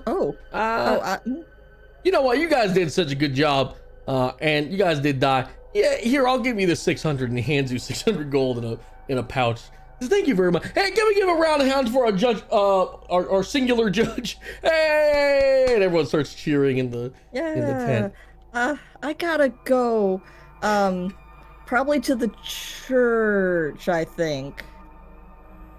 And she's gonna like get up. Take time to push the chair back in, give everyone a wave, and then bolt. And with that, as you exit the chili festival, and the entire town continues their merriment, all of them eating the chili with relatively no issue. The other 5 of you are on stretchers outside the church being tended to by the finest clerics that the town has. They're using every spell in there. Healing word, greater restoration. Hopefully you guys do make a recovery. And we will end with all 6 of you outside the church, 5 of you grasping for dear life onto whatever semblance of soul is left in your body. And we will end there. Hey, but I get bonuses to history checks. Fantastic. Way to go, everybody. Good chili cook-off. Oh, that was fun. That was definitely the craziest session I've had in the middle of a campaign. We definitely need to do another one like Best this. session so far. In a Second future, chili where, cook- like, Dying left and right. It was fine chili. The had second chili worse. cook-off. Has hit the stream. If you ever say that, Yeah. Bareth, he will eldritch you on principle. That was a cursed chili. Amazing that you survived with 1 chips left, Trell. That's 7 I was chips, taught to ain't never nothing to leave sneeze at. anything on my plate and to always be grateful for what I'm served. let's look really quickly. Belgit shit himself to death. Runa caught herself on fire because the chili was so spicy. Wilrick was exercised live in front of everybody. Sylvie's brain stopped working due to chili overload, and she drowned in her chili. And then Barrett's lungs lit on fire as he used his dying breath to warn you not to finish the chili and try to kill the witch. Did you yell Eldritch bitch? Yeah. Is that what you Eldritch said? Eldritch bitch. Eldris, bitch. Hey, thank you. I like I that- just have 600 gold. This is sole winner. I like that most of the latter people like died in heroic ways, and I just shit my pants somewhere and I have to clean it up for like a few hours. But otherwise, I'm fine. I love your death. That you, the scream they hear is, "What do you mean it's occupied?" Or there's another person in there. You just squat right outside the door so that when that person comes out, they regret. You guys did Yeah, great. I just imagine like there's a tiny little building there. Yeah, containing it. that's the outhouse. Is that the outhouse? Yeah, Oh, sure. you had to run a little bit of a ways. Hey, everyone gets an inspiration. You guys did Hey. amazing job. Aw. I should have used mine to not die. We are changing up inspiration. So after stream, I will talk to you about that. They added a new way of doing inspiration with the Book of Many Things. I really enjoy it. So we're going to be doing that. So we'll do that after this stream if you guys have time. If you don't, I'll just talk to you about it. But I want to say a big thank you to you guys for joining me for this absolutely ridiculous stream and session. It was Nuts. good. I'm really Thank happy you we could do this. for coming up with this. This was fantastic. Of course, great. if you'd like to see Chili Parade, it will be on Spotify and iTunes. It'll be that #1 trending. Yeah, I am looking That's how forward to Spotify Chili works, Parade. right? Don't joke on Chili Parade. and I'm all We're going to in. record it over the weekend. Yeah, we should I'm all definitely in on record Chili it. Parade. Thank everyone for joining. Thanks everyone for watching. This has been absolutely ridiculous, but I think this is something that should always happen in D&D campaigns, because at the end of the day, it is D&D, and we should get a little bit silly. Have a good night. We'll be live again tomorrow, which is crazy, but we're doing double days. So if this was the joke stream tomorrow, they'll all die for real, and that'll be fun as well. Have a good night. So long. Farewell. Arrivederci. Be good people. Just kidding. We're going shopping tomorrow. Bye, chat. Yeah, we're going to the mall. Bye. Let's all go to the mall. And then we die. Let's go to the mall. Oh.